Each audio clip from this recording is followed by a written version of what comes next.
need, especially, and I'll be very blunt, APC states need to step up their game. If the president is APC and it's a party thing, then step up your game. Show your loyalty to the people there. If PDP... But this should be about governance. Basically. No. So I'm going somewhere. PDP states should also step up to show that we want to take national. Labour states should show. Labour, PDP are not showing anything that they would have done if they were at the federal. So what I'm saying is, across board, federal is taking too much pressure for the states. They have given so much, and we need that accountability. The fertilizers are there, everything is there. So bottom line for me is federal needs a carrot and stick approach to the states. The states are the reasons why we are not food secure now. Sure. And I can say this anywhere. I have interacted, and we have a lot of networks, just like you have your reporters. We have reporters all out there. The states need to step up. They talk about, the states talk about, oh, we are doing 10,000 hectares. The job of the state is not to farm. The job of the state is not to protect a few. The job of the state is to ensure that the active ones are sustainable. Right. So we're more focusing on big players rather than both. We can't do without each other. But the ones that are currently producing, when they say, oh, we didn't get the fertilizers, all the state government, and to be fair also, the governors mean well, but they have not put in systems for feedbacks. One of the things I expect yesterday, one of the northern governors was talking about 64 trailers of fertilizer received by federal government. And the governor was saying, I was going around with 64 trailers. That's a lot of inefficiency. So bottom line is that create feedback channels. Put some phone numbers out that people can call if they don't get the fertilizer. All state government have state media. Right. They can go on the media to say 5 trailers, 1 trailer is going to this local government, confirm, send photographs as you are receiving it. So bottom line, everybody goes there, people who have registered to know that we have this. So feedback mechanism is not in most of the states. It's just go and do it. Activity versus accomplishment, versus productivity. We're not seeing productivity. When we begin to see productivity, I've seen a particular Southwest governor passed buy like 300 tractors, and the tractors ended up in the neighboring states. We were using the tractors in the neighboring states. Why? Because the civil servants there will take money and push the tractors out. So that's why I'm still looking at what Niger will do eventually.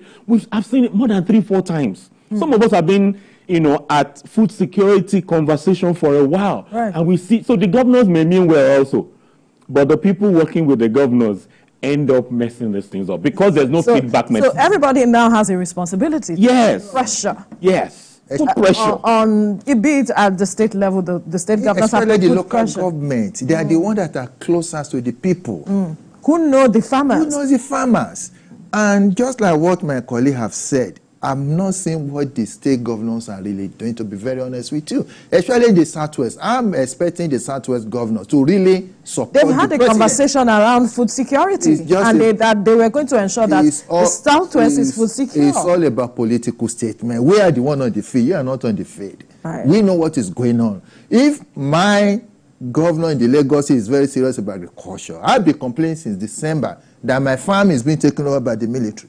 And nothing is being done. We are over 100 farmers that have been displaced. If those 100 farmers are able to produce, you know what that one could have done in the basket of food to the Lagos state.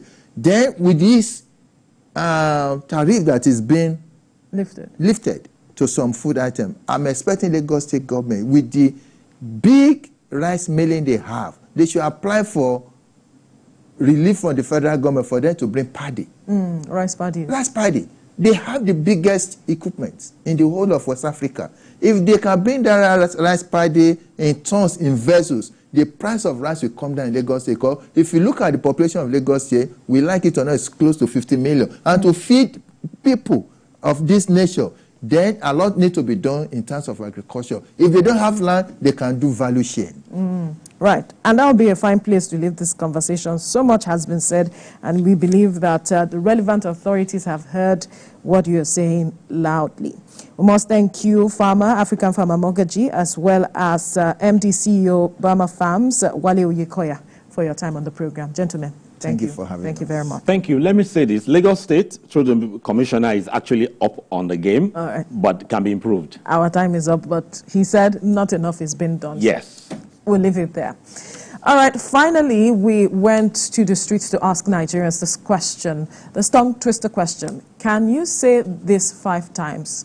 All right, unfortunately, we cannot have that. But then we must thank you for being a part of the show.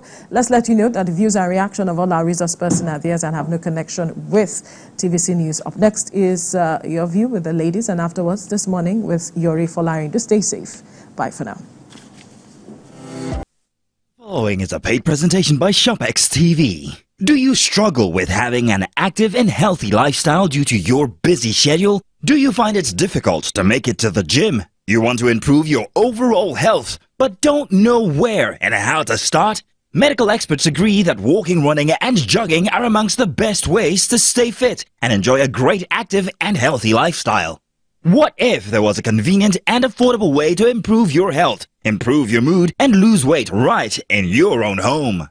Introducing the SportX Digital Compact Treadmill, the compact foldable treadmill that makes being active and losing weight fast and easy. Just unfold it and walk, jog, or run while you watch your favorite programs on TV. And when you're done, just fold it and store it away. Now that's convenience. The secret is its advanced design that houses a 1-horsepower motor that is twice the size of most treadmills, packed into a nice compact unit, powering every step you take. You get the SportX Digital Compact Treadmill System complete with a rugged commercial-grade ultra-durable traction belt, large LCD multifunctional display that displays speed, time, distance, calories, and has 12 different exercise programs, as well as a magnetic safety key for added security. The SportX treadmill has really helped me get back in shape after childbirth. I love it because it's compact and can fit anywhere in the house. And when I'm done, I fold and put it away. Easy peasy. This is the best piece of equipment for people like me who want to stay active without leaving the home. I simply unfold it and use it while I watch my favorite program on TV. Joining a gym can cost an absolute fortune, and you could be paying up to 490,000 naira in annual gym fees. Get the SportX Compact Digital Treadmill to save the cost and work out of the convenience of your home. You would normally pay 500,000 naira for a treadmill like this. Call the number on your screen now and get the SportX Compact Digital Treadmill for not 450,000 naira, but for just 400,000 naira only. And that's not all. You can get the SportX Compact Digital Treadmill in 2 easy payments of 200,000 naira. That's right, pay twice and get this amazing fitness solution. But wait, there's more. If you order now, you get the SportX Compact Digital Treadmill delivered to you for free wherever you are in Nigeria, and it comes with a ShopX 30-day money-back guarantee. If you're not satisfied with the treadmill, send it back for a full refund. But hurry, limited stock available. Call the number on your screen now or scan the QR code or visit our website to place your order while stock lasts. The preceding was a paid presentation brought to you by ShopX TV. At TVC News, wherever the big news story is happening, we're geared up to break it. TVC News, first with breaking news.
It's Thursday on Your View. Welcome to the show. I am Murayo Afolabi Brown. As always, I have the ladies with me.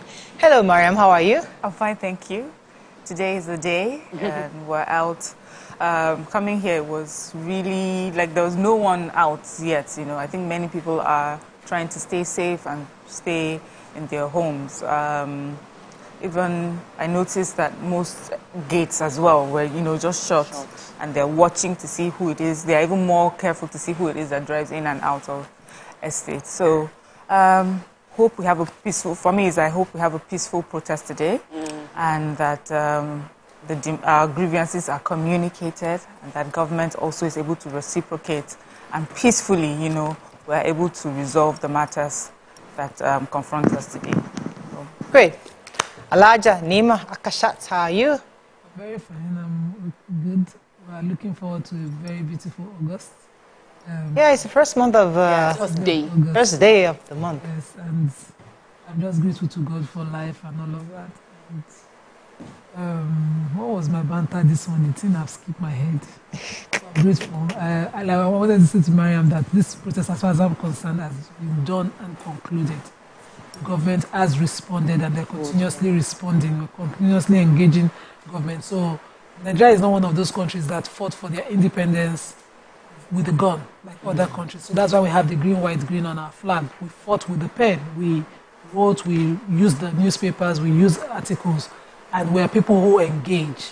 So we're not one. I see protests, and I'm wondering, is it only when we are on the streets that we protest?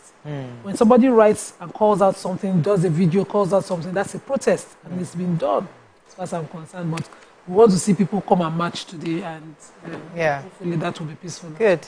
Tope, how are you doing? I'm sure we're going to talk more about the protest in the course of the show. So me, I'll just talk about the fact that I'm so happy we're in a new month.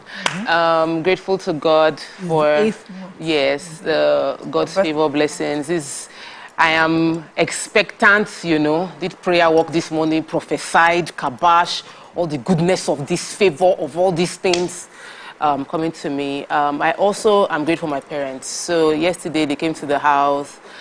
Once my mommy arrives, fresh Eforiro would follow her, and the kids also. I am grateful that they have that relationship with their grandparents. I remember around this time last year, we had a vigil in my church, and we were having conversation around grief, and people were, a lot of conversation around, a guy stood up and said that for him, it just feels really bad that his children do not have any living grandparents. Like, these are people that they are both orphans before they got married. So I don't want to trivialize the blessings of the moment, and I don't want anybody watching to trivialize. Sometimes you focus on what is not working. There's something in your life you should be grateful for right now. I'm grateful for my parents being able to be grandparents to my kids at the moment. Oh, fantastic. That's good. It's a wonderful story. You know, I totally agree with you. You know, I see the value when my kids are relating with their grandma and great-grandma, and for whatever reason, Gabriel understands grandma with Momo. Me, I don't understand Momo, but Gabriel and Momo, they have a conversation, they talk, and they be together, they have each other there. And I'm thinking, what are they saying? You know, but so it's a good feeling to know that your kids have that relationship. Okay, it's Thursday. Let's go on a short break. When we come back, we'll look at the front pages of the paper. Stay with us. We'll be right back.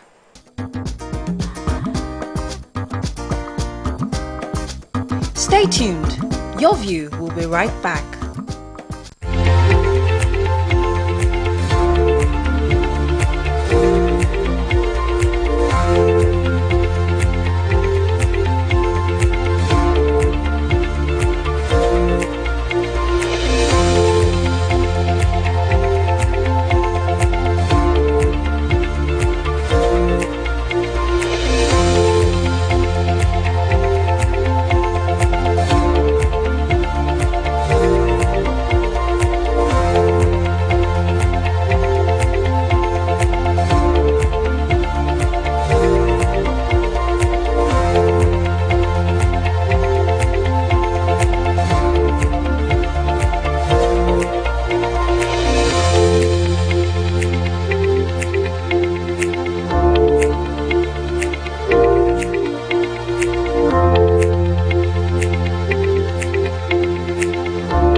Thanks for staying with us. We're going to start with the nation. Why protest is unnecessary by Akume, Edun, Bagudu, and Alake. Nel Fund disburses 1.1 billion naira as tuition fee to 20,000 students. IED detonated in Lagos. Makinde names technical varsity after Ajimobi. EFCC recovers 231.62 billion under Tinubu. Nwenu preached love in last performance. Billionaire businessman Otedola backs federal government on forex windfall levy. Okay, which story? Yes, I will start with the Onyeka Onwenu story. All of us yesterday woke up to the news of the sad demise of the legendary songstress, songwriter, journalist, and actor Onyeka Onwenu. They said she slumped during a live performance and died minutes afterwards. She's described as the activist and author breathed her last after preaching peace with her hit song One Love at the 80th birthday ceremony in honor of an industrialist, Dr. Stella Okoli. They said that it seemed like she was leaving her last words, with us, with the performance of, One Love. The singer was dubbed the elegant stallion by the media in her heydays. She left behind 2 sons, Abraham and Tijani Ogunlende, as well as her ex-husband, Mr. Ogunlende, families, and also numerous fans. They said her career spans, 4 decades. She was an American-trained broadcaster, began her career at the NTA, where she made indelible impact as a newsreader and reporter. And then in 1984, she wrote and presented internationally acclaimed BBC NTA documentary. So obviously, she's lived a life of impact. Mm-hmm. And, for us, all of us here, we bid her farewell, and hearts go out to the families that she's left behind. And of course, numerous tributes from all around the country, the president, the president's wife, former Mr. Peter Obi, who even said he was actually there, when it happened, and followed her all the way to the hospital. Yeah. So may her soul continue to rest in peace, and may her legacy live on. It'd be nice to talk about her a bit later. Maybe we'll have to. But let me come to your name. What are so I want to take paper that I took? Yeah, the chairman of First Bank of Nigeria Holdings, Mr. Sadly, funnily, I saw Mr. I was expecting one chief something. Mr. Femi Otedola has thrown his weight behind the implementation of the windfall levy by the CBN. So he says this move will foster fairer and more equitable economic environment. He also criticized some bank chiefs, executives who said they prioritize personal gain over duty to shareholders and customers and jettison banking values. He accused 4 banks of spending over $500 million on purchase of private jets, saying that this extravagant lifestyle would erode public confidence in the banking industry and has far-reaching implications. He also explained that the windfall taxes are often levied on companies or individuals who receive substantial unexpected profits due to circumstances beyond their usual control or investment. So those who had the opportunity to make extreme profits, maybe during COVID or other circumstances around the country, maybe the FX and all of that, were those who were levied on this. And he said this taxes on extraordinary gains ensures a fairer distribution of wealth, allowing those who benefit disproportionately to contribute more significantly to broader societal good. And he said he endorses it in line this windfall because he believes that to eventually balance wealth and enhance economic stability and places some integrity on the financial institutions in the country. He said he's also advising that it should be channeled into essential public services such as healthcare, education, infrastructure, and benefit all citizens and help reduce societal inequalities. And I'm totally agreeing with him. I'm beginning to see the benefits of it. Okay. Let me say that story concerning the IED. So the Lagos State Police Command yesterday detonated an improvised explosive device left by an unknown individual in Ikeja just here. The device was reportedly dropped off by a man driving a white Toyota car around 3:55 p.m. So according to the report, at about 4 p.m., a police officer had reported to the EOCBRN, that's the Explosive Ordnance Disposal, Chemical, Biological, Radiological, and Nuclear Unit. They were promptly called because the police officer had observed a Toyota car park, drop off a bag, and zoom off. And they're now wondering what could be in the park. So they had to call the EOD CBRN base in Ikeja. So while he was on the way, he sighted the unregistered vehicle, and the young man alighted and dropped off the bag. But eventually, it was cordoned off. The IED was cordoned off, and then it was detonated. So imagine what people have up their sleeves. I want to take the story about the EFCC, the Economic Financial Crimes Commission. They've released details of the past 1 year under the administration of President Bola Ahmed Tinubu. Said that they've recovered 231 billion naira in the first year of the administration. They said that they listed other recoveries they've done. The commission has investigated 15,000 petitions as well as 12,000 cases between May 2023 and May 2024. Then they spoke about the setting up of immigration fraud section across the different commands. The EFCC received, the executive chairman of the commission, Mr. Ola Olukoyede, received the Royal Canadian Mounted Police led by Director General Superintendent Rabi Abdallah in Abuja, and said that because they've had several reports of immigration fraud where in case of people trying to travel abroad are scammed, they have created an immigration fraud unit in all the sections of EFCC. So we expect to see speedy trial of cases, investigation of things related to immigration fraud, and we're looking forward to more successes to protect the good name of Nigeria. Punch. Tension food prices rise as hunger protest begins today. FG withholds 4.9 billion naira Unity Schools meal subsidy. Guard, 2 others held for Justice Ajimogobia's daughter's murder. Imported vaccine lingers as cholera cases hit 4,809. Reps direct NNPC to suspend crude for loan deal. How doctors battle to save Onyeka Nwenu's life, says Obi. Students may pay 80,000 naira electricity electricity fee in varsity, says VC's panel. And CBN advances opposition. OPS oppose higher borrowing limits for federal government. Okay, let's take one story for the break. I have the human interest story. So the Lagos State Police Command said it arrested 3 domestic workers of Justice Rita Ofili Ajimogobia. This followed the discovery of the judge's daughter, Aribem Chukwu's dead body outside the gates of their Parkview Estate home in Ikoyi. This happened on Wednesday. The police has confirmed the arrest, and also responding to inquiry says that a family source that was privy to the incident, didn't want to be named, had said that this happened Tuesday night. It seemed like something had happened. She was murdered Tuesday night, and then her body was placed in front of the house to make it seem like it didn't happen in the house. But upon investigation, they were able to find blood splatter and a sign like they were trying to mop up blood. So it showed that murder happened within the house. And they're suspecting it will be the new domestic workers that were employed about a month ago.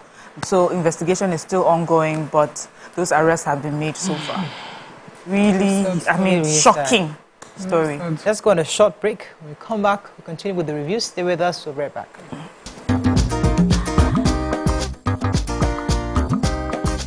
Stay tuned. Your View will be right back. We are thrilled to have you on board as we chart the course for our next chapter. We're inviting you to take up your rights in full for 19 naira 75 kobo per share. From the 8th of July to 14th of August, take advantage of the chance to acquire 1 more ordinary share for every 2 shares in your portfolio. Visit www.theaccesscorporation.com to subscribe. Access Holdings, where financial solutions connect the world. Life is full of wahala, but with InDrive, you can take a ride at your price. Choose a top-rated driver and fill your life with feelings, passions, music, Because life is more than daily wahala. InDrive. Choose a fair price for your ride. Lunch.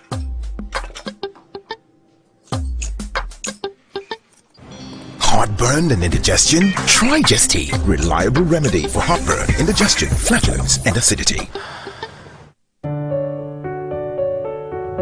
I'm in love. Hey, mommy. What? Sonia tomato mix, stand up, outro. Sonia tomato mix, stand up, outro. Easy to open, easy to squeeze, easy to scoop, and easy to stir. Dishes come alive, there's so much taste. Stand up, outro. Sonia tomato mix, of course. Sonia tomato mix, yes sir. Sonia tomato mix, stand up, outro. I'm in love. No, but with you, of course, my darling. Sonia Tomato Mix in a new stand-up pouch.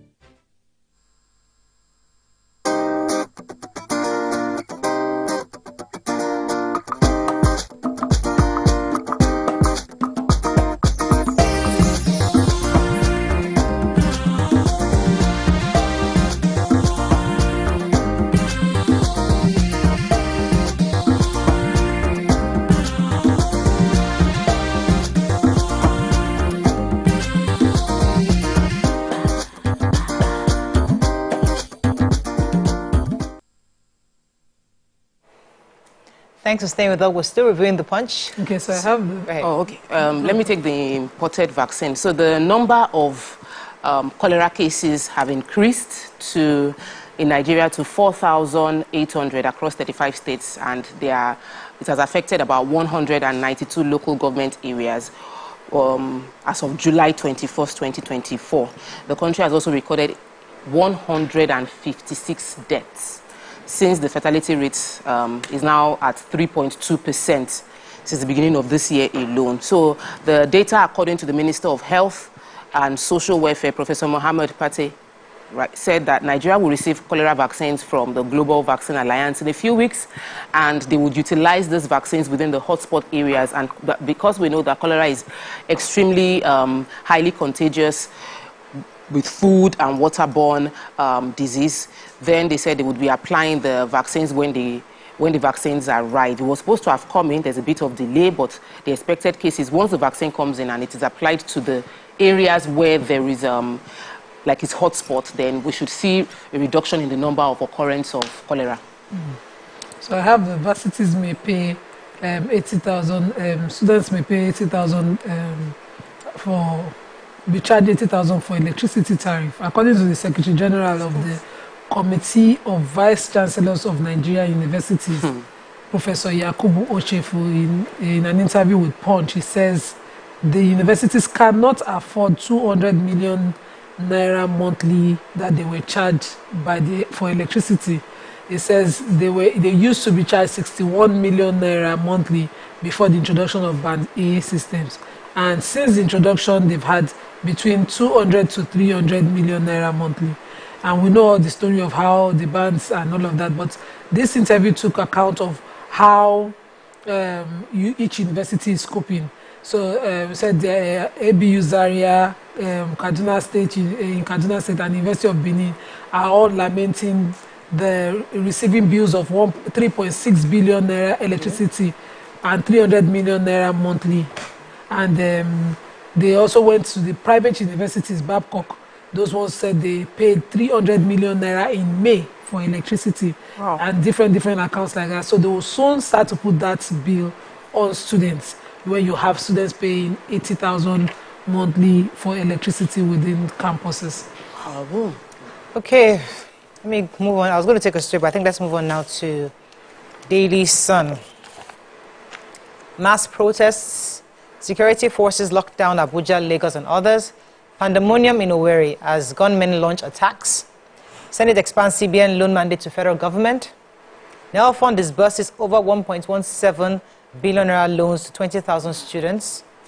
Consular Services, U.S. Embassy Consulate change visa services provider. 1 year not long enough for Tinubu's policies to yield desired results, says Senate. Okay, which story? in the Daily Sun. Should I take the pandemonium that's going on in Owerri? So, gunmen on Wednesday launched more attacks in Owerri, Imo State, and their violence causing pandemonium in and around the city. Residents who were jolted by indiscriminate gunshots in different parts of town scampered in different directions for safety. The shooting took place in the popular Ikenegbu area road near the government house in Okigwe Road, stretching from the government house junction to the Imo State University campus. Other areas that were overrun by gunmen were the Amawusa area of Douglas Road and the Toronto Street, which stretches to MCC Road. Everybody ran for their dear life, according to reports, when the shooting was going on. According to Mrs. Roslyn Okeke, she is a fish seller at the Relief Market near Fire Service Junction.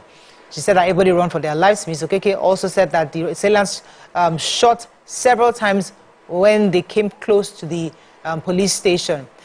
So this is quite scary. And they said that the Commissioner of Police has personally led men to that area, and the command is on top of the situation according to reports that we have now. We will get the miscreants, according to the police, responsible for the senseless attacks and either dead or alive. We will deal with the miscreants responsible for the attacks, killing of security operatives and suspecting members of the public. So the U.S. consulate, the embassy in Abuja, as well as the consulate general in Lagos, have announced that they are moving to a new visa service provider starting August 26.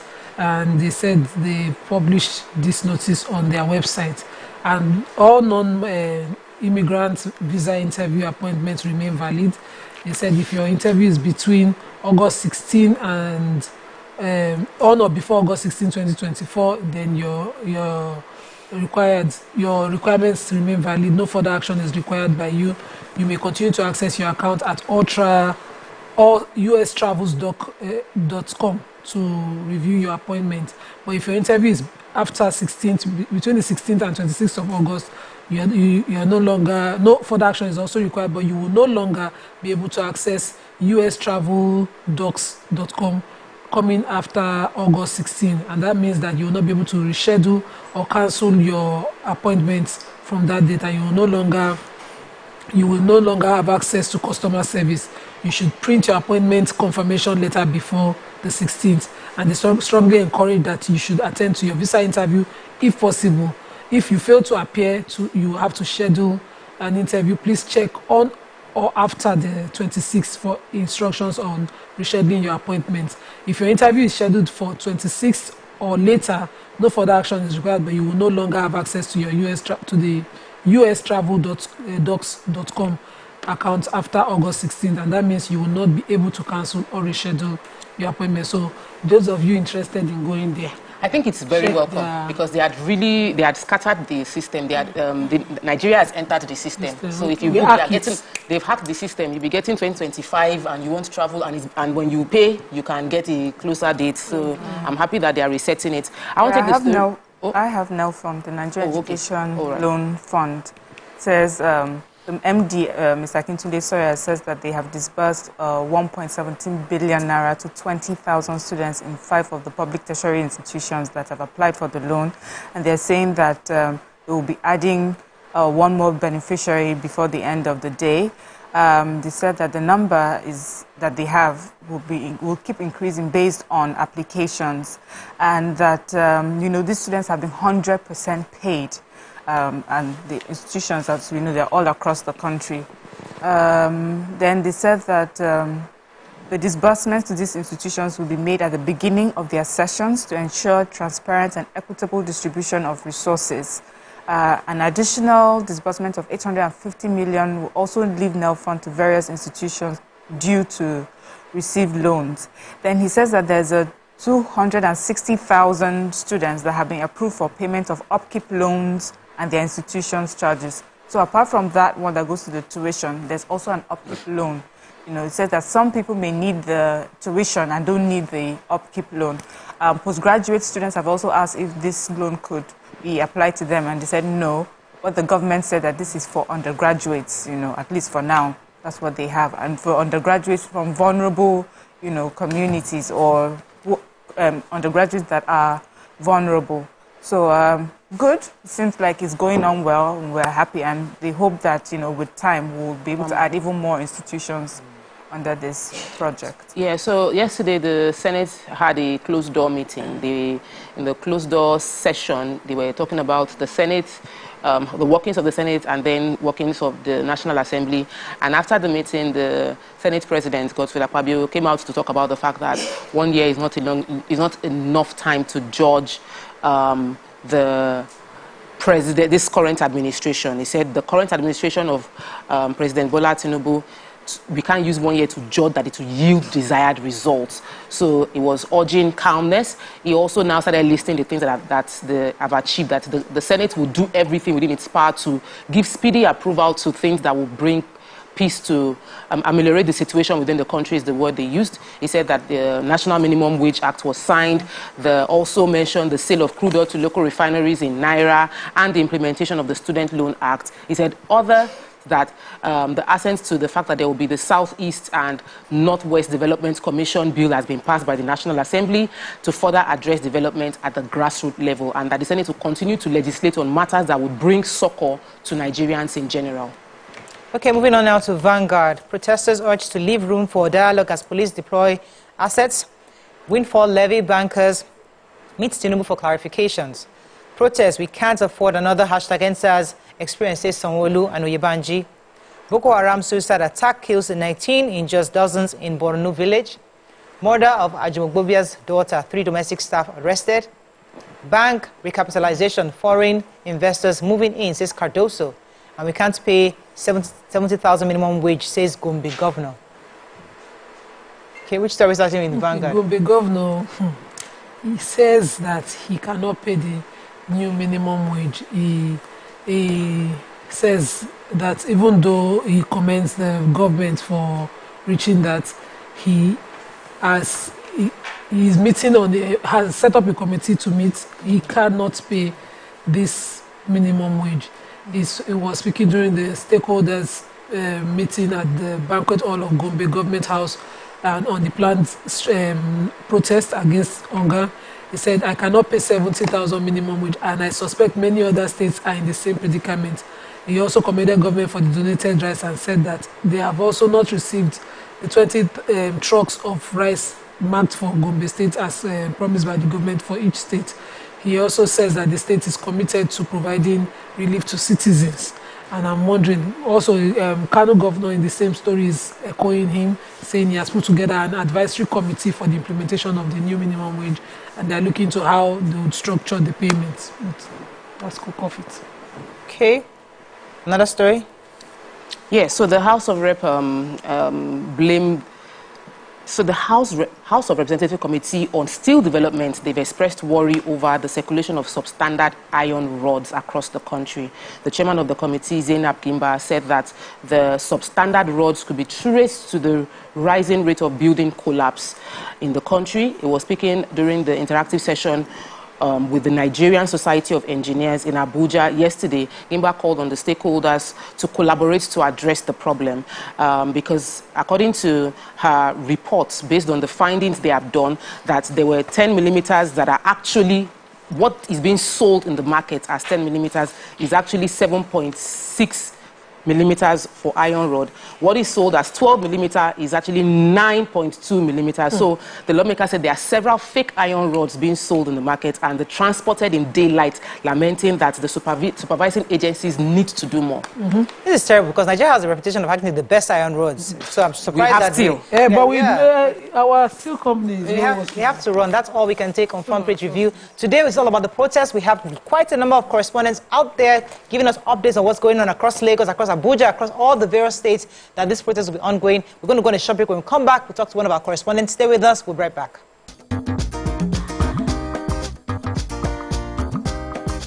Stay tuned. Your View will be right back. I am always excited about new things. Homes, cars, clothes, you name it. They come with some freshness. I just got my newly repackaged Sweet Flower Air Freshener Spray. Everything you need to bring freshness into your environment is contained in the new repackaged Swiss Flower Air Freshener Spray. Available in stores near you. Some say learning is fun, but as a mom, I see how demanding it can be for my child. That's why I ensure he starts every day with a cup of Bonvita. Bonvita. Prepare them to win every day. I'm in love. Hey, mommy. What? Sonia tomato mix, stand up, pouch. Sonia tomato mix, stand up, pouch. Is it to open? Is it to squeeze? Is it to scoop and is it to stir? Dishes come alive with so much taste. Stand up, pouch. Sonia tomato mix, of course. Sonia tomato mix, yes sir. Sonia tomato mix, stand up, pouch. I'm in love. No, with you, of course, my darling. Sonia tomato mix in a new stand-up pouch. The new Milo 3-in-1 Milky and Creamy is truly milky and contains calcium. No need to add milk for that rich, creamy cup, which helps to nourish and energize your kids. Live every day on this channel. TVC News. First with breaking news. There is always more to a story than the screaming headline. The part of a story that is not told casts a shadow. It's like the part of an object that is not reached by light. On TVC News, I'm able to explore the many angles there are to a story, talking to stakeholders, asking the difficult questions, and digging for facts. I believe the viewers are able to make a better decision if they're well informed and understand not just a part, but the complete story. TVC News, first with breaking news. Our planet, our home, threatened by man's activities with fears of mass extinction on the rise. On Green Angle, we examine the issues that affect our environment, seek solutions to put us on track to secure and restore a cleaner and greener world for generations to come.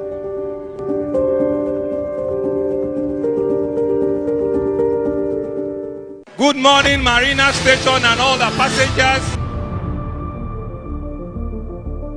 Efficient, it's comfortable. This development will go a long way in reducing congestion and emission. The trains are a long-term solution to Lagos traffic challenges. This is where we take the final, decisions on policies, programs of government that will have to ensure that, the narration of Lagos as a PLC is taken very, very seriously. This is a major pedestrian bridge linking Oyingo here to Apapa Road over there. With this overpass, we are providing what we call permanent solutions.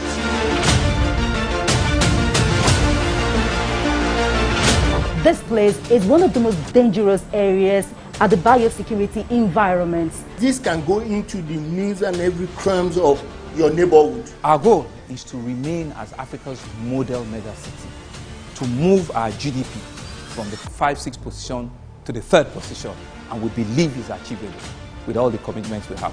Explore the city of Lagos, where dreams are made and possibilities are endless.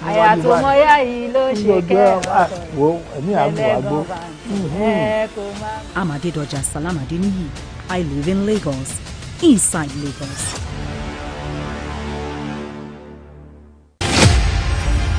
Martin Luther King Jr. was born in Atlanta, Georgia, January 15, 1929. The son of a Baptist minister, King received a doctorate degree in theology and in 1955 helped organize the first major protest of the African American civil rights movement, the successful Montgomery bus boycott. King participated in and led marches for the right to vote, desegregation, labor rights, and other civil rights. He advocated civil disobedience and nonviolent opposition against segregation in the South, influenced by Mahatma Gandhi, the peaceful protests he led throughout the American South were often met with violence. Nonetheless, Dr. King and his supporters were persistent and the movement gained momentum. Dr. King was a powerful orator. He appealed to Christian and American ideals and won growing support from the federal government and Northern White. In 1963, Bayard Rustin and A. Philip Randolph led the massive march on Washington for jobs and freedom. The event's grand finale was King's famous I Have a Dream speech. 250,000 people gathered outside the Lincoln Memorial to hear the stirring speech. In 1964, the civil rights movement achieved two of its greatest successes: the ratification of the 24th Amendment, which abolished the poll tax, and the Civil Rights Act of 1964, which prohibited racial discrimination in employment and education and outlawed racial segregation in public facilities. In the same year, King became the youngest person to win the Nobel Peace Prize. In the late 1960s, King openly criticized U.S. involvement in Vietnam and turned his efforts to winning economic rights for poor Americans. He was a leader of the American Civil Rights Movement and organized a number of peaceful protests as head of the Southern Christian Leadership Conference, including the March on Washington in 1963. He was assassinated in Memphis, Tennessee on April 4th, 1968.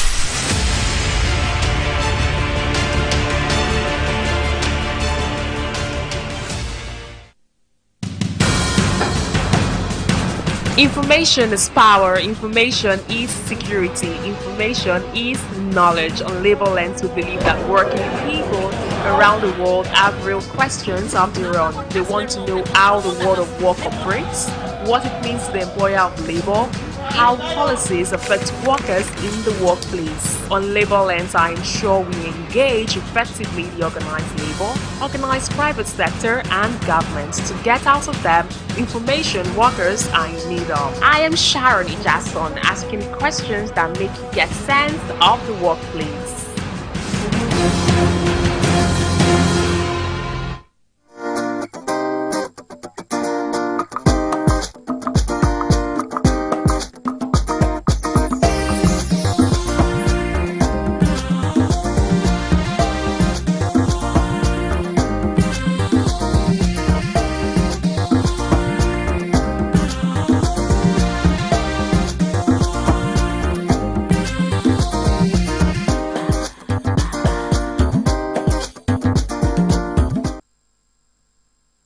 Thanks for staying with us. So today is the big day, protests across the nation.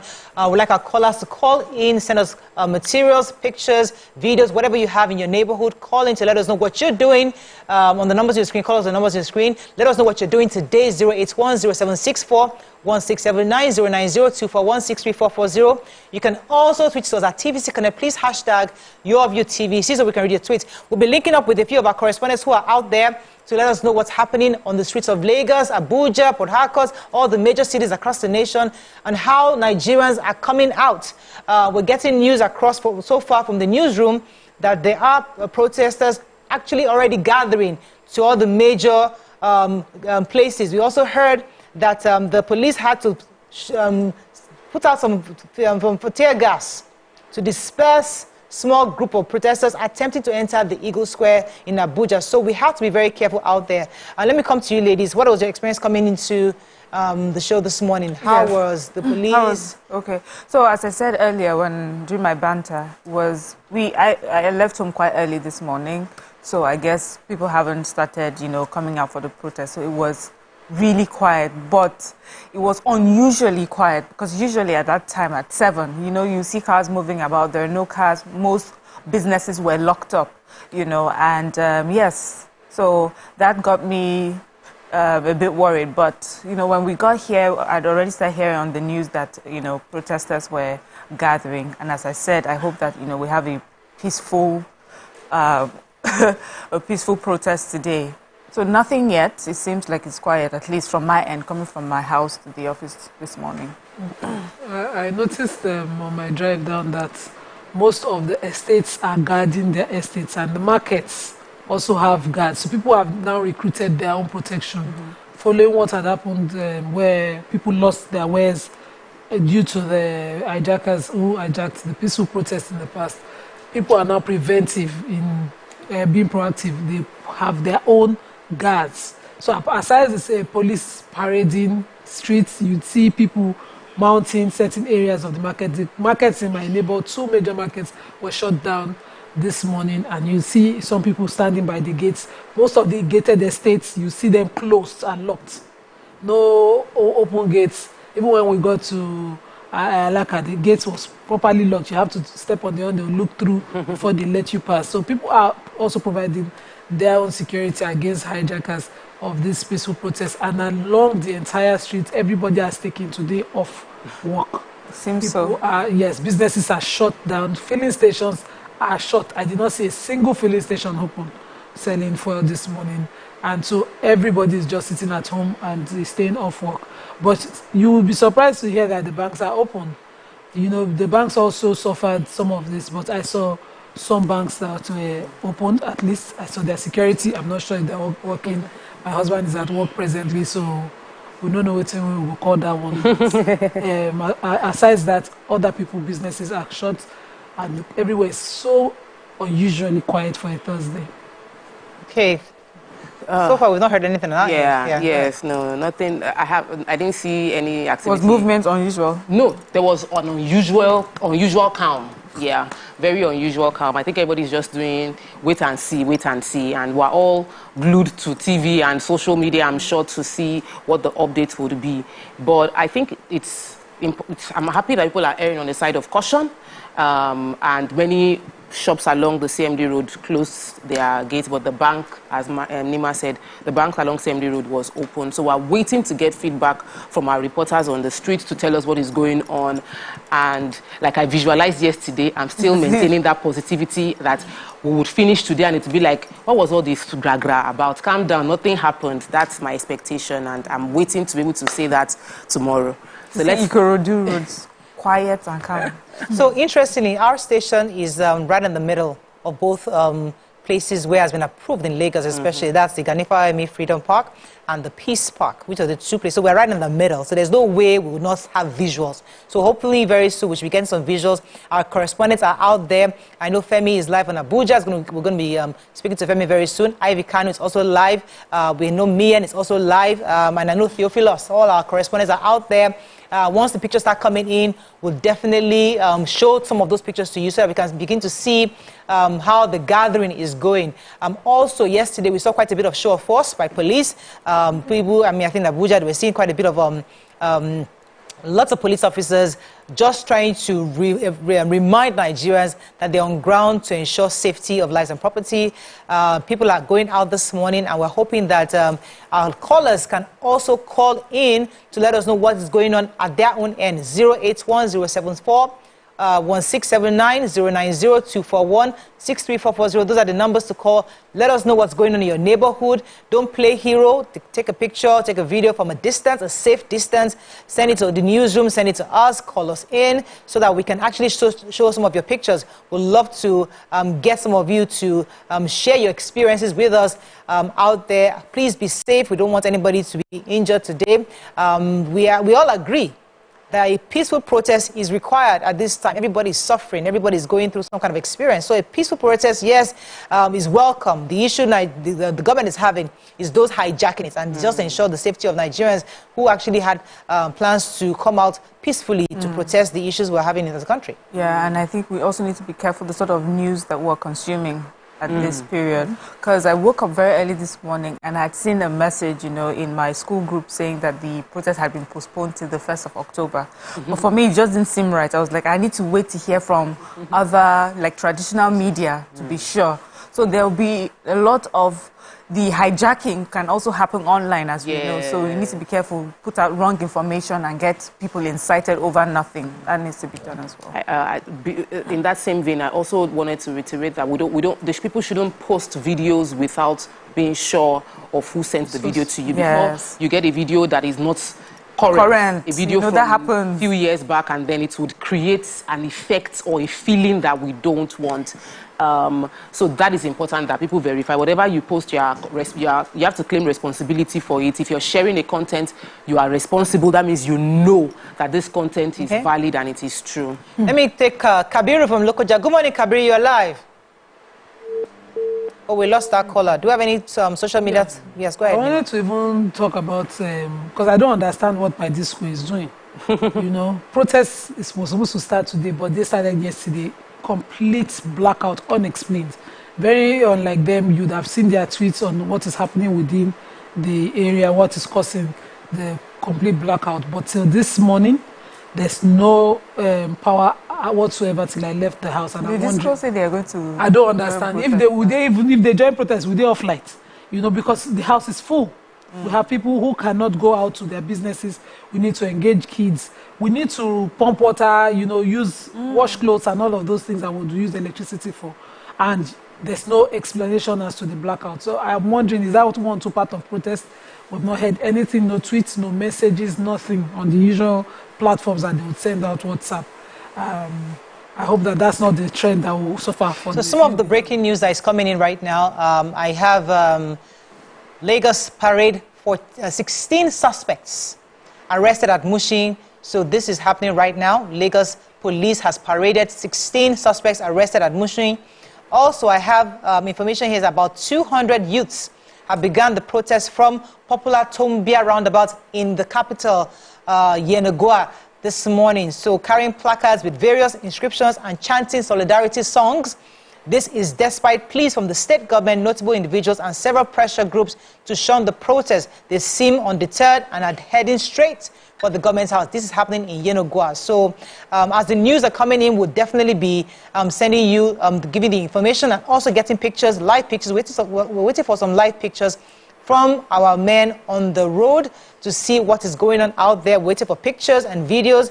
Definitely we'll be linking up with our correspondent in Abuja very soon. Femi is on standby in Abuja to tell us what is going on, and we'll also be waiting to hear from Mian and other correspondents who are on standby to give us update. Do we have any on social media? Anybody saying anything on social media so far? It's unconfirmed that there's something happening in Ajah, that protesters came out and some thugs attacked them, and so I know that the government, Lagos State government, had already said there were 2 points for protest gathering, and I think anybody that wants to actually protest should go to those 2 points, because that's where the police can secure them from being attacked by thugs and all of that. But the information concerning what happened in Ajah was that people tried to protest within the area and thugs attacked them. So we're waiting to get visuals to confirm that as well, because we know that sometimes what you see is not you might not proper context of what really happened within that area. I have unconfirmed reports also that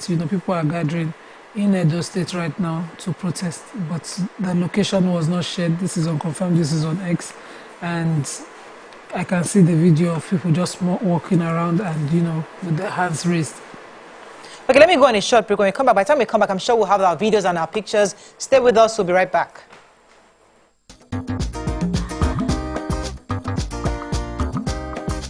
Stay tuned. Your View will be right back. The new Milo 3-in-1 Milky and Creamy is truly milky and contains calcium. No need to add milk for that rich, creamy cup, which helps to nourish and energize your kids. Milo! I'm in love. Hey, mommy. What?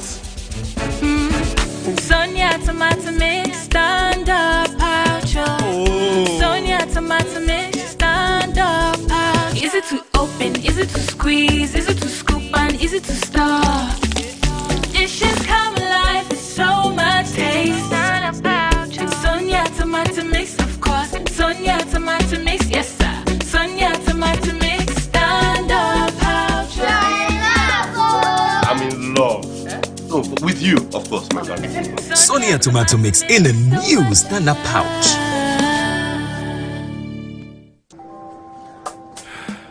Lunch.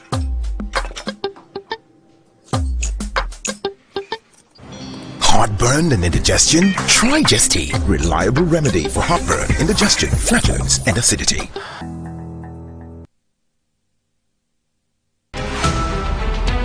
Every major news story is with many perspectives and layered with different levels of impact. Hello. What time did this happen? We will be right there.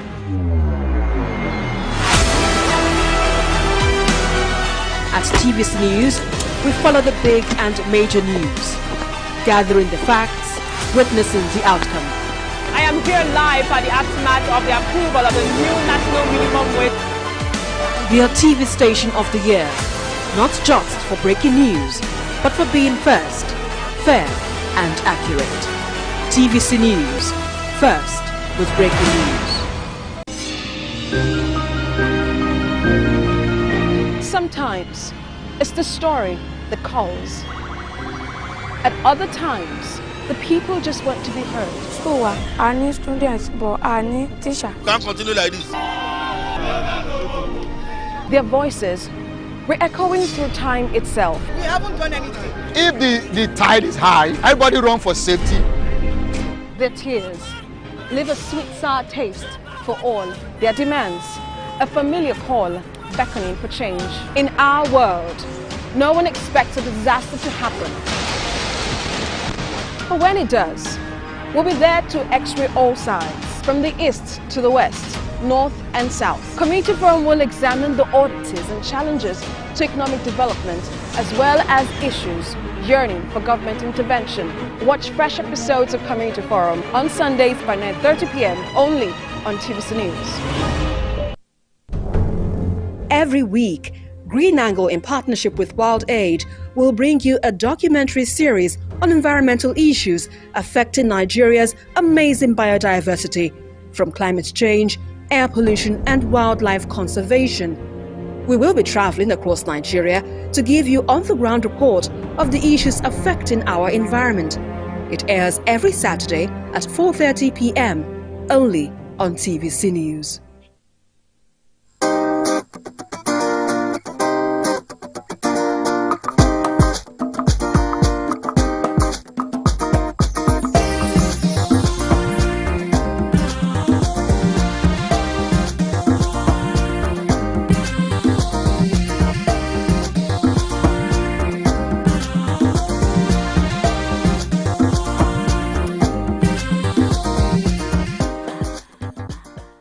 Thanks for staying with us. We have Uche Okoro from Port Harcourt giving us some updates live from Port Harcourt. Uche, what's going on?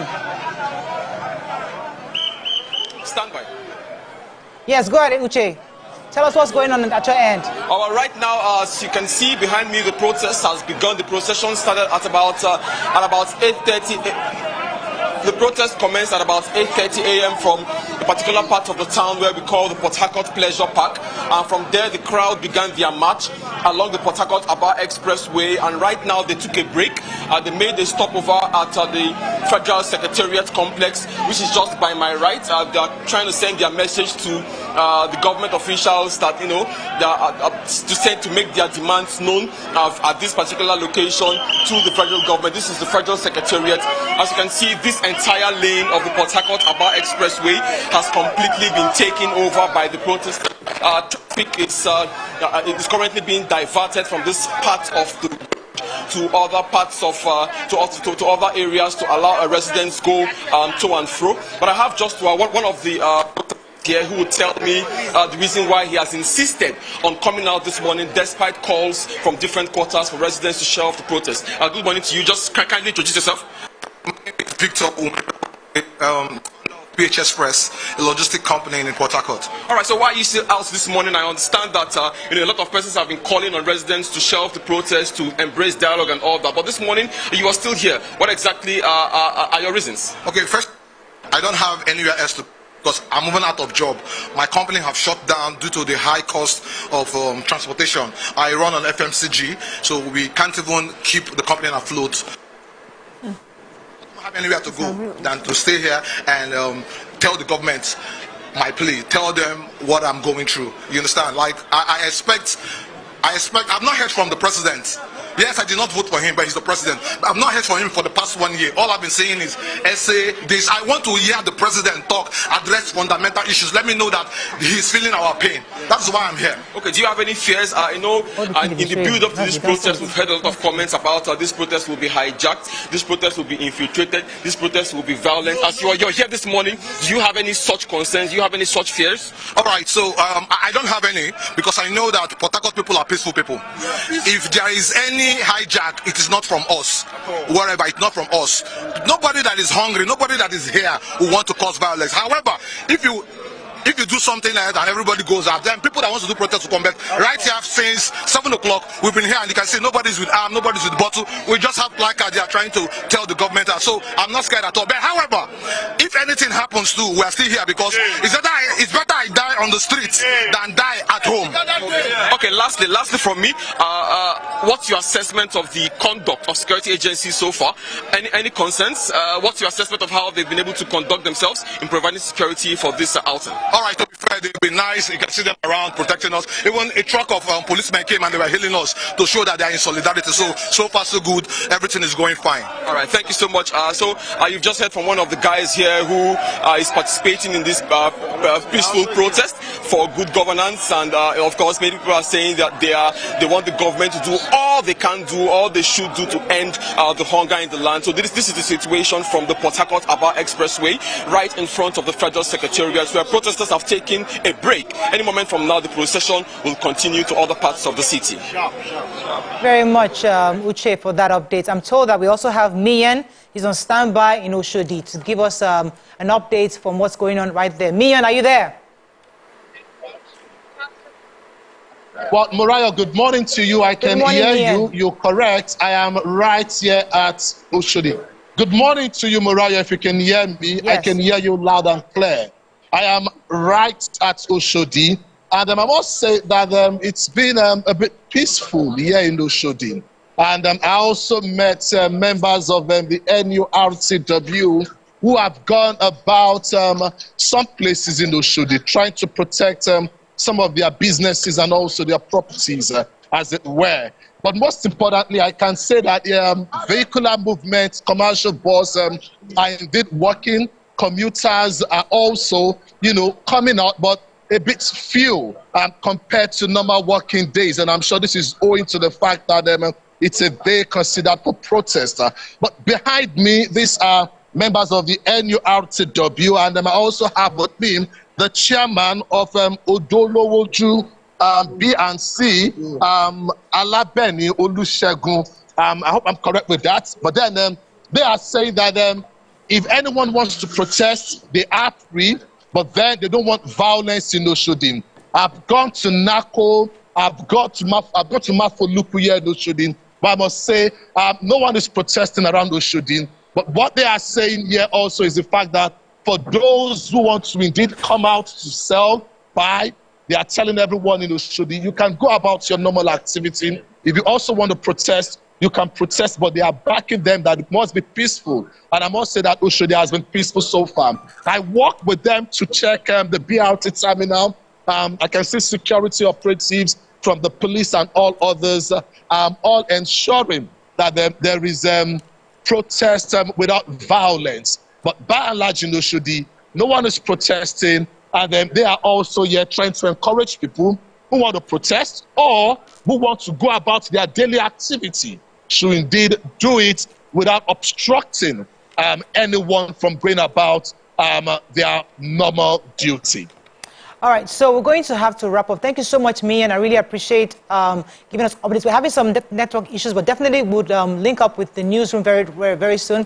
I'm going to go on a short break. When we come back, we'll link up with the TVC News to get some more updates on all that's happening on the protests across the nation. Stay with us. We'll be right back.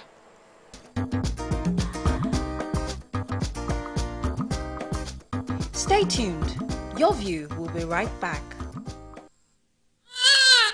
Wow! Your baby is here! Congratulations! Do not waste time. Put your baby to breast within the first 1 hour of delivery to give that first yellowish milk colostrum. Colostrum has all the important nutrients your baby needs to start a healthy life. Colostrum also helps to protect your baby against diseases. Remember, put your baby to breast within the first 1 hour of delivery. This message is from the ANRIN Project, Federal Ministry of Health.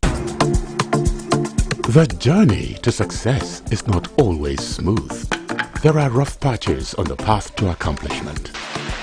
The struggle continues until solution appears that launches you to the world of your dreams, protecting, securing, and ensuring that you reach your goals. At International Energy Insurance, we know that the journey to actualizing your dreams could be tough, but we are always there to support you and help you prepare for the unexpected. International Energy Insurance is a Nuremberger company now positioned to serve you better. International Energy Insurance PLC. Energy to care. At Access Holdings, we are heading into the next phase of our evolution. And with our rights issue, you get an increased stake in it. From the 8th of July to the 14th of August, you can get your share of over 17 billion shares at 19 naira 75 kobo per share. That's one new ordinary share to every 2 shares held. Visit theaccesscorporation.com to subscribe. Access Holdings, where financial solutions connect the world. At TVC News, wherever the big news story is happening, we're geared up to break it. TVC News, first with breaking it. At TVC News, wherever the big news story is happening, we're geared up to break it. TVC News, first with breaking it.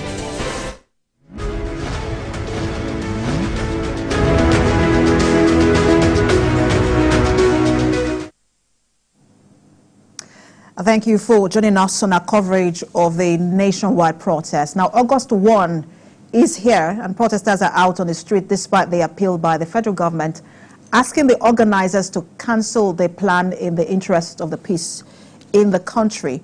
We understand that some protesters are out across the country, but we're going to speak with our correspondent here in Lagos, who is at Ojota Park, Solomon Ajizogu. I understand that we do not have him here yet. But whilst the protesters are on the street, the federal government has been trying to appeal to them to shelve this protest. But they have insisted that they will continue, and today we understand that they are out on the streets already. Some of them are in Freedom Park here in Lagos. They're in Abuja. Earlier we received a report of police, using tear gas on some small group of protesters who were trying to enter the Eagle Square. You would also remember that some courts across the country have restricted the protest to certain locations, and whether the protesters will abide by this particular ruling is yet to be seen, but we understand that in Abuja they are trying to abide by that ruling. But let's bring you to the angle of the federal government, because yesterday there was a ministerial briefing where the Secretary to the Government of the Federation, George Akume, and some key ministers held a press conference on government's efforts to make life better for Nigerians. Now, the Secretary to the Government of the Federation said the government recognizes the people's freedom to protest, but then strongly advises against vandalism and violence. Now, some ministers also stressed the need for Nigerians to remain vigilant and avoid vandalism or violence. They have already resolved that they will not join the protest, but they will go into dialogue. They will continue to dialogue with Mr. President Asiwaju Bola Ahmed Tinubu, because they have realized that protest does not pay. Dialogue is the way to go. And everyone that has come here, both the youth, the diverse groups that are represented here, the Okada riders, everyone, the National Union of Road Transport Workers, all the other groups that are here, All right, let's now bring in our reporter, Solomon Ajizogu, who's standing by in Ojota, one of the locations where the protest will be held today. Solomon, give us updates from where you are. Well, this is Ojota Park. This is the iconic place where a lot of protests have held in the past. And today, we've seen a handful of protesters right in the middle of the road. While the security personnel here watch, they look on. The protest did not really get underway until about 9 this morning, when a few people who have converged here finally found their voices to sing and chant and rally people around. But then a mild drama occurred just a while ago when a rival group from the opposite side of Ikorodu Road showed up and telling them that, look, we do not want this protest, and that we do not want violence, you can peacefully protest and all of that.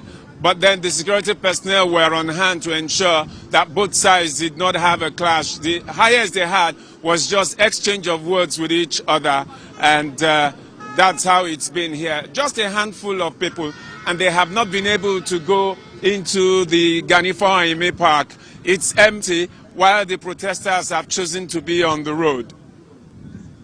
All right, so let me put you on hold, Solomon. We'll come back and get updates, especially on the issue of the rival groups and then what the security agencies are doing. But we need to turn our attention now to Makodi, where we have Maiduguri, rather.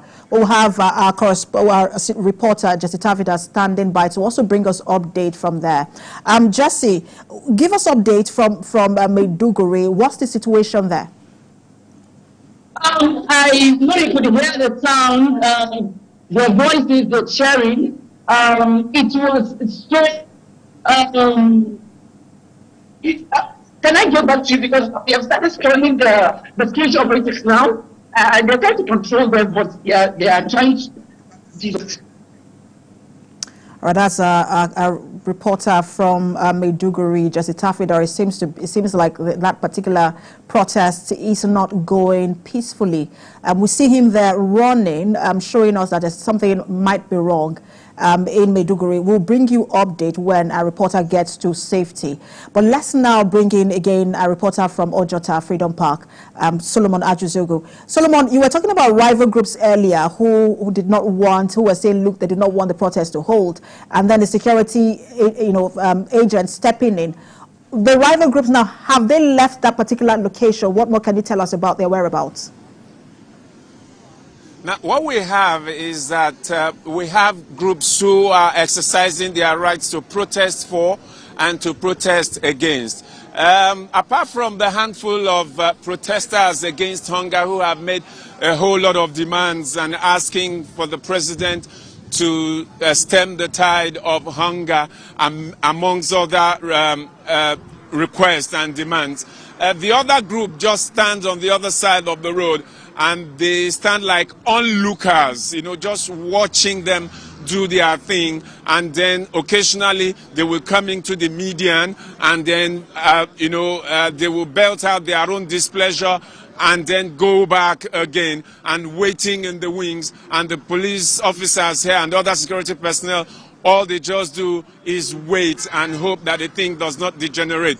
Now, the officer who is also in charge here has done a very good job in interfacing with the protesters, in asking them to go into the park. But then after some chit-chat, some discussions with the protesters, they settled to just remain here in the median, on the road, on the Ikorodu Road in Ojota.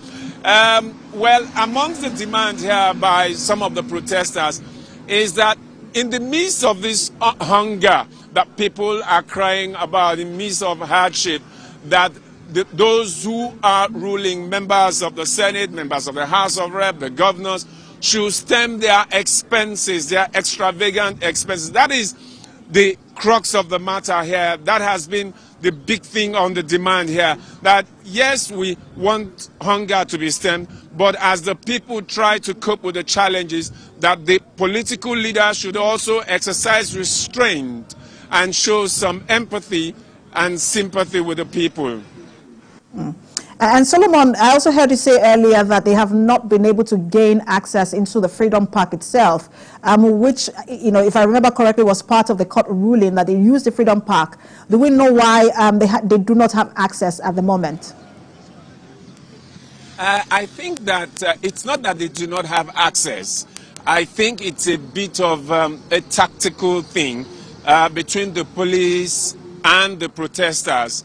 They are careful not to go into the park where the police officers are not. The police officers are not inside the park. They are in front of the Owena Park and the filling station on the other side.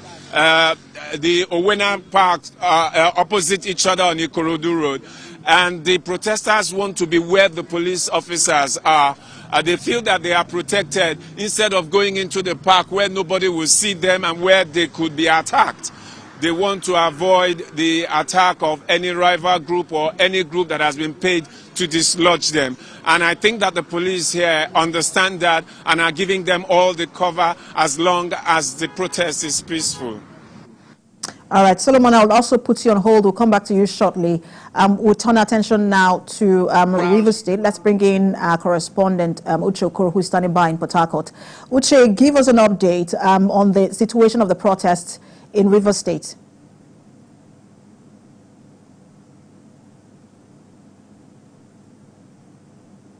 Just moments ago when we spoke, I told you that the protesters had taken a stop. I had made a stop at the Federal Secretariat complex to send their message. Just as predicted, moments after that, the procession continued. Right now, I'm still on the Port Harcourt-Aba Expressway, but this time I am very close to the very popular axis called Waterlines Junction. And just behind me, if you look far behind me, you can see that the protesters are approaching.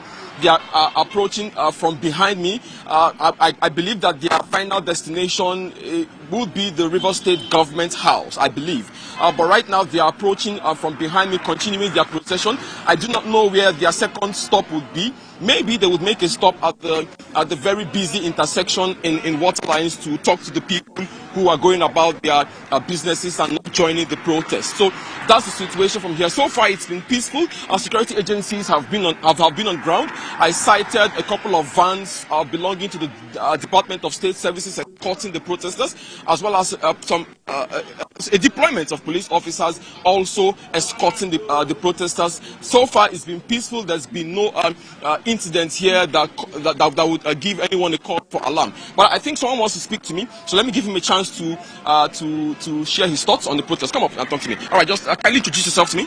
Yeah, I am Honorable Comrade Suku Bobida Tekan, the Secretary General of the Joy Youth Council, IYC Worldwide.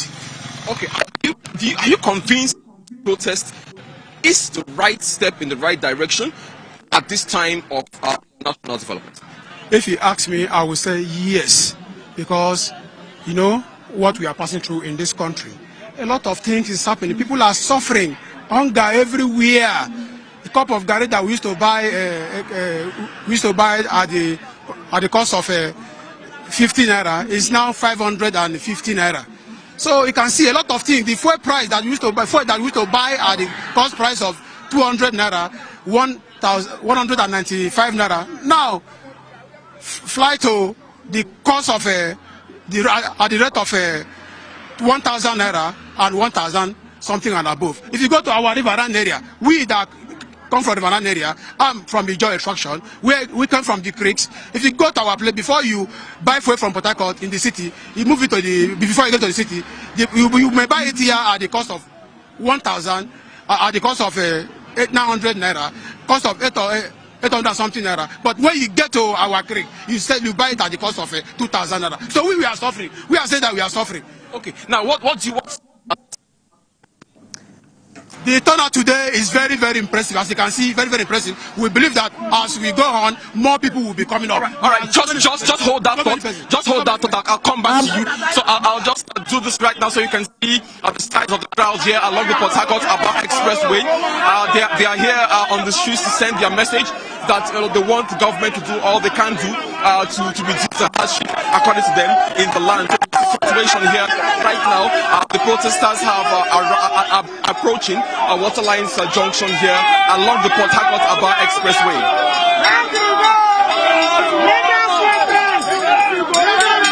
Uche, we can see the protesters just behind you trying to, pass their point across with their placards and all. We'll come back to you, Uche. We want to get the situation report from Maiduguri, where we saw a reporter running earlier, Jesse Tafida. He's standing by now to give us update from there.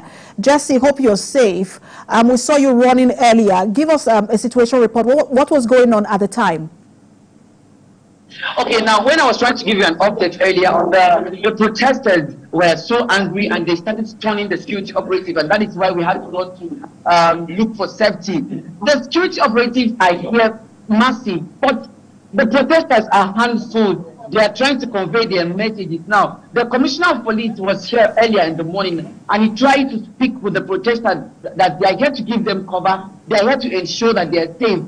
When he was trying to, talk to them, some of them just started to stone the TP himself.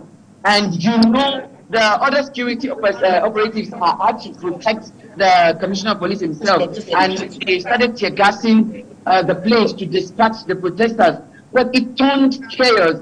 At the moment, I'm at the Bulunkutu area of Maiduguri, the Borno State capital, where the popular GSM market is. At the moment, as I'm talking to you now, the situation is a bit calm. You could see, let me talk, behind me, we have heavy security present. It's a joint operation of security operatives here, talking about the police, the TSS, the military, the Nigerian Security and Civil Defense Corps. Let me just turn here. You could see from my left here, from small to big, old, young and old, all out, men and women holding placards, trying to say that they are hungry, they need food. That's the message here. But the situation within the state capital is fine. And we just got an information that the place away here, that is going the area, that a similar situation is going on. But we are going to follow the Commissioner of Police there, and I assure you that we are going to bring our viewers up to speed on the situation in Maiduguri, the Borno State capital.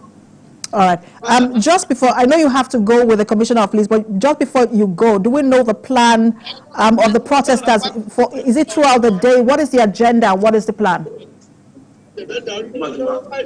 We don't know their agenda, because if you want to speak to anyone, they don't press because they feel as if we are not here together with them. So they don't even want the press to come near them. That's the situation here.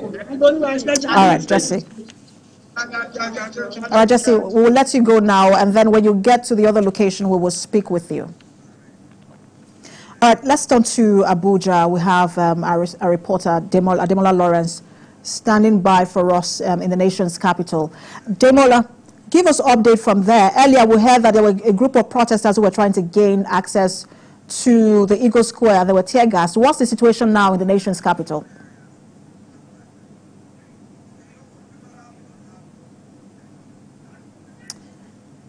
All right. I understand that we do not have Ademola at this moment. We do not have his audio at this moment, but we'll then turn back to Lagos, where we'll have a reporter as well, Mian Akiri, standing by. Mian, give us your location and then tell us what's going on there. Well, I'm within the axis of Aminu Shode, precisely just left the Nako area back to the busy venue of the commercial buses under the bridge here at Oshodi. And precisely, it's been a normal activity here. No protesters in Oshodi. I've been to some of the places here, from Mafuluku and then every other area. I must say that no one is protesting here in Oshodi. For commuters, commercial bus drivers, they are going about their daily activity. Although the road is not as busy as you will expect on a weekday. But Oshodi is peaceful. Earlier, I met with members of the NURTW here, who gathered together to indeed protect most of their businesses and facilities that they have around there, including the BRT terminal here at Oshodi. And it was earlier under lock and key. The gates are open at this point in time. It's usual business within Oshodi. And I must say that Oshodi now is peaceful. No one is protesting. But then those who I spoke to earlier also said that they're not stopping anyone who wants to protest. But what they want is a peaceful protest should anyone decide to go ahead. But then we've not seen any gathering. We've not seen people coming together to protest here in Oshodi. When you say that everyone is going about the business, is because there's also a market, in Oshodi, beyond the terminal and the buses. Is the market open? Are you seeing shops open as well? Is trading going on? Well, I must say that some banks are not functioning, but then the ATM machine is working. I can also confirm that business activity is not at its peak, owing to the fact that everyone felt that it was the day they would trip out. But when you indeed have designated venues where people could protest, I must say that probably that has also led to what we experience in here in Oshodi. Like I said earlier, we have people who have indeed gone about their daily activity, but then the road isn't as busy as it would be on a normal day for banks and other shops that you would expect. Most are under lock and key, but then a few of them are also indeed functioning at this point. What about the public transportation as well? Because one of the things with Oshodi is that you can almost find, people will say if you want to go anywhere, if you're lost, just go to Oshodi, you find a bus going somewhere. Because one of the things that we also know is that some people did not go to work today. So when you, in terms of the public transportation and the commuters and passengers, what is it like in terms of numbers?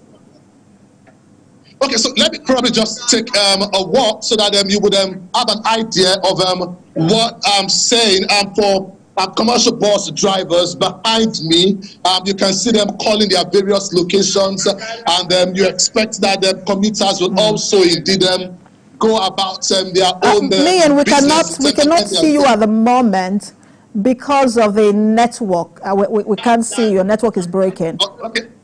Can you hear all right, me yes, now? we can see you now. All right, we can see you. Go ahead. Okay, so I actually just took it on so that you can have a background of the activity, and also our viewers can have a background of what is happening within the Oshodi Underbridge. It is busy. Commercial drivers are going about their daily activity, but then you don't have a lot of people who have indeed come out to indeed patronize them like they would do on a busy day. Just to my right, you can indeed see the Oshodi Bridge, where is a busy venue on the weekday. Today, you have light movement of vehicle, not as busy as we expect Oshodi, as we know Oshodi to be. On the bridge, the walkway, I can also see people going about their daily activity, but not as busy as it would be. So the question now is, if today is like this, will people indeed come out more to go about their daily activity in this part of Lagos State? That's a question that would be answered with time, but from what we've seen so far, not so many people have indeed come out, but a few people have indeed taken, to their business shops and also their markets to get about their daily living. That's the situation. Thank you so much for that update. Senior reporter Meehan Akiri standing by for us there in Oshodi. But let's now turn to Ikeja, where the protesters had said they were going to gather at, on the bridge. Let's bring in our senior correspondent, Sharon Ijaso, who is standing by for us. Sharon, you were there, I think it was 2 days ago, where there was a briefing, and the protesters had said they were going to gather at Ikeja. What's the situation there now?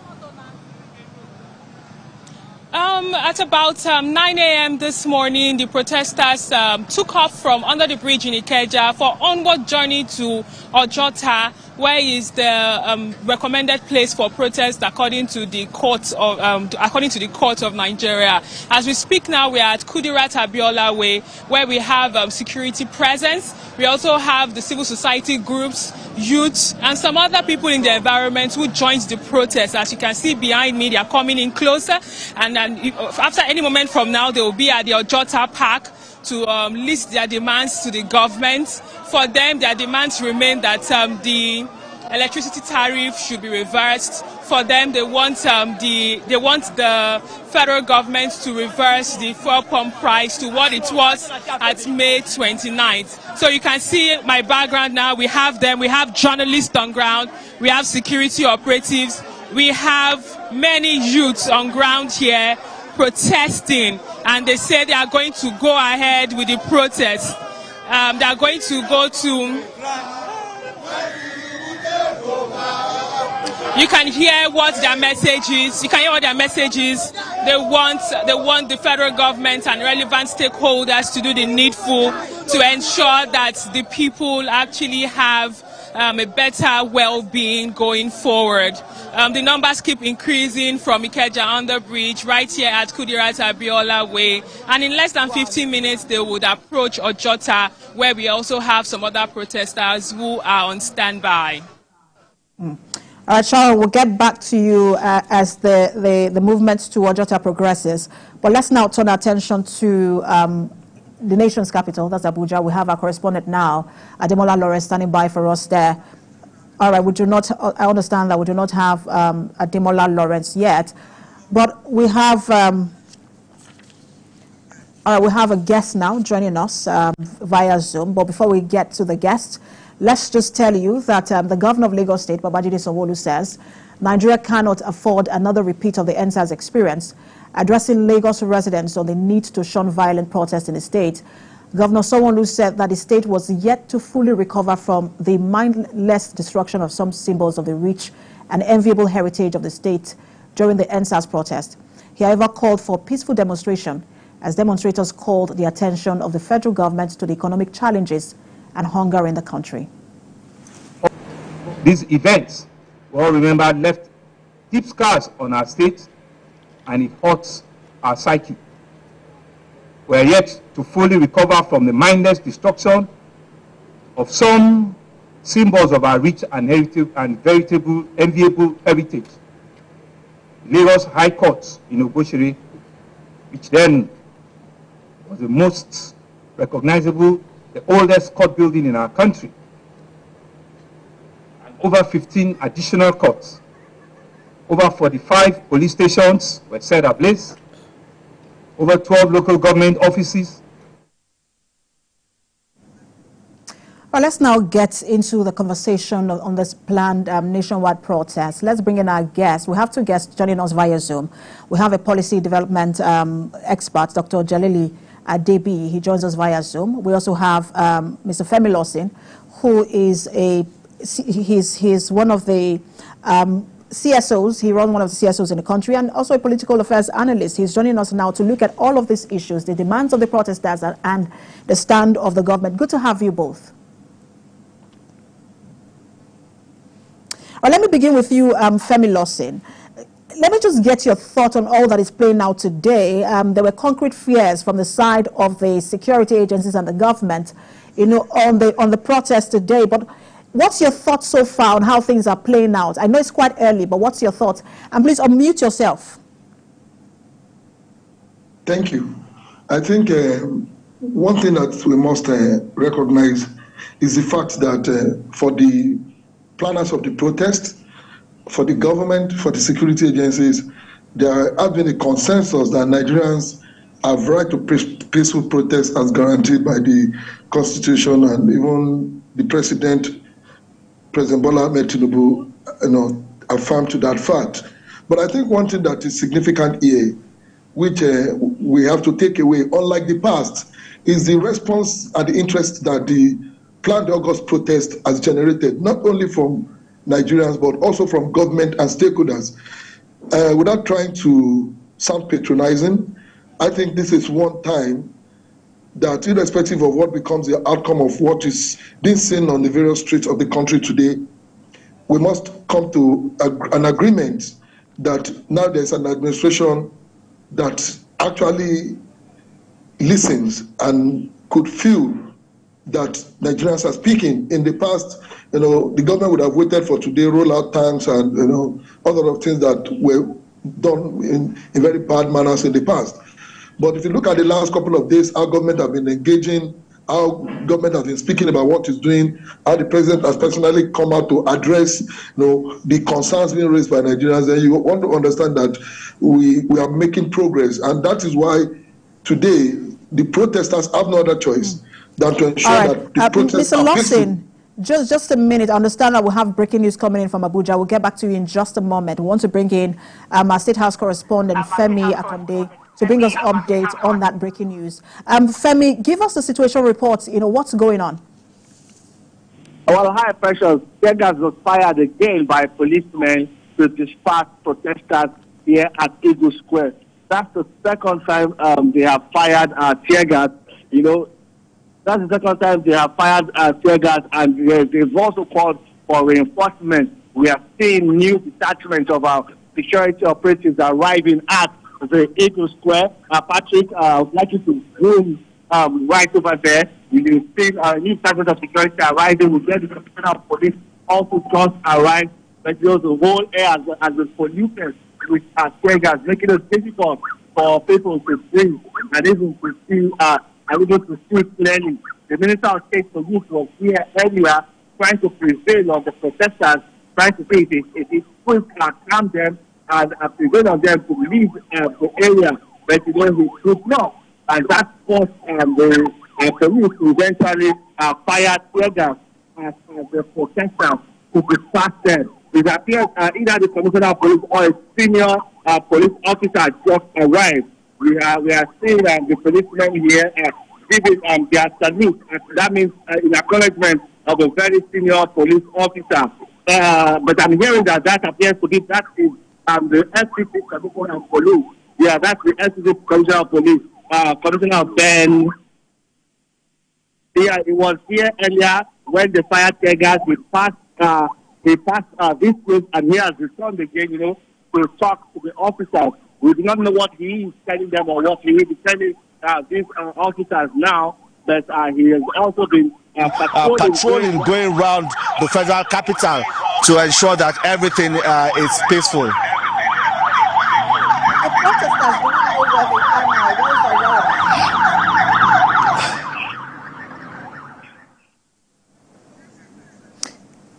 All right, Femi, if you can hear me, I just want to ask if you know the whereabouts of the protesters.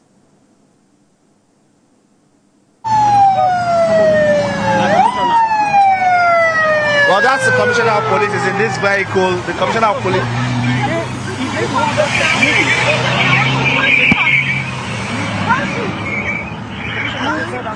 Well, the Commissioner of Police just left this point to another location where he will monitor, the whole protest and also monitor his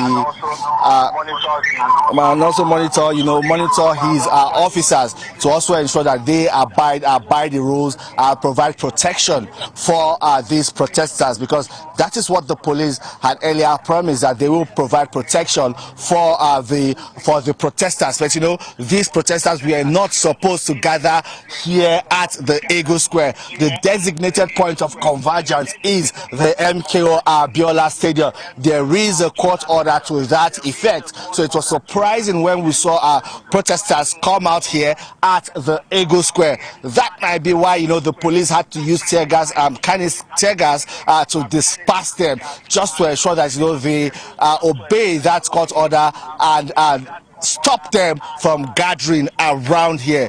But beyond the tear gas, there was a fire to disperse these protesters. The protest was largely peaceful. Precious.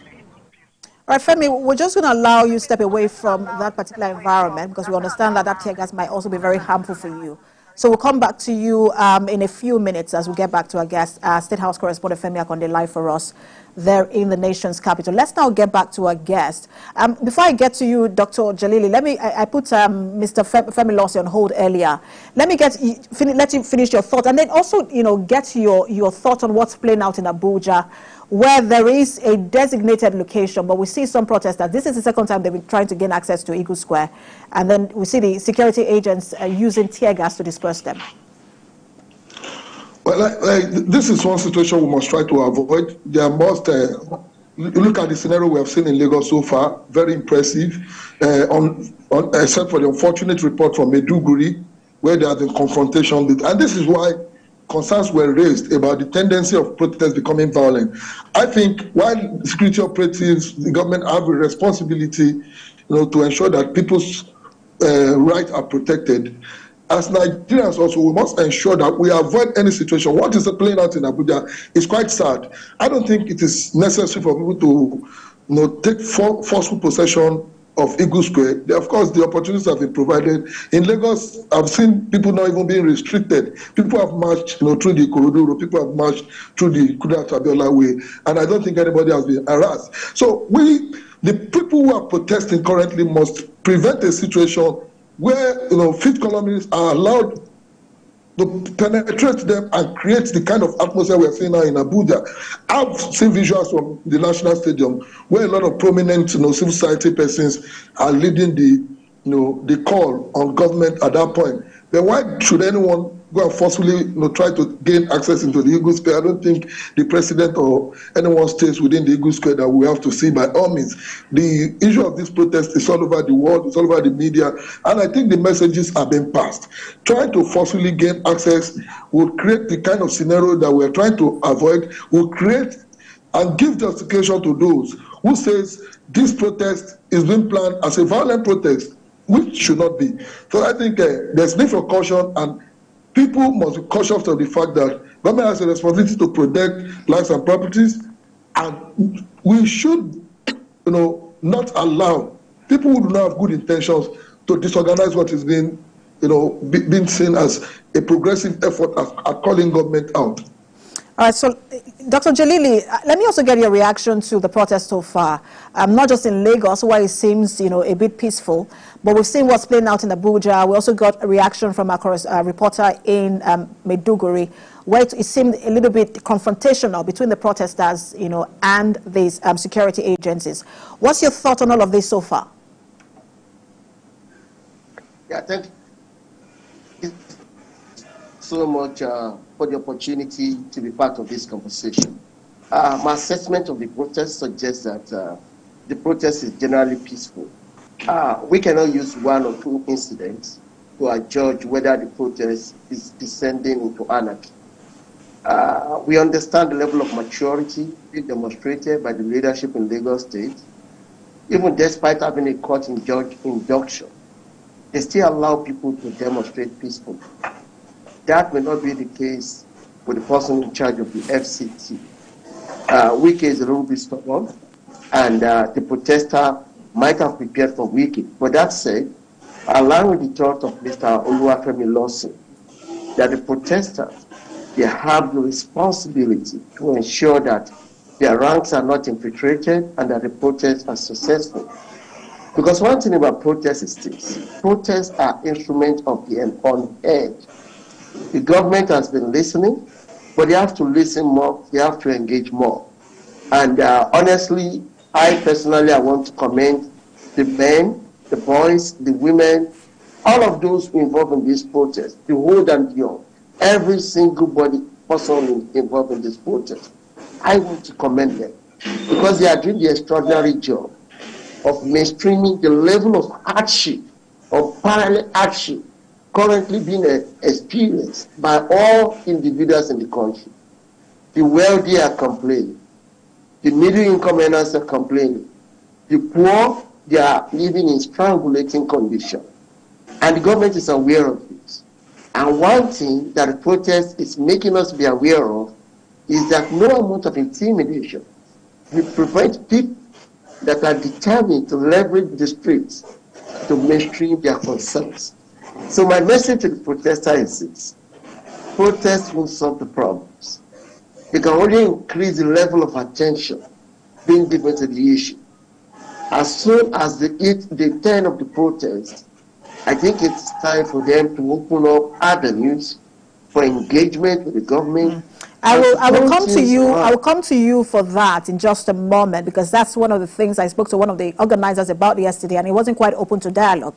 We'll talk about that in just a moment, but let's get to Ketu, the Peace Park in Ketu, which is one of the designated locations, by the court yesterday. We have our reporter standing by, Theophilus Elama. Theophilus, what's the situation at Ketu?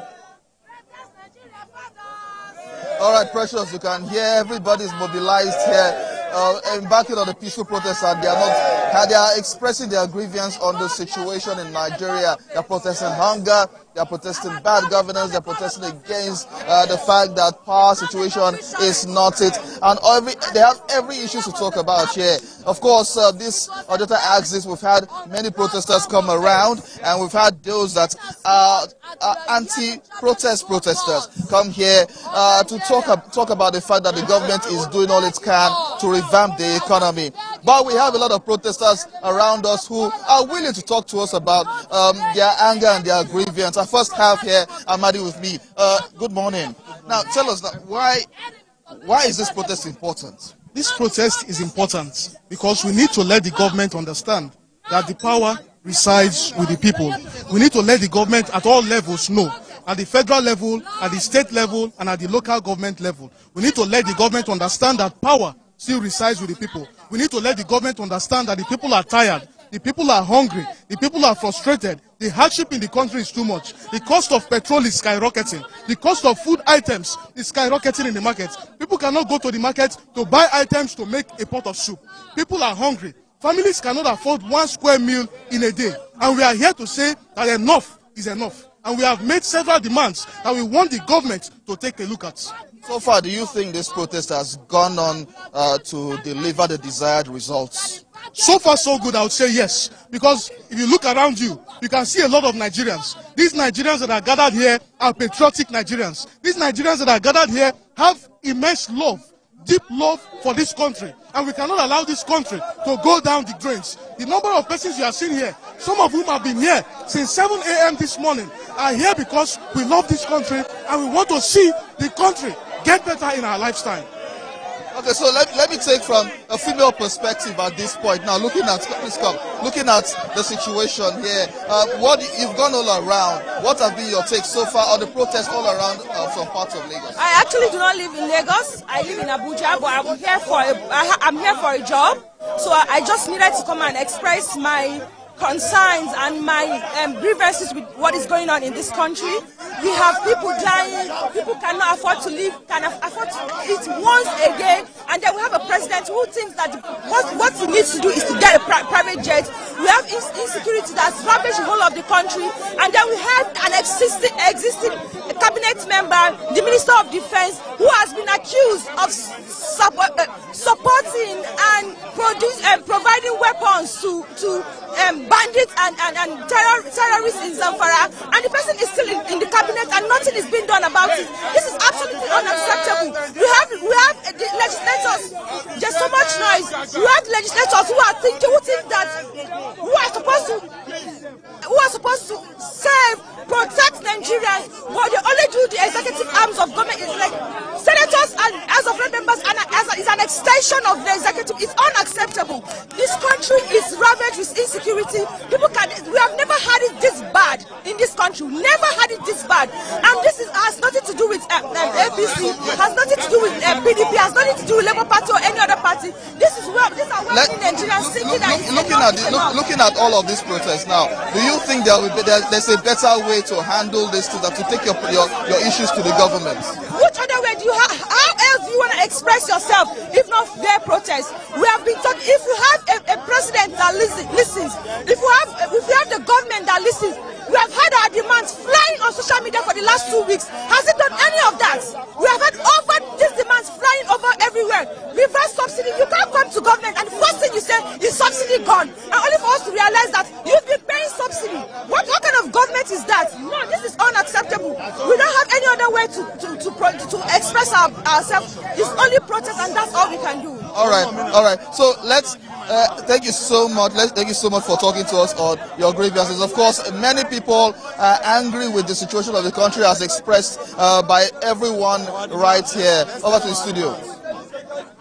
Thank you, Theophilus, for that update. We'll get back to you. We know that a lot of the protesters want to, speak, and we'll give them that opportunity in a moment. But we need to get back to our guest. Dr. Jalili was speaking earlier, and we were talking about dialogue. I spoke with one of the organizers yesterday, and he said, look, dialogue is not an option at the moment. At what point do you think that, the protesters should be open to some level of dialogue?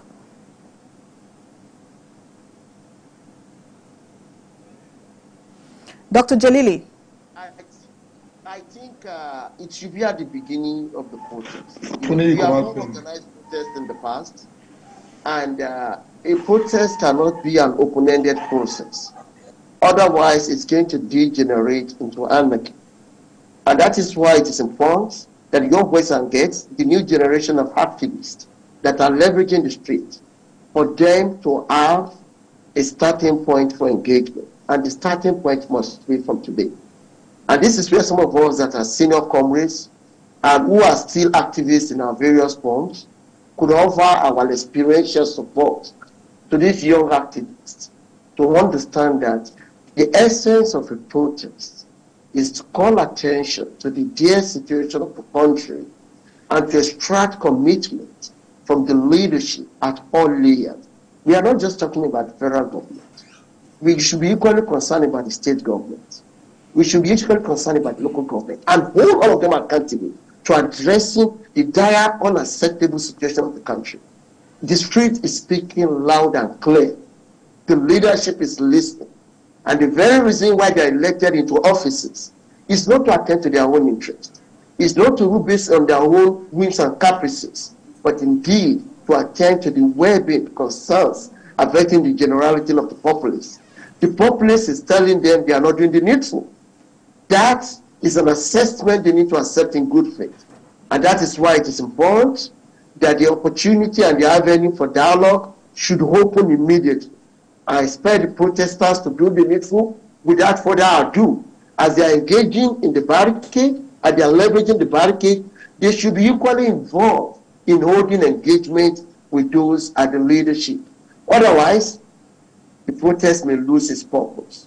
And that is one thing they don't want to see happen at all. So my submission is that the conversation should begin as they continue to leverage the streets. Let me bring in Mr. Lawson. The lady who came in from Abuja to Lagos for a job and then joined the protest is quite interesting. I think it also shows the motivation and determination of these protesters. And one of the things she talked about was a government that listens. And as you have followed this particular process from the declaration of the intention to protest and government's response, can you say that, look, the government is listening and in their disposition they have shown that they are listening? That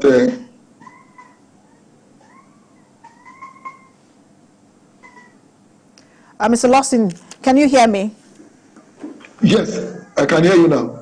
All right, so I was asking you about the disposition of the federal government. Do you think that they have shown that they are listening? Because which is one of the things we've heard the protesters talk about, a government that listens. This particular administration, and when you look at the body language, are they listening and are they showing that they are listening? Well, the indicators are there, just like I said in the opening. This is perhaps the first time that prior to this kind of nationwide protest, government came out speaking, president directed governors, and people working with him to engage with their local communities. In the last couple of days, I've been part of series of engagement that I've seen rather series of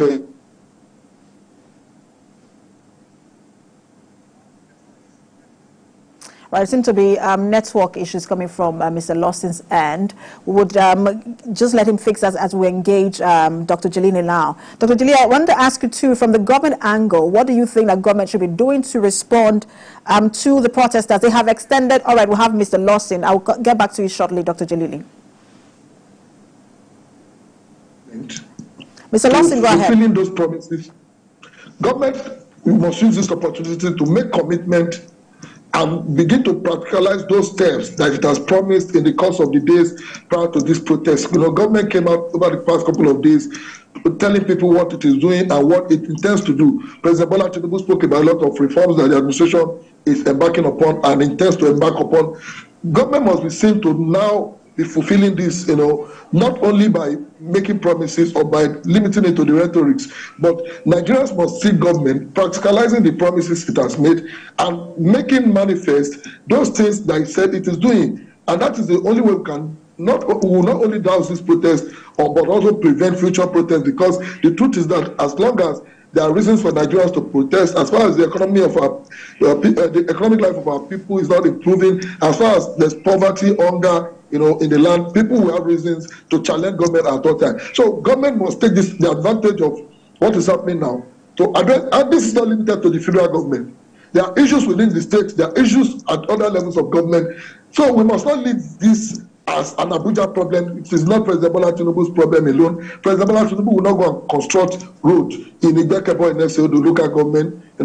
So that is why we must also commend those governors who are supporting the move by the federal government to alleviate the challenges of the people, just like I said. Mr. Lawson, again, I would have to put you on hold. We want to get a quick update from the nation's capital as well. We have reporter Demola Lawrence standing by for us at the National Stadium. Demola, give us update from the National Stadium.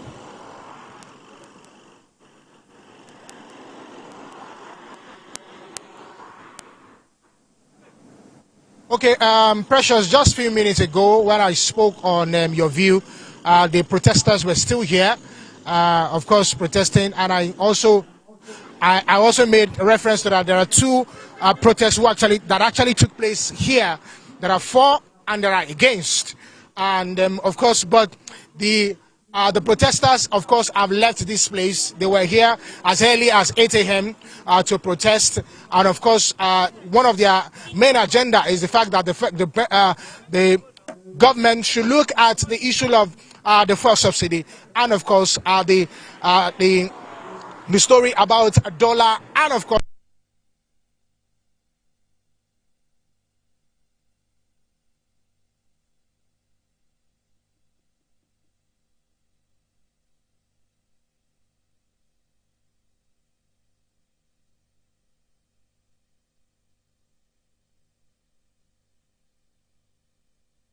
Practically empty. Just a few minutes ago, there were many here, but if you can see, this place is actually empty. They've now moved down to the Eagle Square. I was at the Eagle Square earlier this morning. What we heard was that they were going to be at the National Stadium, but after finishing from here, they now moved down to the Eagle Square. We also heard that the police and the security agencies actually are there to guide them at that particular place for the protest. All right, so Demola, I just want to be clear that it is the protesters who were at the National Stadium that moved to the Eagle Square. I heard you mention that, just to clarify that.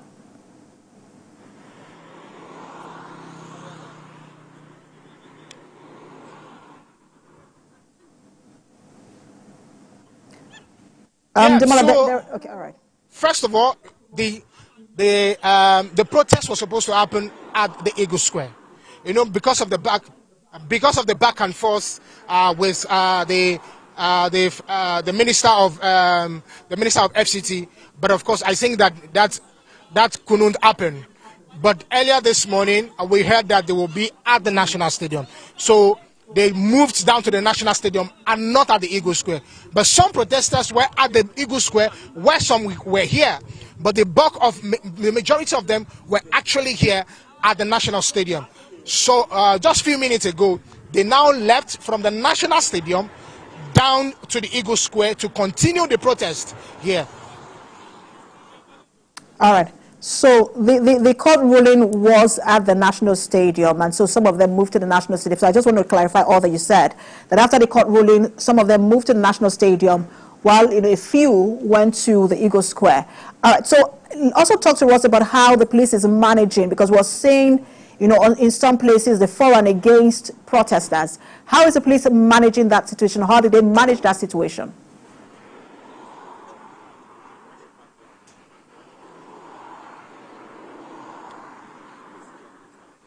Yeah, so the police have tried as much as possible to manage the situation. At the time, he wanted to become rowdy because the protesters were saying that they don't need the police at the venue of the protest. But the police were also made them understand that they're actually here to maintain law and order so that things don't go out of hand. But the protesters said they don't know them, they don't want them rather. But the police have been able to maintain some level of discipline here. Even the protesters as well, they've been able to maintain some level of discipline. So there's also this back and forth between the protesters and the police. But at the same time, there was no violence, But just like 30 minutes ago, some set of people came and joined them here. So it became rowdy, but the police were able to manage them eventually. All right, thank you, Demola, for that update. We'll get back to you for more as we turn our attention now to Bayelsa State, where a reporter is standing by, Joseph Kunde. Joseph, give us a situation report from Bayelsa State. Actually, started a little bit better off about 9:30 a.m. where they gathered themselves. Initially, about 200 of them, young people, youths, and then they proceeded. They had the escort of the police joining them in their vans and all of that. Well, along the line, they were supposed to move from the popular Tobia roundabout to end it at the government's house there. But while they were doing that, unfortunately for them, they were accosted by some anti-protesters as well. And that was when the entire crowd was dispersed. It was almost becoming violent. But as I speak to you right now, if you can see behind me, You see that the road is not as busy as it should be. The protesters are nowhere to be found. The traffic is just trying to gather momentum again. But for certain, the banks in the States, they are entirely closed. A little bit of the supermarkets are also shut down. Everybody are trying to see a decision of things as it stands. But there were no issues of gunshot being heard anywhere. Just that they had the issues of the protesters and the anti-protesters having a bit of a collision, and that was where everybody was dispersed by the security agency. All right, so we're having a bit of a network challenge with your, from your end, and so we can't see your video. But I would just ask you, just before we go, I just want to clarify again that both the for and against protesters have now dispersed. Yes, as we speak, they have dispersed. Although I'm still coming around the capital to see probably if they will go and assemble somewhere else. But as we speak at the moment, they are all dispersed. And what's the security situation like? What's the arrangement like in Bayelsa State?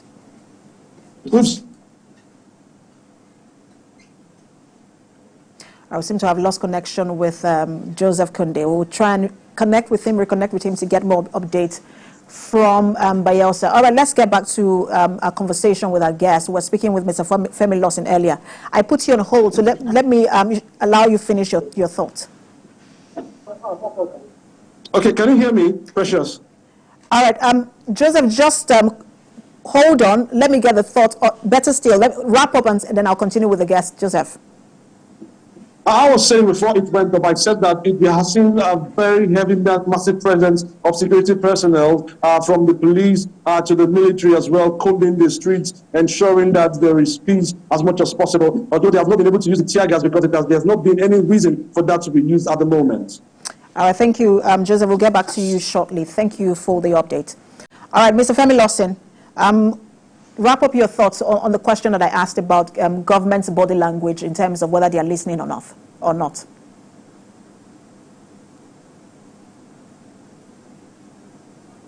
Mr. Lawson, unmute yourself. I think you're muted. Yeah, so like I said, in an unprecedented way, government is engaging, speaking to stakeholders, not only from Abuja, across the state. Governors are meeting with stakeholders, ministers are talking, National Assembly members are talking, and we must understand, I want to restate this, that these entire problems confronting Nigerians are not the problems of Abuja alone. So I personally will not be looking forward to all our solutions to these challenges coming from Mr. President, as the case may be. But rather, we must also deepen this our demand as Nigerians for better life to what our states are doing, across the country. What are these local governments going to be doing now that they have autonomy to spend funds allocated to them? Because a lot of time we want to concentrate on Abuja, and we lose sight of the fact that governors also have duty to make life meaningful to citizens across their state. Like I said, even though unfortunately some states didn't take this serious, but we must commend those state governments that have also come out to start speaking and engaging with their local community, with their local people. Like I said, in the last 4 days, I've seen the governor of Ondo State meeting stakeholders, religious organizations, students, youth, women, and professional groups. Government must begin to do this regularly in order to build confidence and let the people know what is actually being done to alleviate their issue. Just in the past, for more than 8 years, I've not heard of student bursary and scholarship in Ondo State. I'm hearing that for the first time 3 days ago. When they got, see, these are part of the things the government can do to palliate, this hardship being experienced by Nigerians. And we must, like I said, not leave this to federal government alone. But I must agree, and I want to state rather that the response of government has been impressive, but more has to be done. All right, so Dr. Jalili, I want to pick up from where Mr. Femi Lawson stopped, because when you look at, the demands, if not all of them, the majority of them are targeted at the federal government, whether it is the fuel subsidy removal or it is reversal of electricity tariff, the issues around food inflation, everything seems to be targeted at the federal government. But we know that the allocation to the states have increased.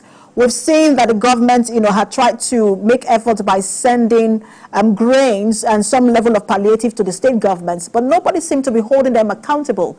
Is that something that the protesters might be missing? Yeah, thank you so much.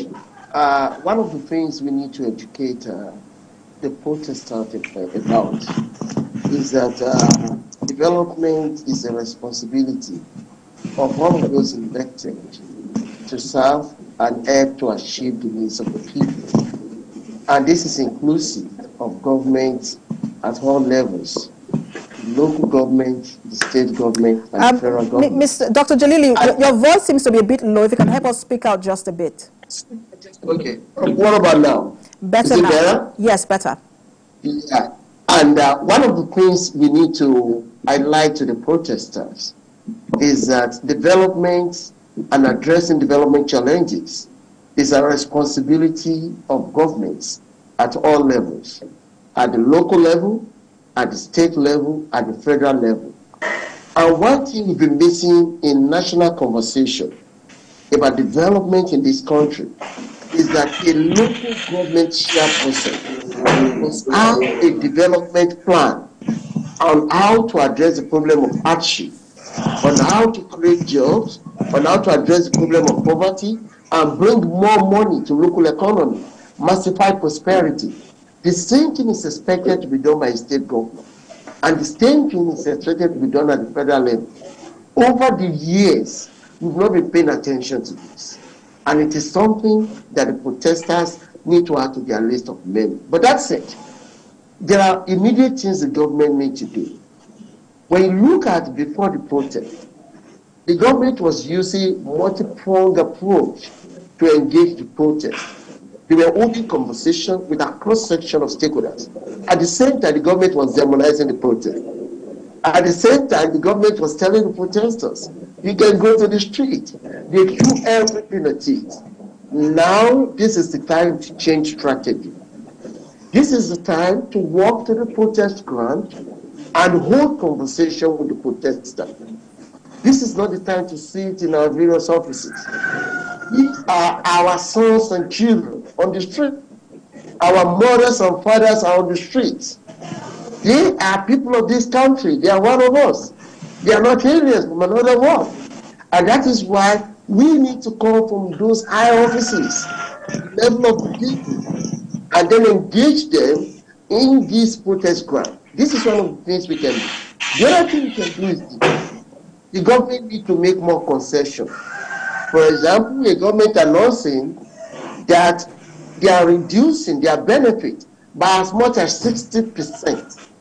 I believe is going to persuade the people to move away from the street and embrace this conversation, because it is high time we begin to hit it on the head that the purpose of electing people into offices is not that for them to be living wealthy life. No, it's for them to sweat it out and ensure that prosperity massifies on the end of the people.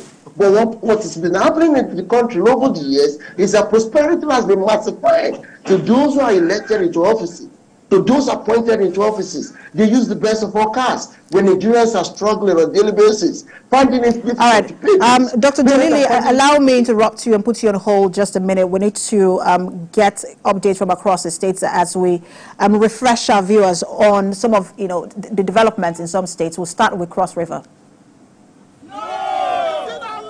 APC members that are Cross Riverians? No! Is it only APC members that are hungry? No! Why should everything be ending at the temple of APC? God, hunger and suffering in the country. That is why to we are gathered here at Maurice Leso roundabout in Calabar. Of course, Maurice Leso is a very influential figure in the history of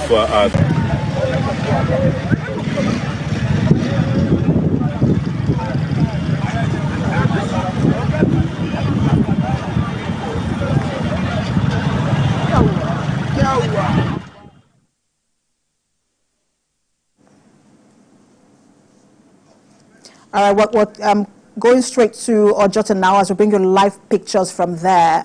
Protest at the Freedom Park holding there.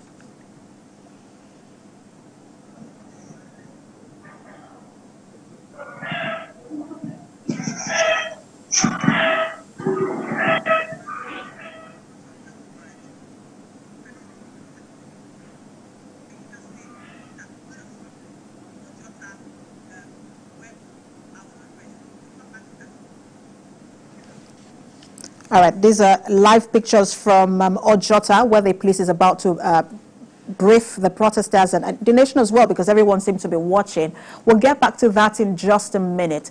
Let me bring in Dr. Jalili. Okay, all right, I think we'll have that now.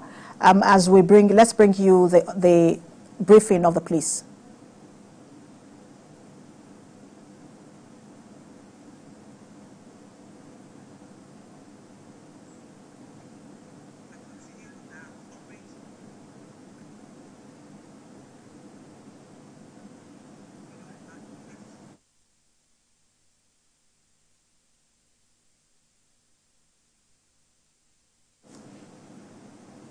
This is TVC News. We are continuing with our coverage of the nationwide protest. Those are live images from Freedom Park at Ojota. Our correspondent is there, Solomon Ajuzogu, who will bring you update in just a moment. We also have a correspondent in Ketu area at the Peace Park, Theophilus Elama, who will also bring us update. Let's get to our guests before we get to the briefing of the police there at Ojota. I just want to let Dr. Jalili wrap up his thought, then we'll get that briefing from the police officers.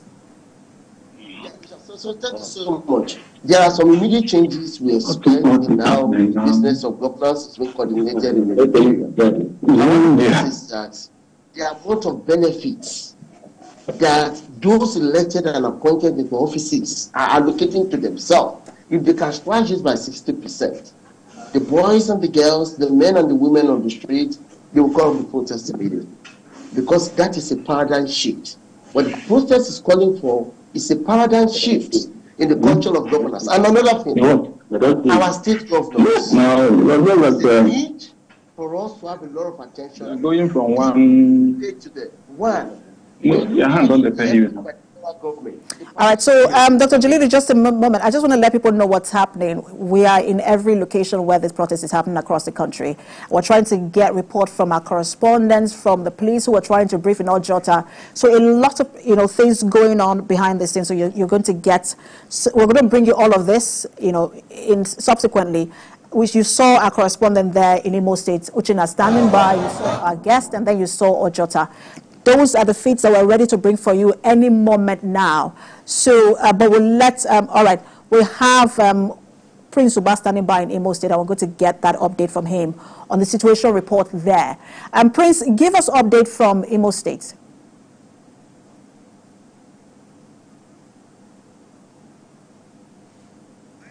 All right, so we also lost connection with Prince, but let's now bring in Theophilus Elama from Ojota. Theophilus, give us update. You were in Ketu earlier, now you are in Ojota. Give us update from there.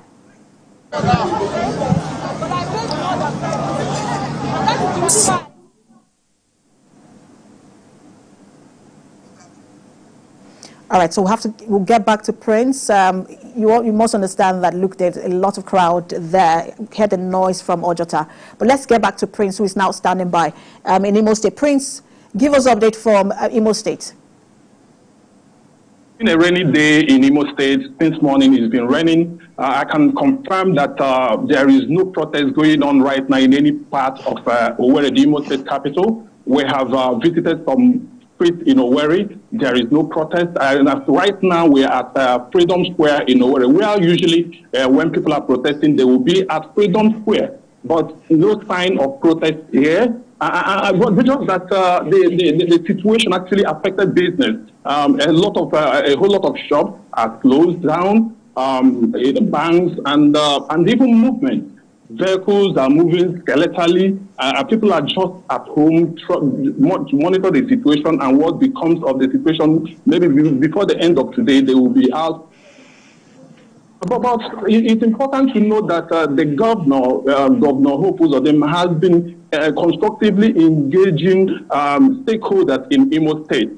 Yesterday, he met with all groups, stakeholders, and told them that actually what we need now is not a protest. What we need now is to engage government constructively and assure the citizens that residents that Mr. President is doing all within his powers to ensure that we have a stable economy. And even some groups have also come out to say that they wouldn't want to be part of the protest because it will not be helpful to our country, Nigeria, especially this time around. Like the Ohanese Youth Organization, their president came out to advise youth in the state not to engage in such protests because it will not be beneficial to us. It will not be also useful to our economy. And right now, I can confirm that there is no protest going on in Imo State right now. And even without the protest, what's the security situation like? The security situation here is very tight. I can confirm to you that security official personnel are at different locations in case of any eventuality that may arise as the cause of the protest, if there will be any protest. But currently there is none, and security officials are strategically located at various points. You talked about shops not being open and businesses also being closed. What about government offices? Are they open? Actually, some points, like we also moved to the state secretariat. The movement there is actually skeletal. It's skeletal. Not usually the behavior of activities is ought to be there, but right now I believe maybe because of the rain. Once the rain subsides, I believe that businesses and official activity will pick up earnestly. All right, Prince, thank you so much for that update. All right, let's bring you a situation report from Oyo State. These are sights and sounds from Oyo.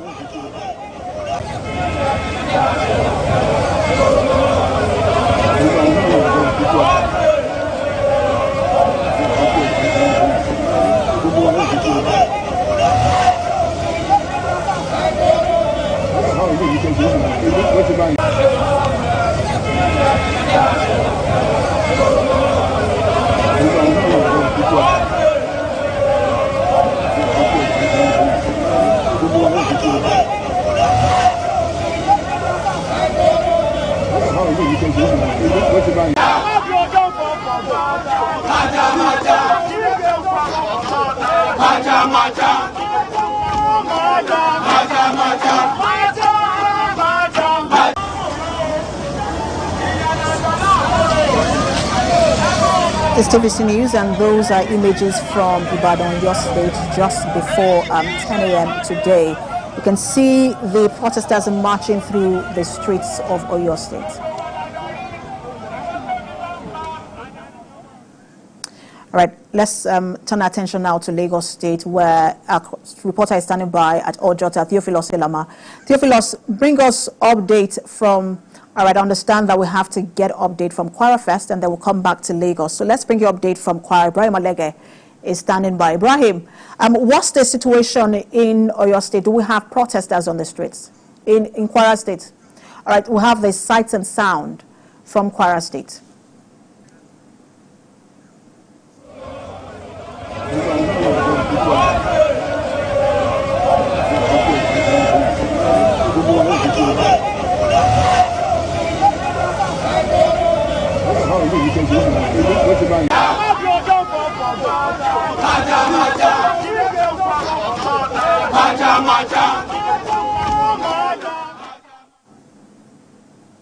Right, those were images from Kwara State just before 10 a.m. this morning. Also, protesters are marching through the streets of Ilorin. Let's now bring you the situation report from Ojota as we bring in a reporter, Theophilus Elama. Theophilus, give us an update from there. We saw the police trying to brief protesters earlier. All right, minutes ago, we had the Commissioner of Police Lagos State arrive here with some other protesters and other journalists coming to see the situation around this area. And we spoke to him some minutes ago, and he mentioned that he assured the protesters of the police support in ensuring that they go about their businesses lawfully and peacefully. And he also admonished that they shouldn't leave because there was complaints about the fact that many of them couldn't gain entrance into Ganifa Wemi Park. But as it is right now, the Commissioner of Police, he just came out from the Ganifa Wemi Park, and he will be getting into his vehicle. But he assured the protesters that the police will be there, is here to support them and to ensure that everything goes on fine. He also assured them that no one will hijack the protest, and also told them that they also have to be just a minute. I can see the Commissioner of Police, by your side. Can you walk up to him just so we can have a live with him? Okay, let's move down to the Commissioner of Police so that we can see how we can talk police so that we can talk to him at this point. But okay, let's go forward. But he's swarmed already with a lot of journalists. But we will try to we will try to get close to him. We'll try to get close to him to talk to him. Hold up. They have conducted themselves in a very civilized manner. And my men, true to what we told them to do, they have been very, very polite, friendly. Thank you very much. Thank you. They refused to enter. No, they will enter. They told us they will enter. They are going to enter.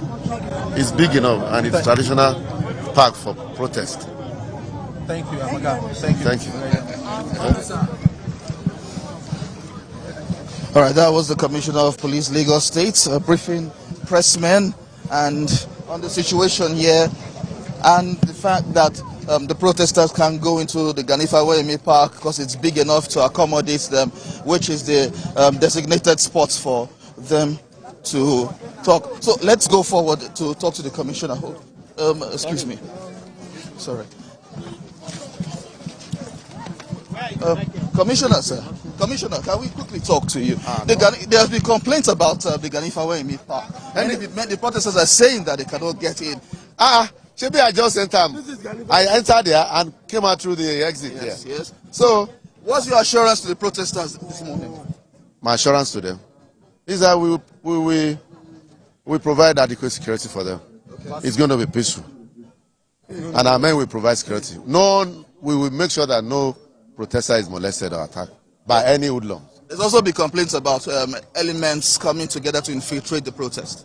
And that's why we are here. We don't allow any infiltration. If there's any sign of infiltration, we quickly nip it in the bud. Commissioner, how would you, observation, how would you describe what you've seen so far in terms of the very, very fantastic, peaceful, friendly. You can see police and protesters, exchanging, banter, discussing. In terms of the conduct of the protests and conduct of the officers, there is perfect, it's good. Protesters are they have conducted themselves in a civilized manner, and our men are also doing their job. Professionally and in a very civilized manner. Thank you. All right, the Commissioner of Police speaking there, just assuring protesters of the police support in ensuring that the protest is peaceful. Studio. All right, Theophilus, we understand he was talking about how the Ganifa Park is now open. I just wanted to clarify that everyone in Lagos, whether you are on the island or mainland, that's where you are expected to be.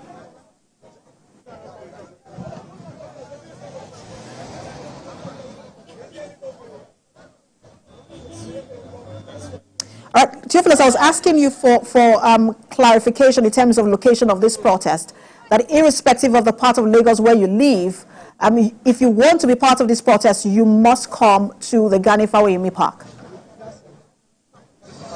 Yes, if you want to be a part of this protest, you must come to the Ganifa Park or the Peace Park. Those are the two designated areas by the government and by the courts to ensure that they sort of nip things in the bud and not allow it to escalate like what we have seen in previous protests. So the Ganifa Park and the Peace Park are the two designated parks by the government to ensure that everything goes on fine. Thank you, Theophilus, for that update. Let's now turn our attention to the nation's capital. Correspondent is standing by, Femi Akonde, to bring us update. He was by the Eagle Square earlier, where for a second time, the police used tear gas to disperse protesters. Femi, give us update. Are you still around the Eagle Square? And then what's the situation report?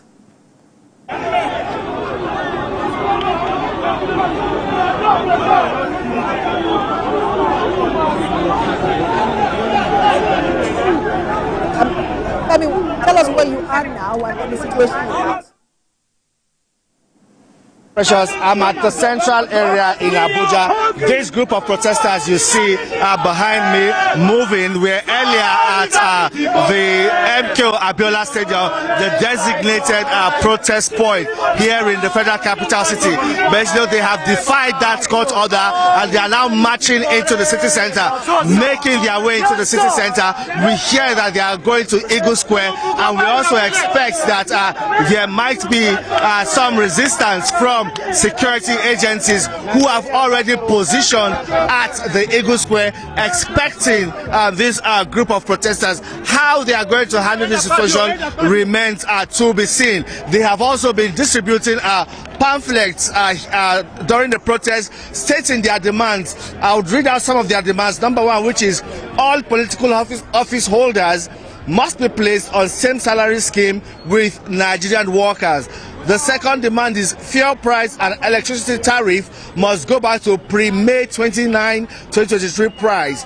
The third demand is, they say, we demand the implementation of a minimum wage that meets the basic needs of all Nigerian workers. Number four, we demand the establishment of a progressive taxation system in Nigeria where the wealthy pay their fair share and the burden is not disproportionately placed on the poor and working class.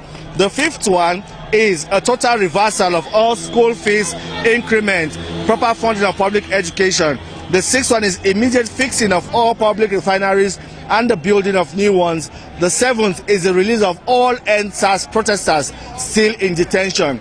The eighth is that no protester must be arrested during or after the End Bad Governance protest. And I must tell you that, you know, this group of protesters already have protection from the police. We have seen security agents, the police, civil defense, and other security outfits, you know, protecting them, moving along with them to ensure it is peaceful. They are making their way into the city center in a total defiance of that court order restricting or restraining them to the MKO Abiola Stadium. This is also, you know, even the military, the Nigerian army are also here to, you know, move along with the protesters to provide protection and ensure that, you know, the protest remains peaceful. Well, with this kind of security presence we have seen here, we want to expect or want to believe that, you know, the situation inside the city will be controlled, because I believe that they must have gotten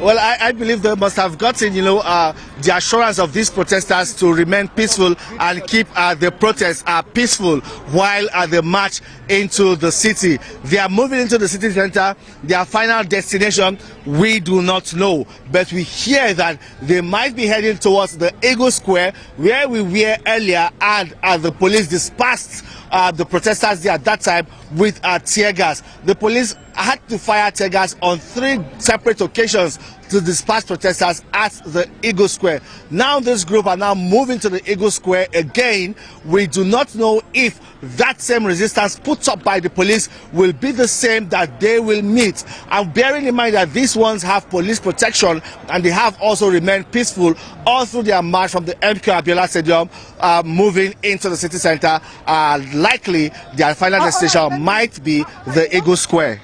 I want to take just update from other states. In 30 seconds, we have to go to other states, but I just wanted to ask, for those who do not know Abuja so well, where you are now, the distance between where you are now and Eagle Square, how many minutes will it take for the protesters to get there? Well, the protesters should be at the Eagle Square in another 7 minutes. That is about, the Eagle Square is just about 4 kilometers from where I am standing right here at the central area in Abuja. I'm standing at the central area just a few meters away from the Central Bank of Nigeria and the National Economical Center. So they will just walk a short distance before they get to Eagle Square. This walk started from the MKO Abiola Stadium, which is about 11 kilometers from the Eagle Square. Precious. In about 7-10 minutes, I'm sure we'll get back to you again to see how things will play out at the Eagle Square if the protesters are heading to the Eagle Square. Thank you so much, Femi, for that update. Let's now bring you sights and sound from Ondo and Imo State.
Let's get a live update from Kwara State. Our correspondent Ibrahim Alega is standing by. Ibrahim, give us a situation report on the protest from Kwara State.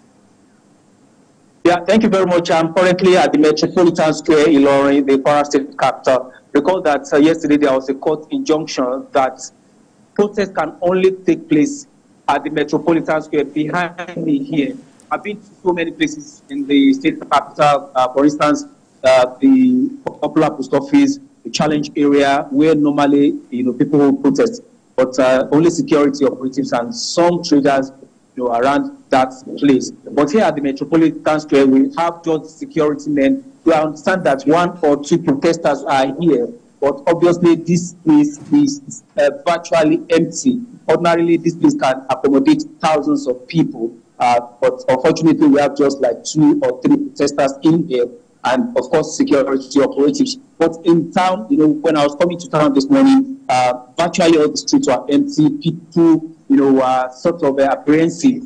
Majority of them could not come out on time, but gradually they are coming out, to open their shops.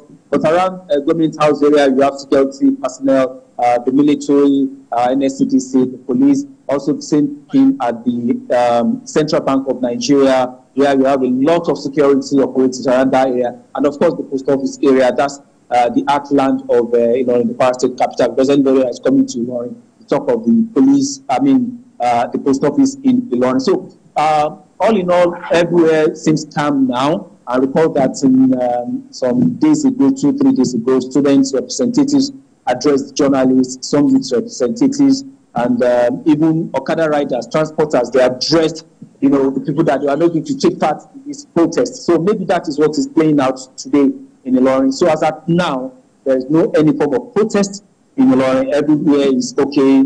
Everybody is going about their normal businesses, except that the majority of people are indoors.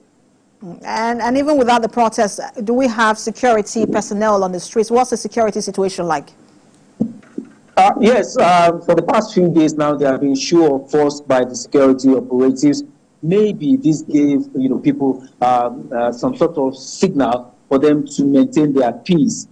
That's why most people did not, are not they are not in town, so to say.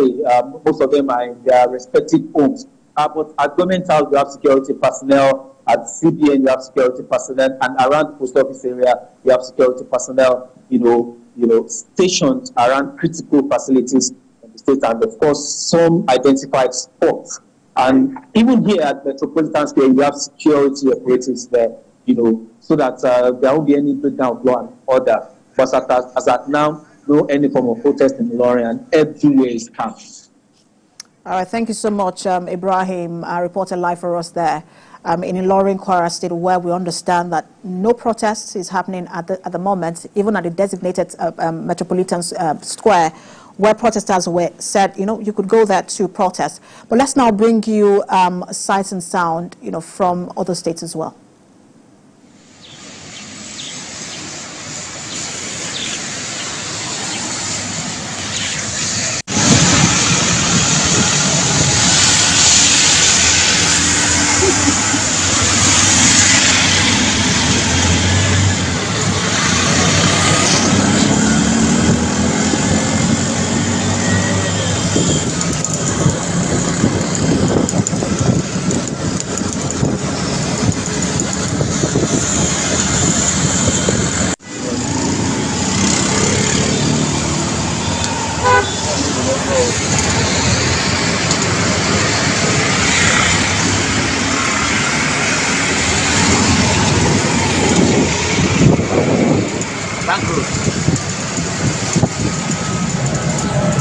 Andrew.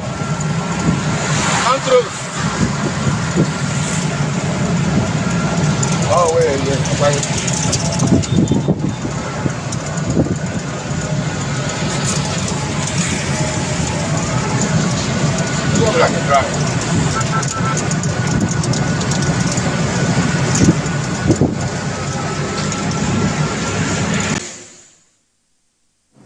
Well, let's bring you the latest from the nation's capital, where we understand that security forces have fired tear gas to disperse protesters rallying on the streets on the Murtala Mohammed Way by Duse Junction. The protesters took over the streets, hindering the free flow of traffic. I will bring you more on that report when we have it. But let's turn to Oyo State, where we have a reporter standing by, Olaido Yewoli. Olaido, we saw earlier just the situation in Ibadan, where we saw protesters marching on the street. That was before 10 a.m. What's the situation now?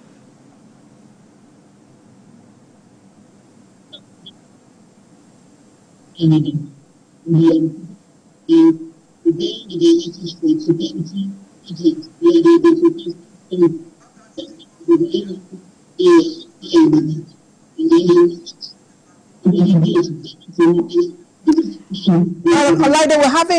having challenge with your audio. We'll just give you time to fix it, and we'll come back to you as we bring you that breaking news again from Abuja, where security forces have fired tear gas to disperse protesters rallying on the streets, on the Murtala Mohammed Way to Duse Junction. The protesters took over the streets, hindering the free flow of traffic. Our reporter there, Stephen Essien, has more. We're at the Murtala Mohammed Way, just by Duse Junction, and there is a crowd here protesting at the moment. Security forces are engaging with them to leave the streets and allow for flow of traffic. At the moment, they are giving little cooperation, or they are agreeing to leave the road, but it's a little rowdy.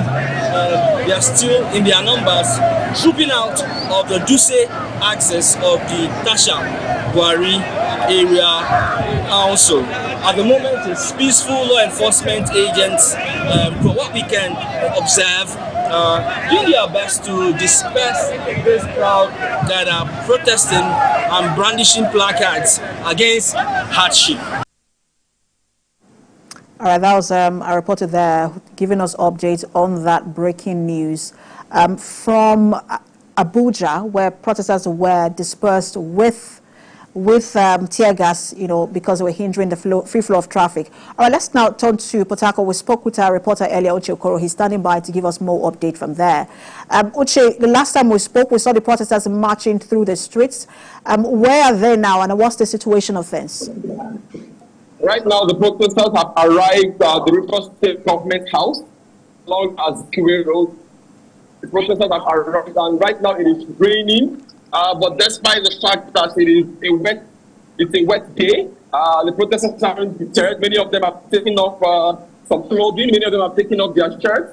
Many of them have taken off many of them are down in their underwear and the tape, braving the rain that are pouring down. So that's the right now. You can see many of them still in very high spirits, here at the River State Government House in Port Harcourt. At the River State Government House in Port Harcourt. This is the mood here at the River State Government House. Everyone is in high spirits. Security agencies escorted them all the way from the Port Harcourt Pleasure Park down to this location. We expect.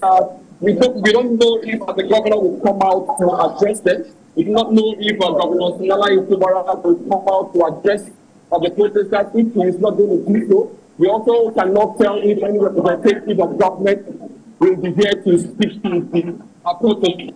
But then again, security agencies have taken over, have barricaded further access to the government house.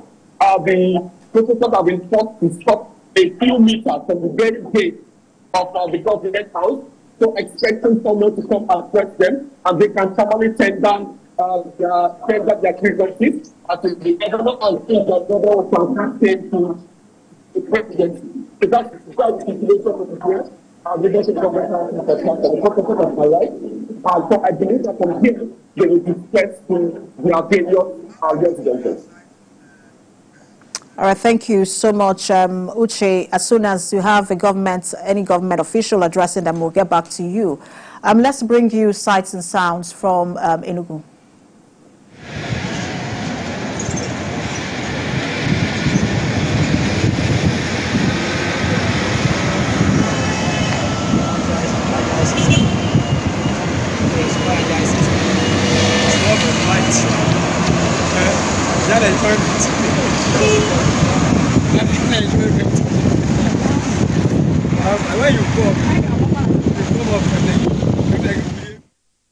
Right, this is TVC News, and we just heard that the protesters are actually in Ojota. Those who were at the Ikeja on the bridge have now marched to join those who were at the Freedom Park, Ojota. Any moment now, we'll have our reporter, Theophilus Ilama, to brief us on the situation there. Let's bring you more situation report. All right, we have Theophilus now to give us update. Theophilus, Femi Lawson rather. We'll get back to Theophilus in a moment, but let's speak with our guest. We've been putting them on hold. Thank you both for being patient with us as we bring this report from across the country. Femi Lawson, I just want to get your update, on all of this situation. Pockets of confrontation between protesters and police in Abuja. We also saw what happened in Maiduguri. Lagos is largely peaceful. In some states, no protests at all. What do you make of all of this, where some people are showing up, some people are not showing up, and then confrontation as well? It's protest, and it's an exercise that only people who are interested will be involved in. So it's expected that not everyone will be on the streets, but it's very unfortunate that we'll have those pockets of violence emanating a report from Maiduguri and of course parts of Abuja. But likely, one of the issues that have raised tension and fear before today was the last experience of aftermath of NSAS in Lagos and the fear of a repeat of violence. And I think the protesters in Lagos have been able to prove those who have that fear wrong, that of course Nigerians can actually express themselves without resorting to violence. And I think they should be able to maintain this posture that they have demonstrated today by ensuring that the protests remain peaceful for as long as they are outside.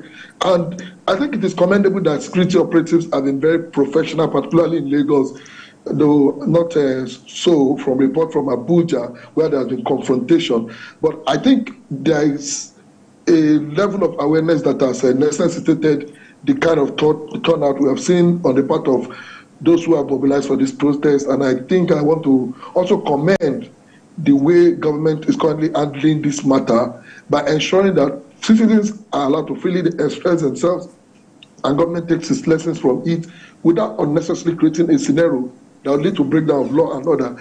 This must be respected. The security agents have the duty of protecting lives and properties, but those lives must also include the lives of people who have come out to protest and those who have chosen not to be part of this protest. For those who have chosen not to be part of the protest, it is within their right, and for those who have chosen to be part of this, Femi Lawson, again, you have to pardon us. We're trying to get updates, from this location as much as possible. We have a reporter standing by now at the Freedom Park, Theophilus Ilama at Ojota. Theophilus, earlier we listened to the Commissioner of Police saying that Igani Fawemi Park is now open. Where are the protesters now? Have they gained access into the park? Well, the Commissioner of Police said the Igani Fawemi Park is now open. But what we are saying is that protesters are still here on the main road. Now, there are two sets of protesters here. One at the other end, they are the Ikeja axis of the protest, and this here where we are is the Ojota end. And so they've decided to take those ends to protest against bad governance, as they have said, #end bad governance. And so what we have seen is that the Igani Fawemi Park is open according to what we are seeing, and of course according to the Commissioner of Police, it's open. But none of them are going there. Now, they are not entering, they don't want to get in there because of the fear that they will be locked in and the protest will be of non-effect. That's why they have decided to stand in here. Some at the other end, and while the rest are still here. All right, so do we know if, you said they're on the street, we saw the Commissioner of Police earlier, do we still have security presence with them there? And then I was speaking with Solomon earlier, he had mentioned that there were people who were for and against. What's the situation now in terms of the people who are against the protest?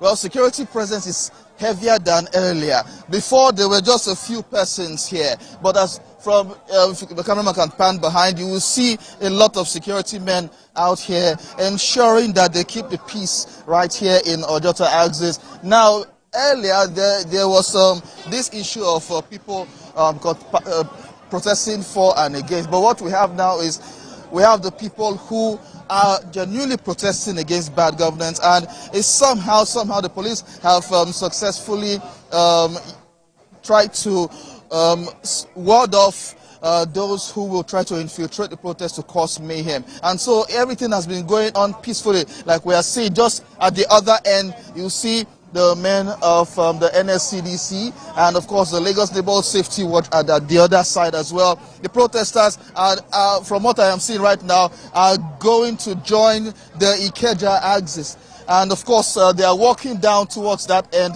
to join their Ikeja counterparts and form possibly a bigger protest than what we had earlier. And so the protest is growing so far, and everything so far so good. It's still going on fine. Theophilus, just to walk down with them, we want to see how that plays out, and then what happens next when, both sides meet, where they will stay. So walk down with them. If you can speak to some of the protesters, also speak to them as to why they're not going into the park as well. And then we'll also try to get the traffic flow report in that area as well.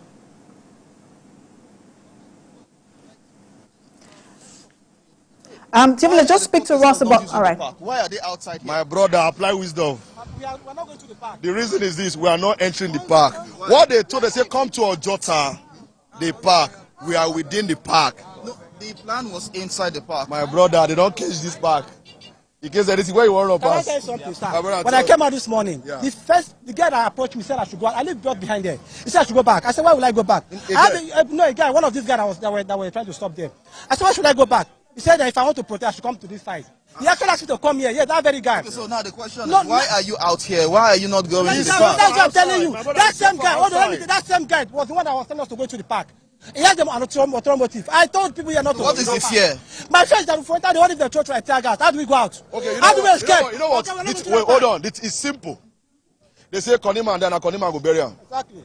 We no go enter. We no enter. Why? The reason is this place is caged. Now listen to me as a commander of the Federal Republic of Nigeria. If they want to enter, they're supposed to help us cut the grass, help us set chair, put DJ. That's what Brother, can you enter here? Okay, the commissioner of police was just here, just left here. Baba, we don't tell them. We not go fit enter here. But if they arrange it between today and tomorrow, someone will come and go enter. Understand? But my brother, this place they cage. We know where we be. Okay, so why is we're seeing that people are moving this way? Let's move forward. Can I ask you a question? So why are you here for the protest or for the? We are here for the protest, as it is. So as we are seeing now, we are moving towards the other axis where protesters from Ojota are already gathered with those at from the Ikeja. All right, so we'll bring you that in just a moment. Theophilus is trying to ensure, to get more updates as both sides. He said one party is at Ikeja and the other party is at in Ojota, and they're trying to converge. And then we'll see what happens next. Where will they stay, and how long do they intend to be, staying, at Ojota? But let's now get update from our reporter in Oyo State, Olaide Oyewole, who is standing by for us. Olaide, give us update from Oyo State. So far, Precious, the protest has been peaceful. The protest started in Ibadan exactly 9 a.m. from Iwo Road. And the protesters walked down from Iwo Road to Agodi Gate and then down to here in Mokola. This is another group. I started with another group, a particular set of groups who came from Iwo Road and moved into UI. But this is another group from based here at Mokola roundabout. Driving on their demands and asking the government to make life easy for citizens So far it has been peaceful. The protesters have been very orderly. There have not been any form of violence from this end. And they are saying that they are not going to stop their agitation until the government puts things in order. Precious. So do we know the plan, Olaide? In terms now, they are Mokola. You said after Mokola, what next? It's facing me. We don't know that the protesters are here. But like I said earlier, the first set of protesters came from the east down to Mokola, and they are moving down to University of Ibadan. And then we heard that they are going to Agodi Secretariat, the state secretariat in Agodi. So for this set of people, we don't know what they are up to at this point, but until we engage with them and ask them where they are heading to from this point, that is when we are going to know that. So that is when we are going to know where they are going to come here from the background. The security agents, the police, and other security agencies are on ground to ensure that there is peaceful protest, to ensure that anyone who wants to disrupt the protest is going to go with the flooding notes. But as we speak right now, we can see that it is peaceful. The youth here are expressing their grievances peacefully, and so far there has not been any form of violence here. All right, thank you, Olaide, for the update. All right, so we're monitoring the situation across the country in all 36 states and the Federal Capital Territory. Let's now bring you sights and sound from Kaduna and Rivers.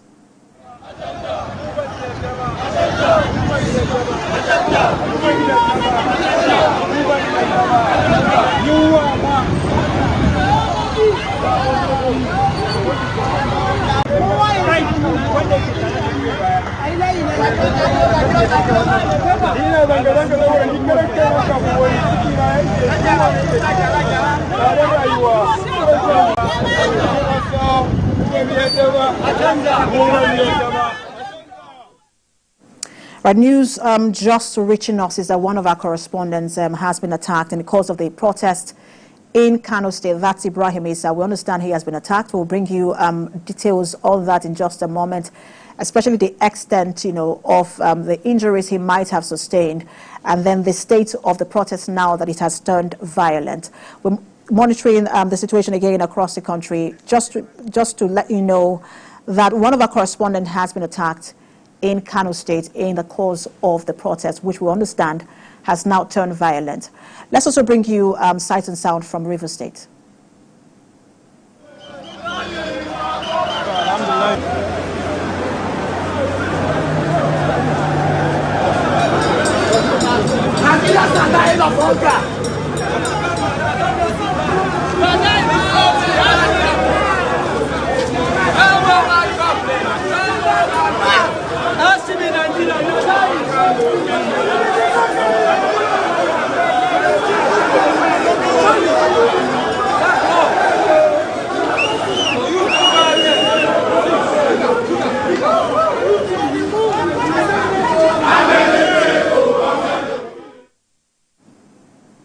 Let's turn attention back to the nation's capital, where the protest seems to be happening on the streets, even with the court injunction saying that people should go to the national stadium. Let's now bring you update from there. Our correspondent Joke Adisa is standing by. Joke, tell us where you are and what's happening there. Yes, right now we are at the popular Wuse Market, the ever busy Wuse Market, but on this day it is completely empty. We've been around the market, we've gone inside the market, and we saw most of the stores, they are not opened. The owners, of course, are standing by, but I think they are apprehensive, and they just want to be sure of what may likely happen and what will not happen. So they are trying to be cautious. A number of shops, of course, do open, but they are not. They are just a few. Right now, just before we got here, at the city center, we saw the protesters marching all the way from the Moshood Abiola Stadium to the city center. They insist that they must get to the Eagle Square. But we must tell you that even security and armed security men are the Eagle Square and ensuring that no one takes possession of that venue for any form of protest at this time. But here we are at the Wuse market. There is calm, there is relative peace, and people are going about their normal businesses. But it does seem that the whole of Abuja is actually grounded on the day like this. Shops are not opened, banks are closed, offices are also shut. So that is the situation report as we speak. And okay, as you made your way to Wuse Market, what was your observation, especially in terms of the impact of the protest on traffic? No, honestly speaking, the whole of the Abuja is virtually empty. There is no traffic. There is no. It's just devoid of the usual. Vehicular movement. There are no workers just stayed away, and everyone is being cautious. They want to see what will happen first before coming out. Of course, government did not declare a public holiday, but I can tell you that everywhere is deserted. Offices are not are shut. Agencies, Abuja largely is a civil servant state, as they put it, are made up largely of the civil servants. And so on a day like this, they are trying to be very cautious. They are taking precautions to ensure that they do not run into any form of crisis. So, but as we were coming, like I said, we saw the protesters peacefully chanting, and we also saw with them security personnel. We saw different security operatives appear with them to ensure that the protest is not hijacked, despite the fact that, of course, court did say that they should be confined to the Moshood Abiola Stadium. But I think they just used that place as a convergence point, and now they have moved to the city center. Joker, for that update, our correspondent live for us there at Wuse Market in Abuja. We told you earlier about our correspondent who was attacked in Kano State. Let's now bring him on. Ibrahim. Ibrahim, I mean, it's a really sad development to see that you were attacked in the line of duty. What's the situation there, especially in terms of the attack on you?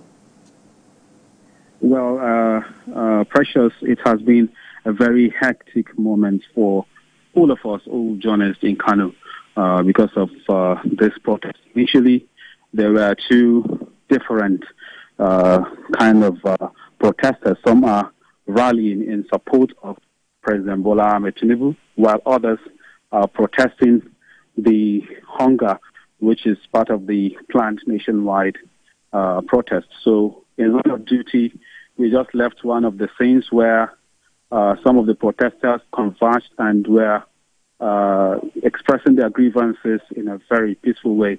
So upon leaving the scene, we now got caught up by some hoodlums who were carrying machetes, sticks, and pipes and all sorts of weapons. And some of them attacked us.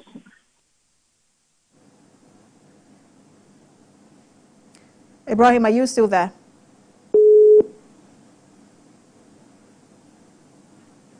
Right, it seemed like we've lost connection with Ibrahim, who is a reporter who was attacked in Kano State.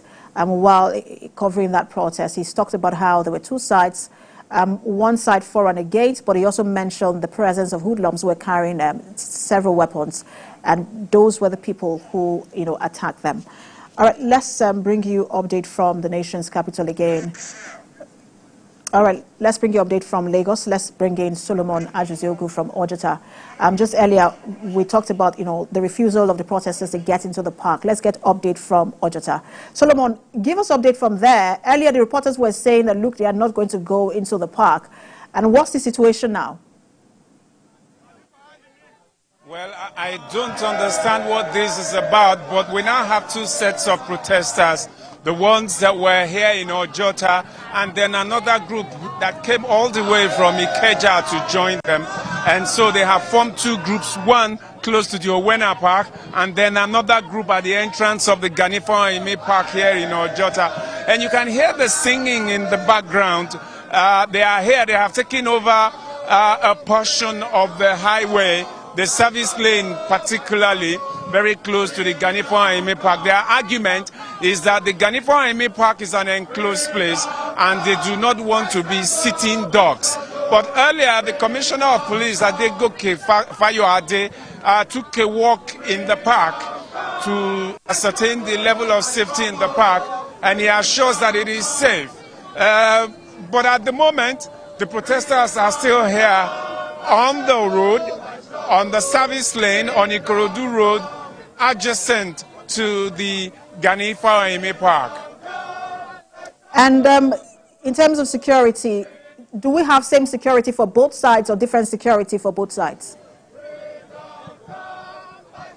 Well, the security here is tight. I think that the police officers here, the security officers here, a combination of the security agencies, the police, the state security services, the civil defense corps, the Lagos State paramilitary organizations as well. And earlier we also had helicopter surveillance on the protesting going on here. So there is heavy security here, and the security men, all they are doing is standing at a distance and watching them and ensuring that it does not degenerate. So far, the security agencies are living up to the promise of the police commissioner that they will guide this. Also joining in the security makeup here is we have men of the Nigerian army who are also patrolling the axis, ensuring that there is enough security here.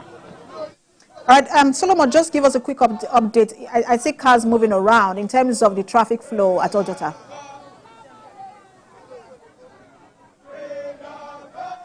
Solomon, I was asking that you give us an update on the traffic flow there. I can see cars moving around. Well, it seems that as the protest wears on, we are getting a bit more persons joining in the protest. But then it appears also that gradually the traffic is picking up here. As much as the protest is going on the service lane, the main way is free for traffic, and the motorists are making use of the freeway to drive past, and they are not obstructing traffic except on the service lane. All right, thank you so much, Solomon, for that update. Let's bring in our senior correspondent, Sharon Ijaso, who moved actually with these protesters all the way from Ikeja to Ojota. Sharon, the protesters have now arrived at Ojota. What next? Do we know the next plan?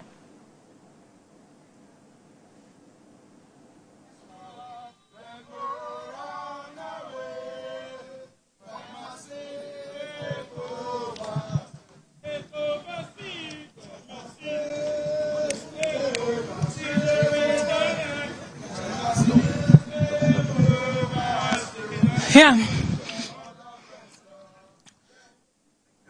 So these are protesters here at just at the entrance of the Lagos State House of Assembly. We can see that we have men from the security operatives waiting here. They've allowed them to go ahead with the protest. About a few minutes ago, they went in circles, singing, chanting different songs and what their demands are. For how long they were able to stay here, we may not be able to say, but there are just quite a number of them here.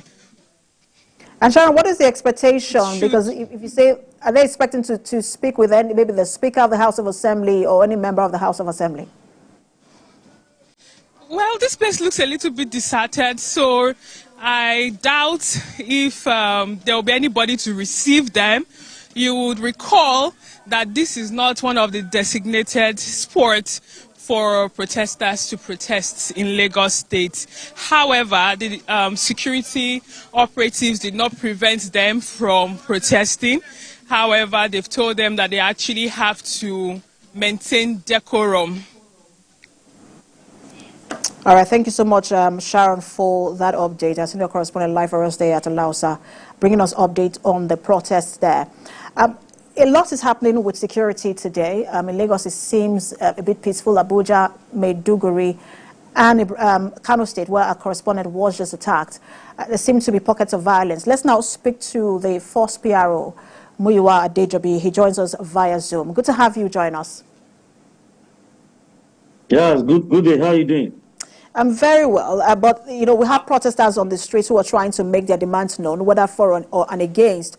We see it largely peaceful in Lagos, but in Abuja there seems to be. We understand that even at the Eagle Square, we had like the police firing tear gas on protesters about 3 times. What's the latest? You know, what can you tell us about that? Well, I didn't expect to have anybody assemble at the Eagle Square, because aside from the fact that there was a court injunction to that effect, the Eagle Square has never been part of the places to converge on Abuja. So whoever that is in Abuja actually went out to go and look for necessary trouble and to create provocation. And like we said earlier on, that we had intelligence that this protest was actually organized by certain individuals to run down the government, to create problem in Nigeria, and of course to create anarchy. And so far so good. We have been so professional. The IGP made it clear that whatever situation we find ourselves, police will engage such a situation professionally. So far so good. We have been so professional. Well, I want Nigerians and all our leaders to see that most of the people that are actually out, according to our earlier statements, that they are out to foment trouble. You can see, monitor all the protests across the country where we have pockets of violence. You can see that they actually out for unnecessary violence. We advise against street procession because we know what a street procession can lead to. And this is what we are seeing now. I was told people have blocked roads and highways in Abuja. I was told they want to take over the Eagle Square by force. I was told they left the stadium. People gathered in the stadium. They have left the stadium. They are marching down to town again. We may not be able to allow people to take over the Federal Capital Territory or any city in Nigeria. We are ready. We are prepared to handle and to engage every situation professionally. We are going to operate within the ambit of the law. So we want to appeal to those who are out to foment trouble that they should please sheathe their sword and do whatever protest they want to do peacefully at their approved location. Every city has given location to all protesters. We can actually maintain this position at these locations by moving from one point to another forcefully. There was a place they've been stoning officers, they've been stoning security agents, they've been vandalizing. I was told in Cuba, they have been attacking passers-by, innocent Nigerians like them. I don't want to believe this is a protest again. I want to see that we have some elements who are actually out, according to our earlier intelligence, that they want to foment trouble in Nigeria, and this we will not allow. This we will not accept from any group in Nigeria. And those who are shown interest... If I may quickly come in here, because we see a situation in Lagos where the protesters are saying, look, because they suspect ulterior motive, they are not going to go into the park. That's the Freedom Park. They are staying on the streets. But the police seem to be handling it very peacefully. But that's not the situation in Abuja. Now that the protesters are heading towards the Eagle Square, what is likely to happen in that situation when they get there? We will not allow unnecessary or unplanned protests anywhere in Nigeria. Apart from the Federal Capital Territory, I don't see reason these people should be marching down to the Eagle Square. That is not part of their locations. Whoever that is seen in Eagle Square perhaps want to go and attack the government, and that is not going to be it's not going to be a Tea Party thing. That could be tantamount to treasonable felony. We will not allow such to happen because that place is not part of the designated locations to assemble for this protest. And it's for leaders who have actually mobilized people to know that this is the time they need to control their followers. Those they have mobilized, I think they should be able to control them. We had agreement with them, particularly take it back. Movement that has called for this. This is the time the leader should come out now, and I respect the son that he has spoken on their behalf, who is their legal advisor, to please call them to order, call their followers, let us play the game according to the rules. We had agreement, and the IGP has been kind enough. He listened to them, he engaged them on a virtual meeting, and we have been engaging them. The IGP has given them the privileges of having certain places and giving them certain advice so that we will not run foul of the law, we will not cause anarchy. If at all we love Nigeria and we are trying to make sure we have better governance in Nigeria, we should not take it this way. And the way the thing is going, if we are not careful, we may not be able to have a very smooth protest, and it's so peaceful protest in Nigeria. You can see marching from the stadium up to town alone is going to cause hardship to many individuals who are going about their lawful businesses. It's going to cause hardship, and that is the road to the airport, international route, so to say. Blocking these routes may not help us. Maraba, Yaya Aziz to Nasarawa, the blockade there is not going to be okay for anybody. When you enjoy your fundamental human rights, Section 40 has given room for people to come, to assemble, to associate, and to express their feelings. But Section 45 has given exception to these particular laws, particularly 37, 38, all these laws, there are exceptions for them in Section 45 of the Constitution. We would not allow anarchy, disorderliness, or brouhaha in any part of we'll come back to Abuja in just a moment. But in states like Maiduguri, in states like Borno, in states like Kano State, where our correspondent was attacked, and then we also heard that, of course, Abuja, you mentioned the Yanya area and the Dutse area as well. What is the situation report you're getting, especially from Kano and Borno states? For those who have decided to be violent, the IGP has given instruction. We don't want a single soul to be lost to this struggle. We are going to be professional. I am sure the Commissioner of Police in charge of the Federal Capital Territory and his officers are up to the task. We are going to engage every situation tactically, strategically, and professionally. We would not in any way kill or attack any Nigerians unreasonably, but for those who want to be out, like IGP said yesterday, that we know and we have identified the motives behind this protest. And I think this is coming to a reality with what we have seen so far. If you are having the first day like this, I don't think we will be able to sustain third, fourth, or up to 10 days. And of course, when they wrote, they actually tagged this as 10 days of rage. And I can see that we are seeing cases I want to of quickly rage. put you on hold. With what you have been saying. I want to quickly put you on hold. We understand that there's a situation in the nation's capital. We want to speak to our correspondent and then come back to you to get your reaction as well. We'll have our correspondent, Femi Akonde, standing by to give us an update from the nation's capital. Femi, we understand that there's a situation now in Abuja. Give us some update. Yes, well, hi, Precious. The police has been firing tear gas non-stop to disperse protesters. We are also hearing loud sounds that seem to be artillery being fired from armored personnel carriers of security agencies around here at the Eagle Square area. You know, they are just trying to ensure that, you know, this whole area is secured, and they disperse the protesters, probably force them back to the MK Abiola Stadium, which is the designated protest point here in Abuja. I must also say that tear gas is being fired directly at protesters. We have seen several people being hit by tear gas canisters. We have also seen injuries. We have seen, you know, people collapse. We have seen also journalists being attacked.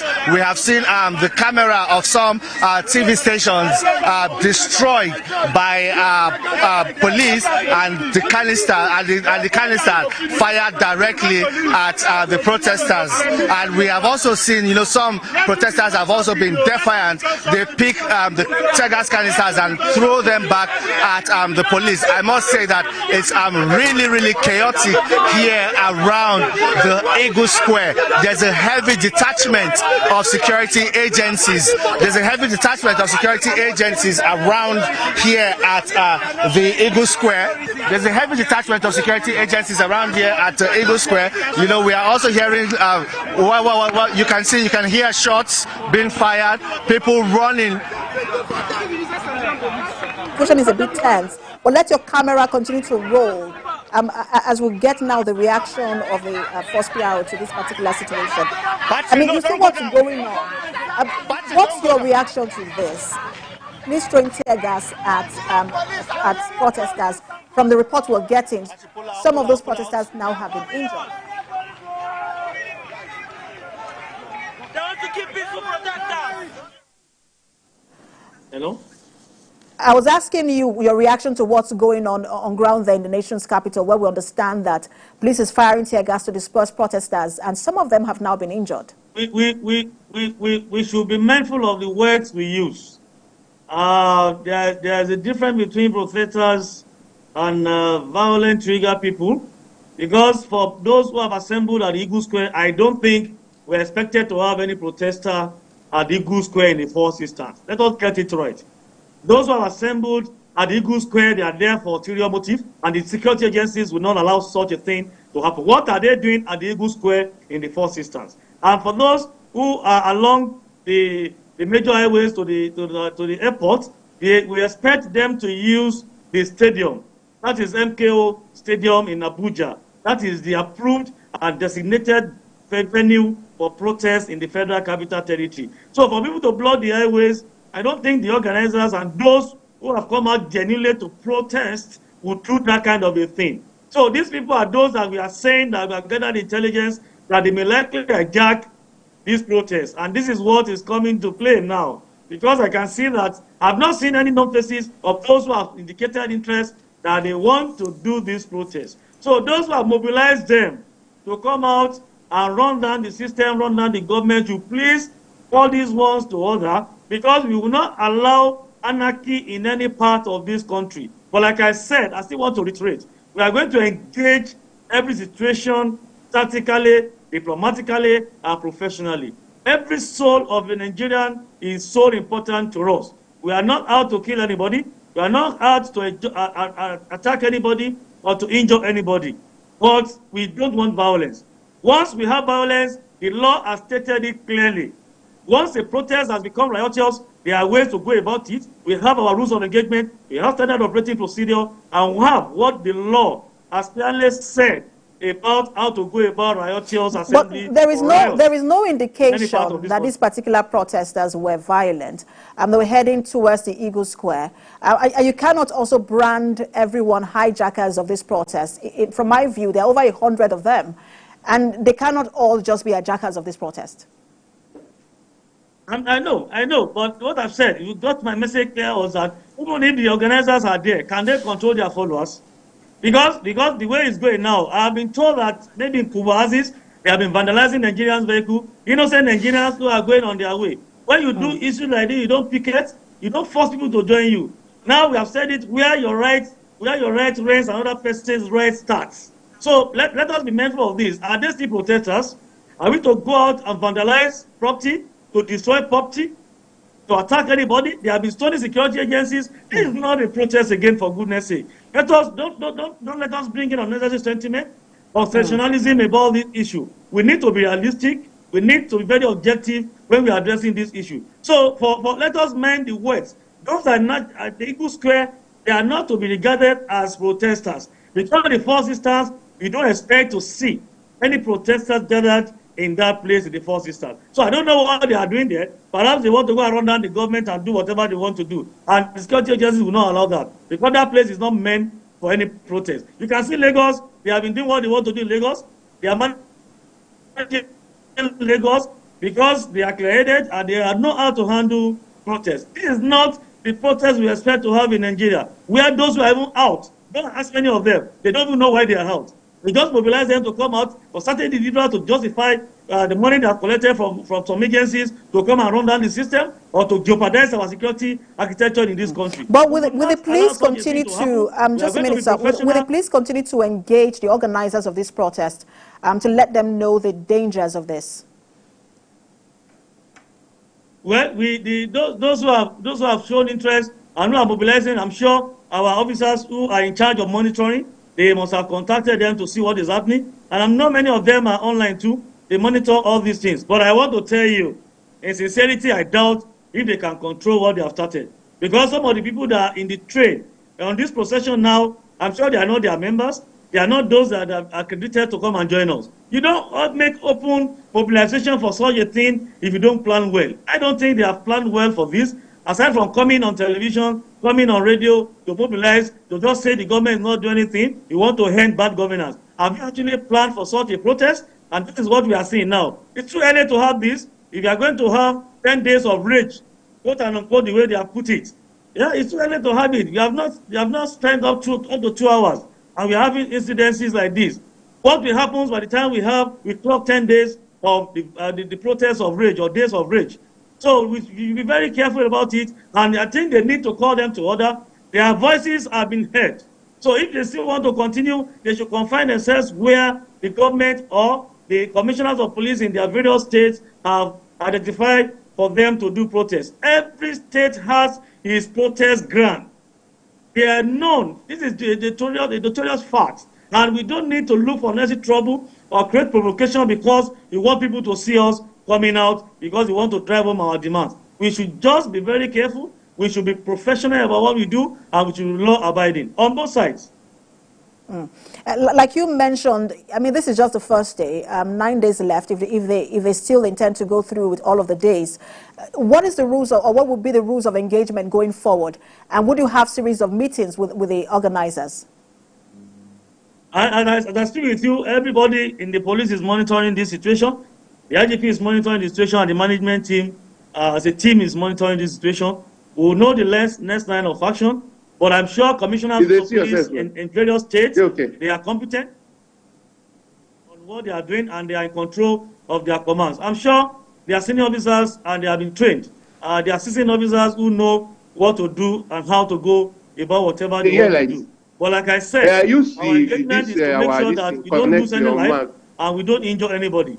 Whatever it is, let us be reasonable enough. Let us be mindful of the fact that we have this country and we hold this country. And we have intelligence that people will infiltrate this protest, and this is what is coming to play now. We can see it. This is just 2 hours to the protest that they want to do for 10 days. And it has been so violent at the beginning. I don't know what becomes this country after the 10 days of the 10 days of rage as the protest has been tagged by Take It Back now. So we want to appeal to leaders who have mobilized these people to please let us talk to our followers who have taken over many of the streets, who have taken over certain national assets, and who are fomenting troubles, who are causing pains, agonies, sorrows, and leaving tears in the minds of other innocent Nigerians who are to enjoy their own rights. For those who have been vandalizing vehicles, please stop this. This is not protest again. It's criminal when you do this, and the law will surely take its course. That's the message from us for now. I need to attend to so many other things. You are going to excuse me. If you still want me, you're going to get back to me. I am available 24 hours to give Nigerians up-to-date information on this protest. But we love this country, and we must love this country. We have no other place to go. In brotherhood, we stand, and in motherhood, we stand. Thank you. Thank you so much for your time. The first PRO, Muyiwa Adejobi, definitely will speak to you over and over again in the course of this protest. All right, let's get sight and sound from Borno State.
Well, let's bring in our guest who has been standing by, Dr. Jalili Adebi.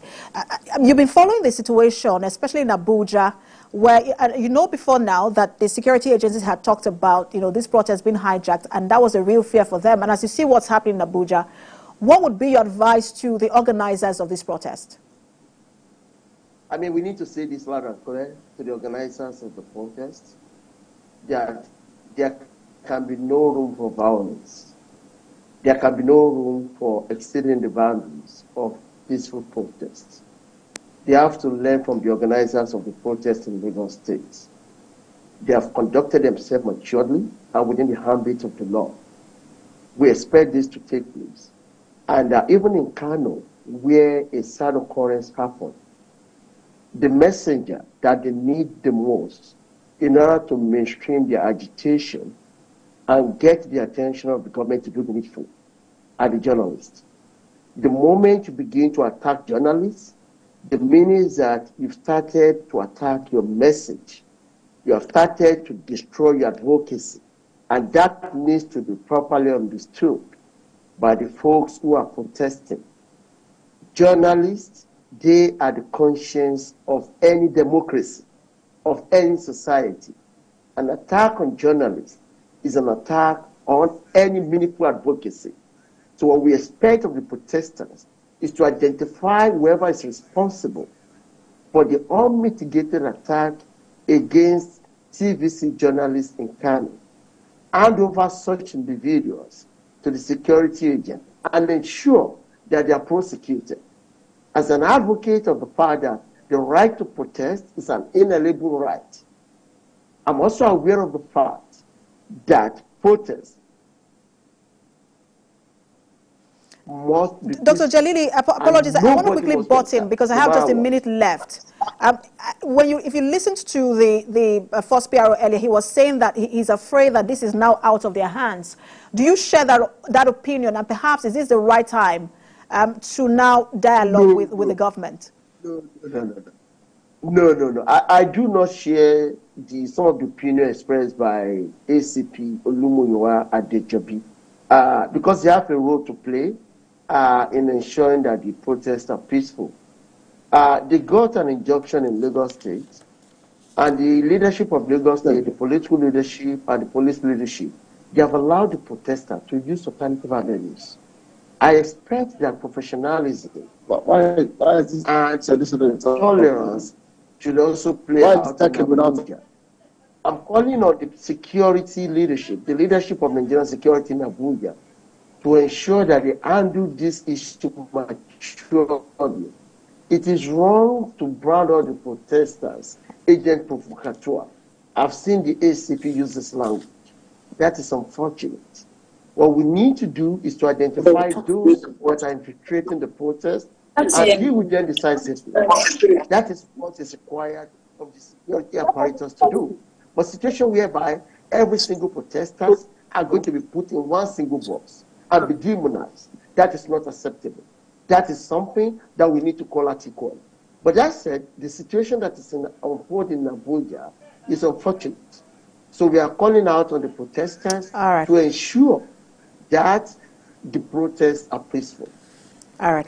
Thank you so much for your time. You've stayed with us all the way from just about 10 a.m. till now. Thank you so much. Policy Development Scholar, Dr. Jelili Adibi, thank you. I will take a break now, and when we return, our coverage of the nationwide protest continues. Stay with TVC News.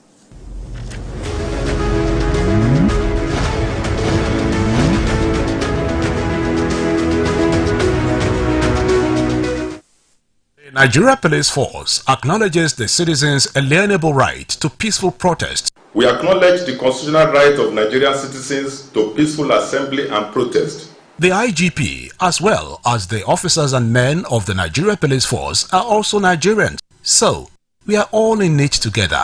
Fellow compatriots, at moments like this, we look before we leap, because Nigeria as a peculiar country has our... We have our own history of violent protests in Nigeria. And I don't believe we have to look to other countries to know the dangers of unchecked demonstrations. From experience, violent protests of such magnitude always lead to violent crimes, because violent crimes will take over immediately after that violent protest.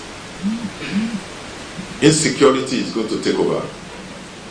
We're already battling with so much insecurity. Practically, all violent protests in Nigeria were proposed as peaceful. They include the 1965 Western Region protests that led to the first military coup of 1966. About 700 lives were allegedly lost and several properties were destroyed. Unforgettable was the effects of the Anti-Structural Adjustment Program SAP protests of 1989 that crippled the entire nation from 24th May to June 1989. The protest, which students of the University of Benin began peacefully, later got hijacked and it became violent. Lives were lost, properties destroyed, and 809 prisoners were freed from Benin prison. Also fresh in our memories is the June 12, 1993 protest and its heavy casualties. Then came the harsh EndSARS protests that led to the destruction of several police stations, several public facilities, financial institutions, and royal palaces. Many owners of private businesses looted and burnt are yet to recover from it. Police stations were attacked and personnel killed. This is the experience that some people also want to happen. People have forgotten that those police stations that were burnt, the rifles, the guns in the armories of those police stations were also looted. And where are those arms now? We were able to recover some, but a lot of them got into the hands of criminals, making the criminals stronger. Who are they going to use those arms on? Innocent citizens of Nigeria. Nigeria does not deserve a repeat of any incident that will put the life of anyone on the line, because the life of every Nigerian matters. There are people that, if they don't work in a day, there is no food for them that day. You want to come and occupy the whole place and say no, nobody should go to work. Those people who will not have food on their table, if they don't work in a day, what will happen to them? While the Nigeria Police Force respects your right to peaceful protests, intelligence report confirms that it will be hijacked by hoodlums. It will then become violent, and there will be breakdown of law and order. Your clerics and traditional rulers cannot all be wrong when they told you that the timing is wrong. This protest poses security risk. It will endanger the lives of Nigerians and destroy businesses. Any protest at this time is ill-timed. This is not the best time to say you want to stage a protest, whether peaceful or violent. This is not the best of time to stage protest. It will only set us back if we engage in, if the protest turns violent. It's just going to set us back, bring us backward, further backward, and that's not what we need now. We don't want to destroy our fragile economy. Protests will cause more hardship in the land. The IGP and the entire Nigeria Police Force feel the pains of every Nigerian. We are, however, confident that with the local government autonomy, the new minimum wage, employment of youths by multinationals, and the 110 billion naira Youth Investment Fund, among other government policies, the Nigeria economy will bounce back. You have been heard, so for the sake of Nigeria and Nigerians on whose behalf you are showing agitation, please shelve these protests and give peace and dialogue a chance. That is why I will keep appealing that different groups who want to stage a peaceful protest, even peaceful protest, they should shelve it for now. Nigeria will be great again. May the God of all creations help us to build our nation. This message is from the Force Public Relations Department. Now, in all of this, the most disturbing images I have seen, not just as a Nigerian, but also as a journalist, is the use of children in some of these protests we've seen. This is disturbing not just, by national standard, but also by international standard. We also spoke with the police force, the PRO rather, earlier, and he said, look, he's warning protesters to stay within the confines of the designated venues. We've seen in the nation's capital where protesters are marching towards the Eagle Square. They were there earlier. 3 times the police had fired tear gas at protesters. And the Nigerian police, we know, is the only constitutional body empowered to deal with civil unrest in the country. The army is only on standby just in case, of chaos and anarchy.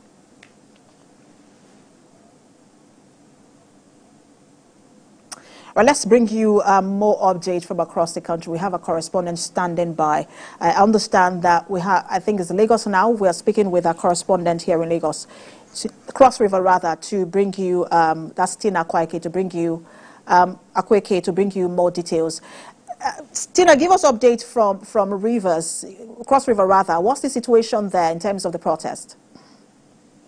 All right, thank you, Precious. It's actually been peaceful here in the city of Calabar, Cross River State. I'm standing right here at Mary Sileso roundabout. This was actually supposed to be a venue where the protesters chose to gather.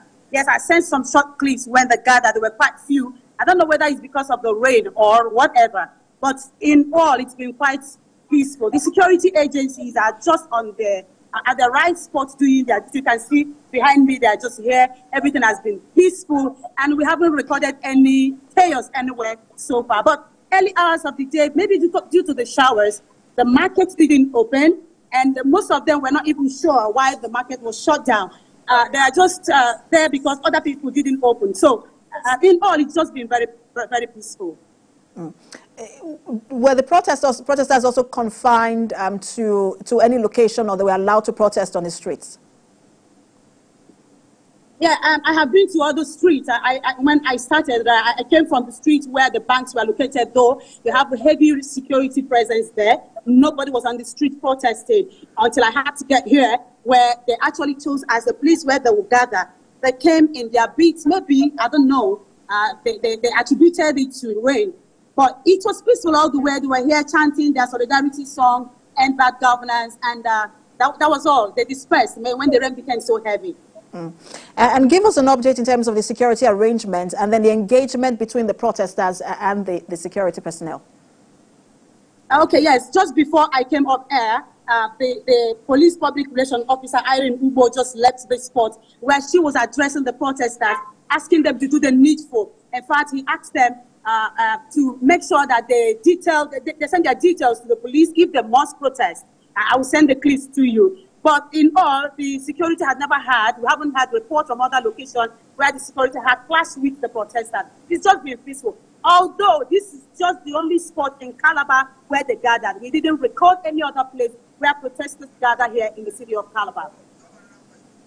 All right, so how long are the protesters going to be there, and what's the plan in terms of the agenda? Because across the country, the idea is that this will go on for the next 10 days. Do we know what the plan is in Cross River? Okay, so Precious, they had left, because if you check Istanti, they had left, they are not here anymore, and I don't know where they have moved to. But the rains became very heavy, and they had to disperse. Although they are still there, trying to show their grievances, skeletally, meeting 2 by 2, 3 by 3, but they are no more here, right here. But there's no other place they are meeting in the city of Calabar, just here, as they told us. All right, thank you so much for that update, Tina. Reported live for us there in Cross River State, Tina Akweke. All right, let's bring you sights and sound from Kano State.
Pictures from Oyo State, where the protest also held, or is holding rather, but this was just before 10 a.m. this morning.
Certain sounds there from Oyo State and from Kano State, where earlier we saw, those were pictures before 11 a.m. today, where we saw children being involved in that protest in Kano State, which from the pictures we saw also turned a bit violent.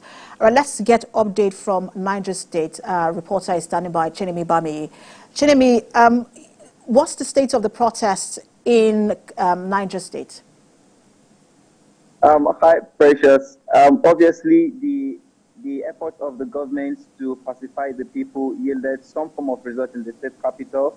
Earlier this morning, we could see that people were going about their local activities without any form of interruptions. You could find security guard mounting different flashpoints around the state, and everything is calm in the state capital here in Mina up until this time. There's no form of gathering anywhere. However, in Suleja, local council, just about 15 to 20 minute drive away from Abuja, the federal capital territory, there's been a serious protest going on in that place, and that is gradually degenerating into violence. Quite a number of people have been injured as at this time, but we're still monitoring the situation. Also talk to us about the shops and businesses. In some states where the protest did not hold, we also see that shops did not open. But what's the situation with businesses and shops in Niger State? Yeah, that was about the same story here in the morning. There was the slow start of the usual routine here. Businesses were closed down and shops. A lot of people were indoors, maybe because they were scared of what was going to happen. But as the day began as the day continues, shops began to open, movement intensified, which was quite the opposite. Around 9 a.m. this morning, you could find a very slow vehicular movement. But as the day continues, people began to come out. Right now, businesses are beginning to open as against what happened around 9 to 10 a.m. today. All right. Also give us just a report on the security there in terms of the presence of security on the streets. Okay, here in Mina, the capital, there is heavy security presence. I mean, later on, you'll find the videos that will come to you showing the show of force by the police and even the police commissioner just going around monitoring situations, particularly in Fakungu area, which is a major flashpoint in Mina, the state capital. There are security men positioned everywhere. I mean, the average person walking around the street will see security people, men of the police, immigration, the civil defense, the military. Like there's a joint force, just parading around the state capital. So there's heavy security presence in Mina. But like I said, in other places like Suleja, the security people are coming to their wit's end with a lot of attacks from the protesters. But right here in Mina, security is an order. All right, thank you so much, Chinemi, for that update. Now, in the course of this protest, we've seen confrontation with the police in Abuja as to whether protesters should be at the Eagle Square, which is not a designated location or venue for that protest, but the designated venue is the MKO Abiola Stadium. Let's just now run through, because there were, some states got ex parte motion yesterday confining protesters to particular locations. So let's just run through some of those venues where, the state governors or the state's commissioner for justice, got ex parte motion. Now let's begin with Kwara. The state court ordered organizers of the August 1st protest to restrict themselves to the Metropolitan Square in Ilori. That's the state capital. The granting an ex parte order on Wednesday, the court said it agreed with the Attorney General of the state and the Commissioner for Justice, Ibrahim Suleiman, that such a protest could degenerate into violence if protesters are allowed to do as they wish. Then, in the wake of the planned protest as well, a high court of the Federal Capital Territory also restricted participants to the MKO Abiola Stadium, also known as the National Stadium in Abuja. Justice Ivanos Origi issued the order while delivering ruling in an ex parte application brought before him by the Minister of the FCT. He also applied for another order of interim injunction mandating the security agencies to prevent the protesting leaders from gathering or parading themselves along any roadway, offices or public premises within the FCT between August the 1st and 10th, pending the hearing of the motion on notice. Now in Lagos, the State High Court restricted protests to Gani Fawehimi Freedom Park in Ojota and the Peace Park in Ketu. The court granted an ex parte application filed by the State Attorney General and Senior Advocate of Nigeria, Lawal Pedro, seeking to restrict the proposed August the 1st nationwide protest. Now, in Ogun State, the High Court also ordered the sponsors of the End Bad Governance in Nigeria protest to limit the activities to 4 locations in the state between 8 a.m. and 5 p.m.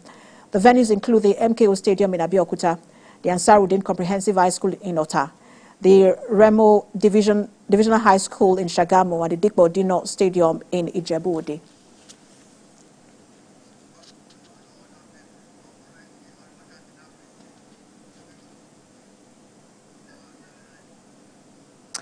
Those are some of the locations where, and states as well, including the Federal Capital Territory, where protesters have been confined to a location. We've brought you reports from across several states. In Kwara State, the protest did not hold. In Niger State, we also understand that the protest did not hold as well. We spoke to our correspondent in Oyo State, Olaide Oyewole, who has said that the protest is holding, but different pockets of protest in different parts of the state. He was at the Mokola area, and he had said that, look, the protesters were going to march to the Secretariat Agodi, State Secretariat Agodi, which is a government house, hoping to speak with the state governor. In Lagos State, the protesters are at the Ojota area. Now we understand that there are now two sets of protesters, same protesters, but one at the Ojota end and the other at the Ikeja end of that stretch. And they are refusing to go into the Ganifawe Park. And that's because they suspect ulterior motive. They say if tear gas, for example, is fired, they will not have any opportunity or window to run through, because that place, they feel like they're going to be caged. We're also monitoring the situation at Ojota. I'll bring you reports from there. And then in Abuja, we've also seen what's playing out in Abuja. I will give you details in just a moment, but let's bring you sights and sound from different states.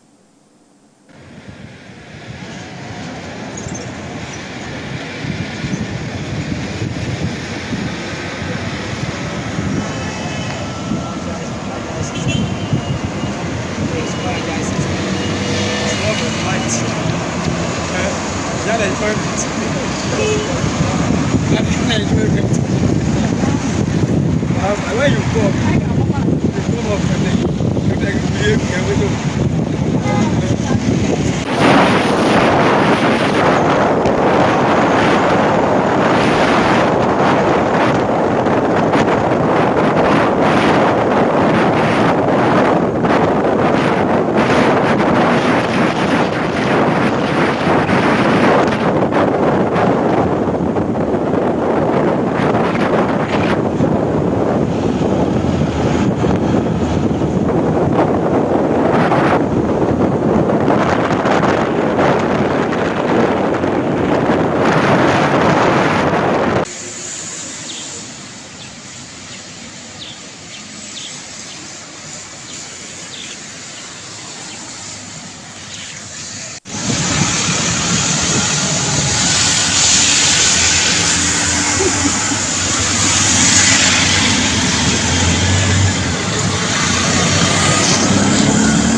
Let's bring you more updates from the southeast region. Let's bring in our correspondent from Enugu, Bamidele Ajayi, standing by for us now.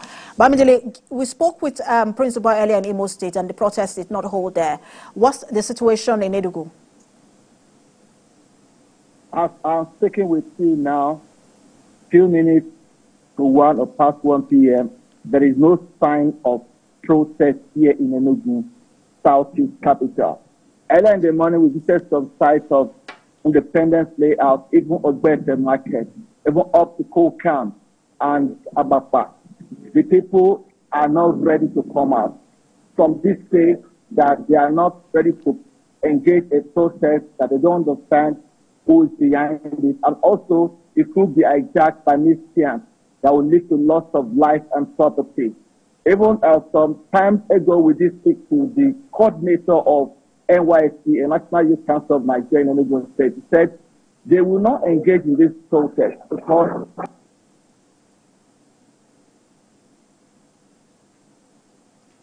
Bamidele, you might have to unmute yourself. I think you're muted.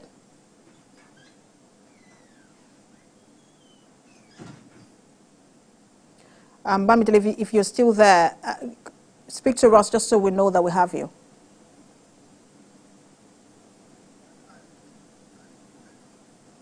Bamidele, you have to unmute yourself. I know you're speaking, but we cannot hear you at this moment.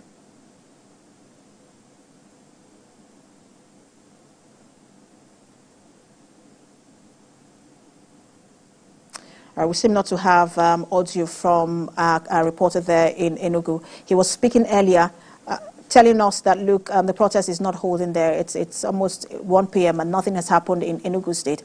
But let's now bring you sights and sound from Kaduna State.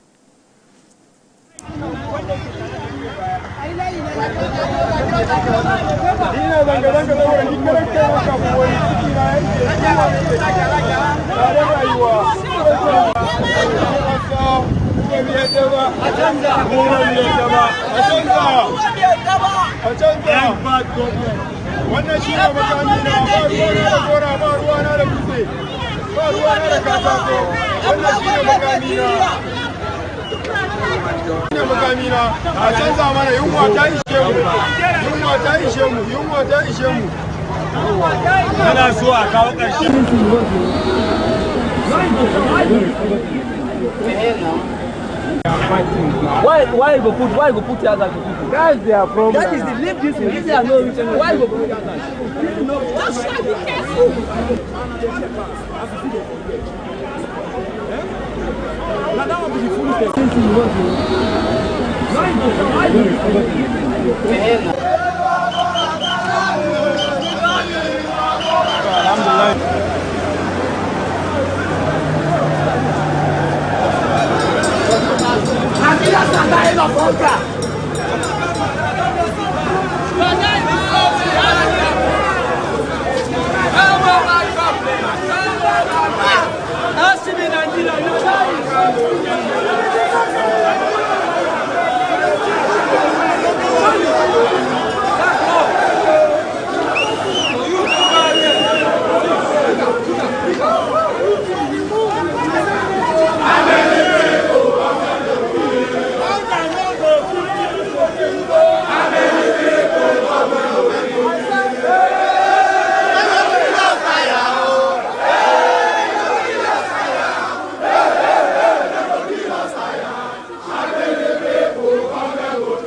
All right, we've been bringing you the coverage of the end protests, end hunger and end bad governance protests across the country. Some states, we've seen protests.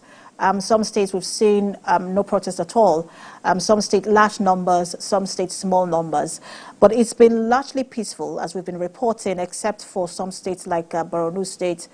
We've seen the nation's capital itself, and then we've seen violence as well. In Kano State, where, you know, for Kano, it's really disturbing, especially because children were used in that protest. You know, we've seen the reports were brought to you. And then our own reporter, Ibrahim Issa, was also attacked, but he's fine now, and he's back on the streets covering that protest. The nation's capital, we've seen violence in that protest. Protesters were at the National Stadium, which is also the MK Abiola Stadium, and eventually wanted to gain access. We're also seeing some protesters wanted to gain access, you know, to the Eagle Square, whereas the court's injunction is that, or ex parte motion, is that protesters should be confined to the MK Abiola Stadium. And that did not go well, because we've seen police try to use tear gas to disperse protesters. We'll continue to monitor all of this situation, largely peaceful, except for some states. We'll take a break now and then return with more updates from across the country.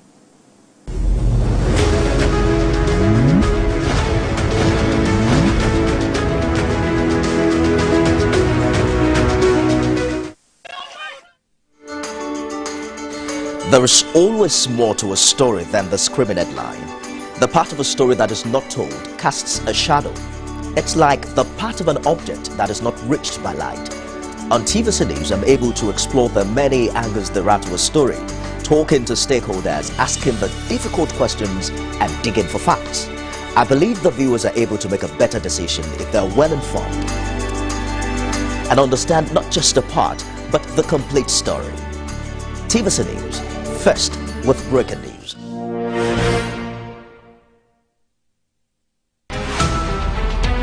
Every major news story is with many perspectives and layered with different levels of impact. Hello, what time did this happen? We will be right there.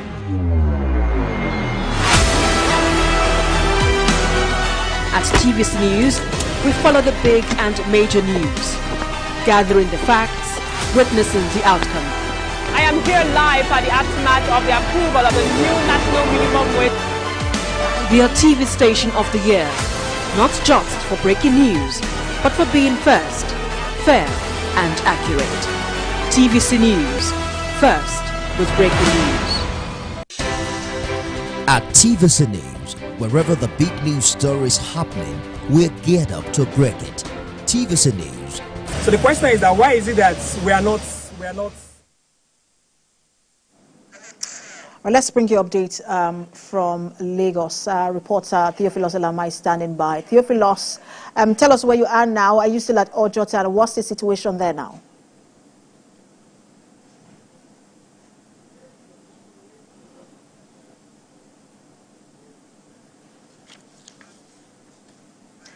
Theophilus, if you can hear me, I was asking what's the situation where you are now?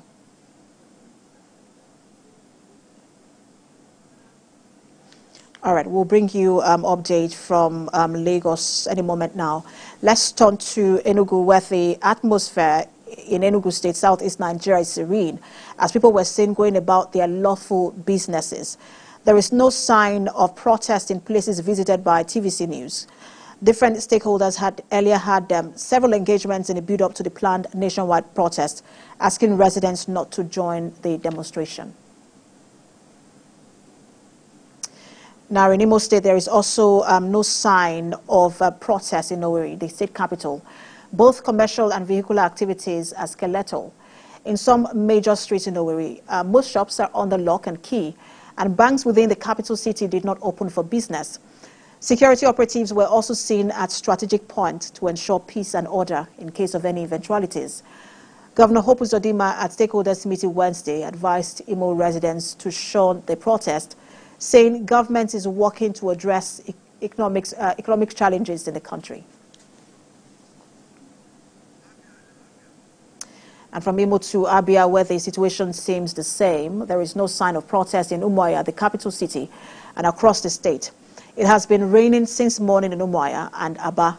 The rain started in the early hours of today, and it forced many residents to remain indoors. Few persons who are outside are going about their normal businesses. Commercial banks and most shops are closed, and the roads are free. Security personnel are also seen at strategic junctions.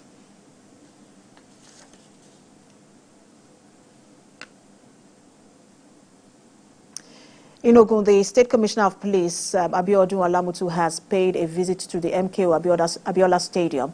That's a designated venue of protest in Abeokuta.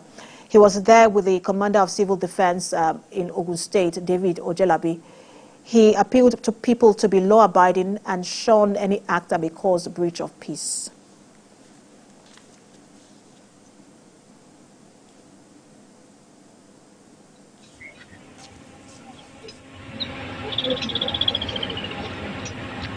I don't need that. I don't need that. I don't need that. When somebody calls you,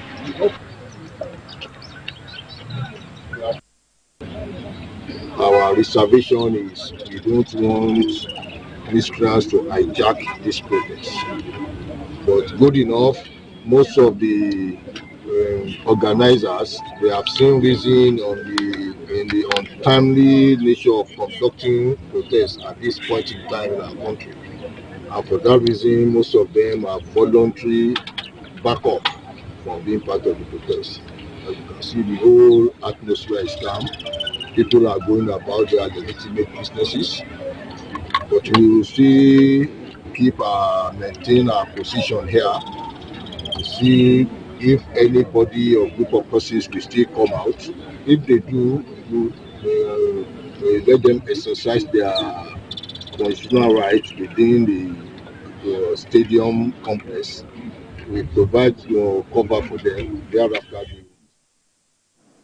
Well, let's bring in our guest. He is the Director of Burate Center of Contemporary Security Affairs in Edo State, Professor Femi Olufumilade. He joins us from via Zoom from Ibadan, the Oyo State capital. Thank you so much for joining us.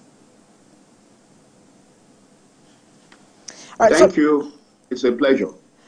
Let's look at what has played out so far. In some parts, like Lagos, it's been peaceful. Some states, no protests at all. But we've seen violence in places like Bauchi, Kano, Borno, Kano rather, and then Abuja. What's your take on what has played out so far in comparison with the fears and concerns before this protest?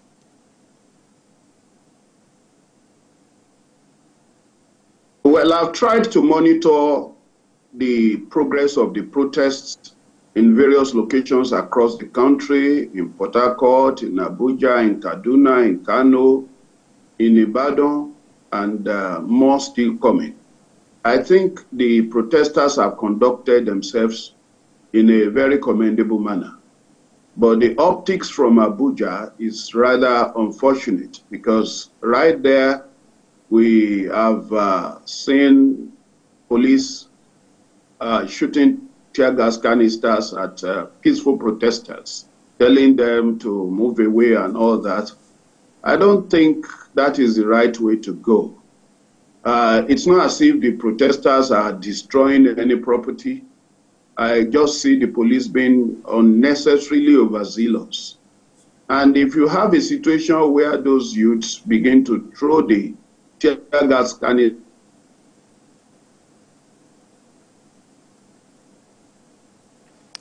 Professor Femi, I just want to be sure that you're still there. We're having challenges with your network. Are you with me? Yes, we are. Yeah, I don't think it's the best thing to let that situation continue. So, Professor Femi, if I may come in here, because in some you places... You may have a situation where the youth may decide to start throwing the tear gas canisters back in the direction of the... Prof, just a minute. Okay. Because in some states, we understand that we've seen court injunctions restricting these protesters to particular locations, even in Abuja, where they were restricted to the National Stadium. But some protesters decided to try and gain access, go to Eagle Square to try and gain access. What do you make of that, and how should the police have handled that situation?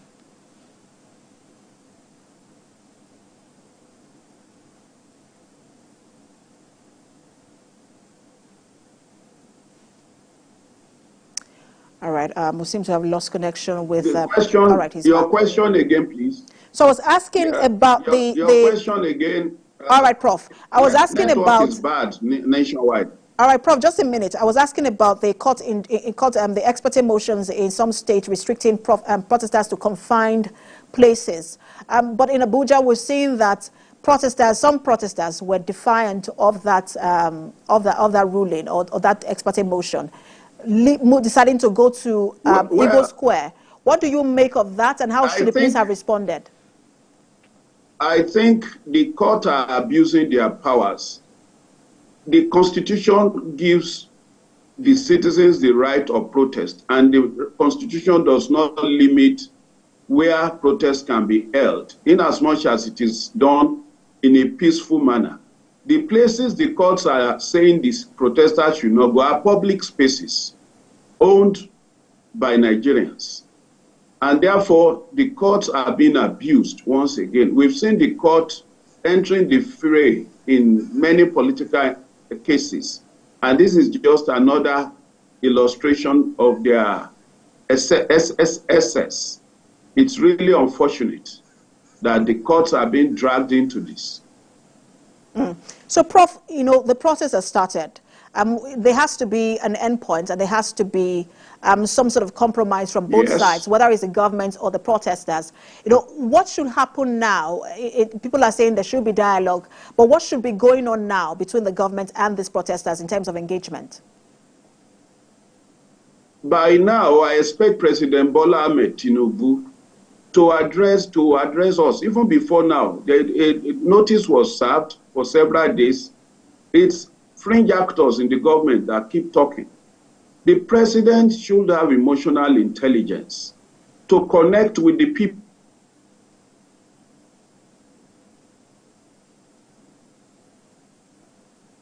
Prof, are you still there? They are being propelled by some politicians is incorrect. People are hungry and people are angry.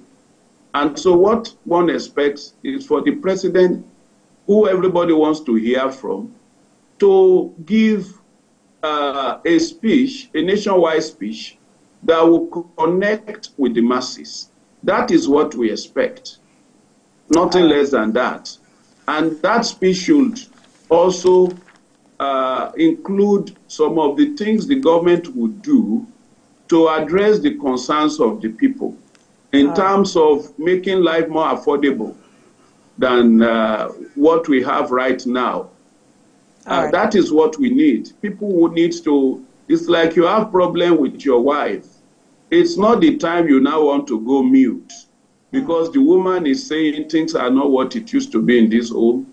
It's the time to say, my wife, come and sit with me, and then talk nicely, talk peaceably to her. That is what the president should do. But what have we been saying? We've seen some characters in the name of spokespersons of the president aggravating things for the president. Only Ajuri Ngelale has spoken in a manner that all these other characters have been speaking in a similar vein, perhaps some of these protesters would have said, let's shift it further till another time and let's give the government a chance. But we are not getting the right optics. Prof, we have to leave it there. And again, you know, just for civil conversation, we do not refer to people as characters. I just wanted to say that. But thank you so much for your time. Director, Burate Center of Contemporary Security Affairs at Edo State, Professor Femi Olufumilade. All right, so we're trying to get updates earlier from Ojota. Let's now bring in reporter Theophilus Elama, who is standing by. Theophilus, what's the latest from Ojota? Well, our precious wife Ojota is still at Ojota, and the protest is going on. Well, they've set up a DJ, as you can see behind me. The protesters are gathered there, dancing and enjoying the tunes of the late Abamieda Fela Nicola Kokuti. But earlier, we saw that the protesters were protesting, moving around, even crossing the roads and moving to the other end, causing a bit of traffic. But the police officers, the security agencies together were able to bring the protesters to the original point, talk to them to stay on the same lane and continue their protest. And so they have been going back and forth until the DJ started playing the music, where they started coming back here.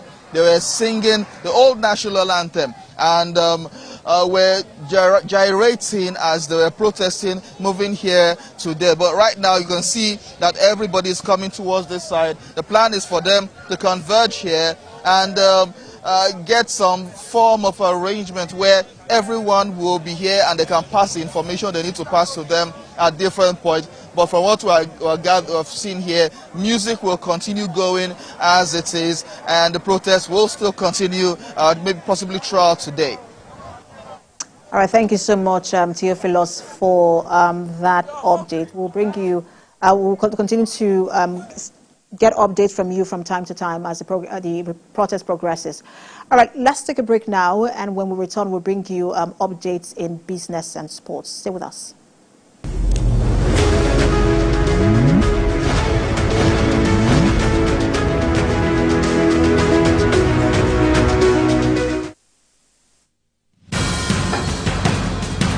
Information is power, information is security, information is knowledge. On Labor Lens, we believe that working people around the world have real questions of their own. They want to know how the world of work operates, what it means to the employer of labor, how policies affect workers in the workplace. On Labor Lens, I ensure we engage effectively the organized labor, organized private sector, and government to get out of them information workers are in need of. I am Sharon Ijason, asking questions that make you get sense of the workplace.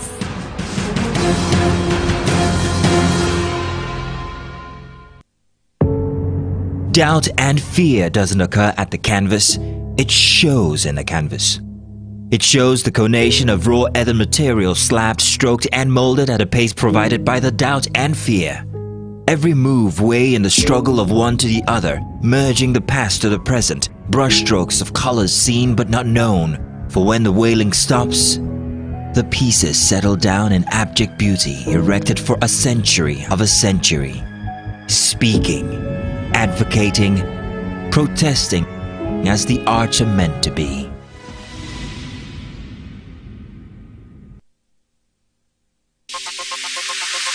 Stay ahead with the biggest news stories. Go beyond the news headlines. Experience impactful investigations. Enjoy resourceful news coverage in real time. TVC News at 7 and TVC News at 10 p.m. Live every day on this channel. TVC News. First with breaking news.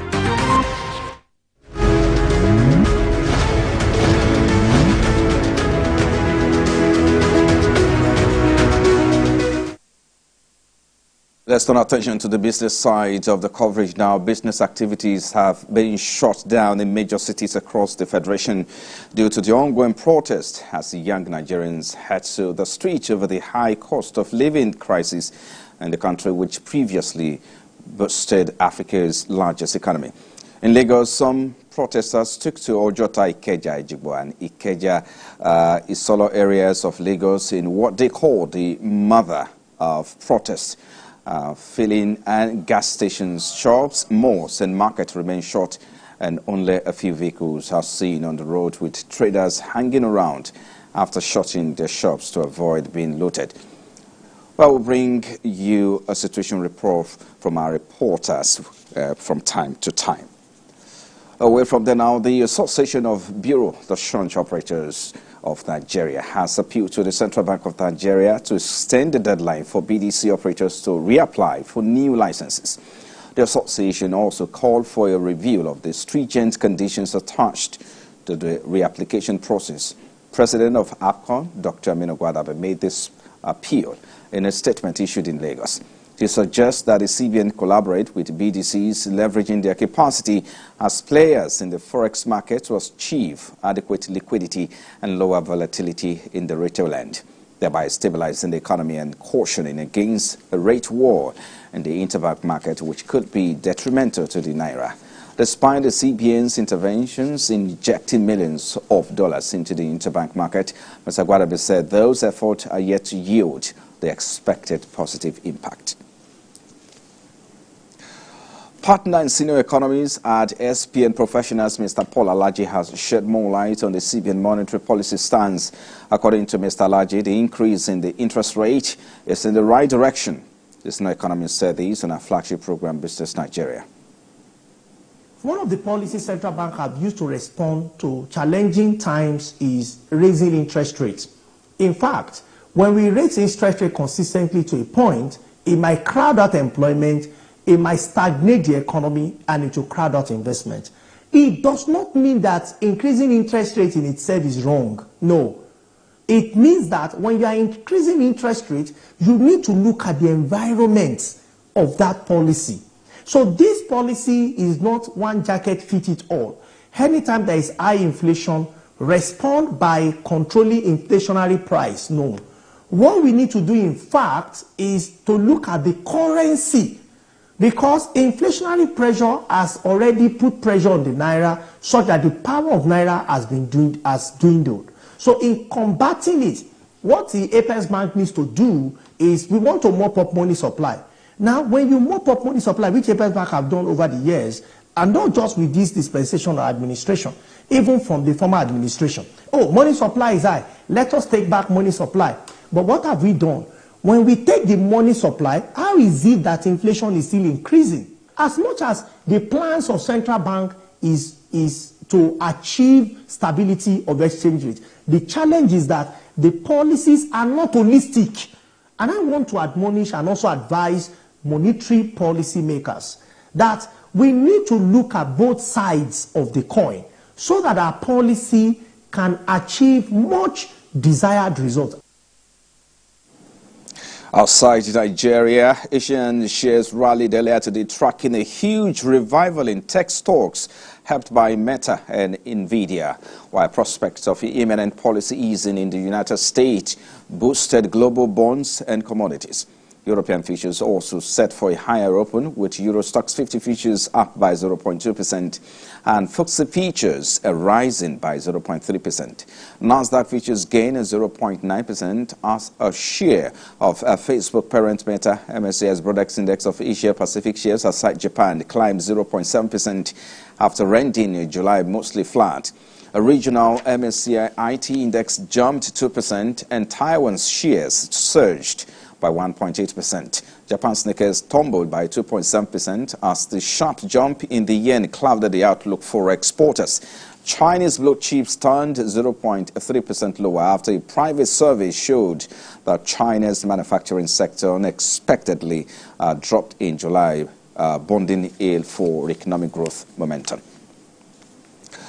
In a bid to further revive the West grip on the global electric auto market, China is aggressively exporting its competing EV brands even to Africa.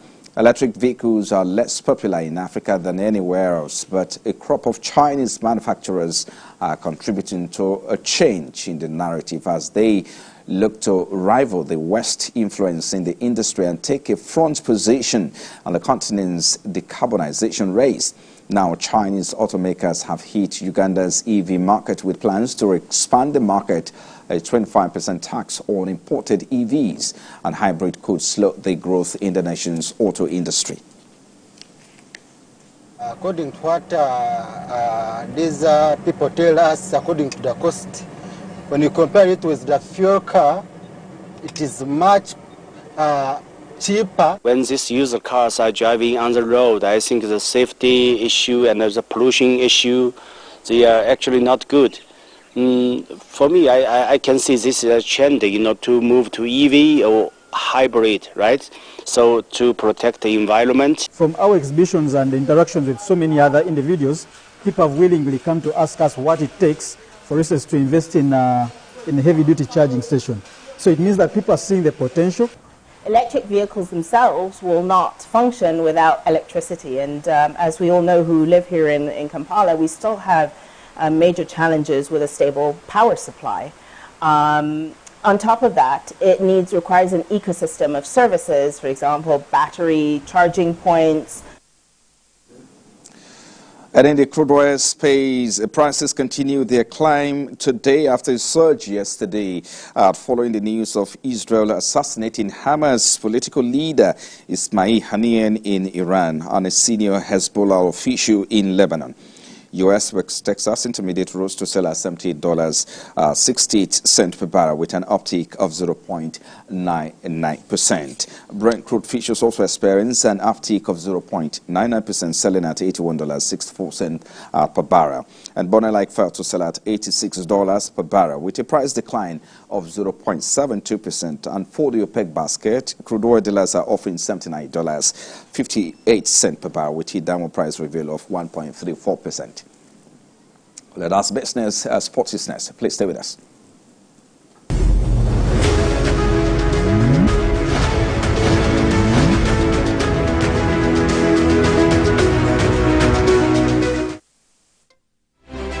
Of Lagos, Abuja, Port Harcourt, others as protesters hit streets.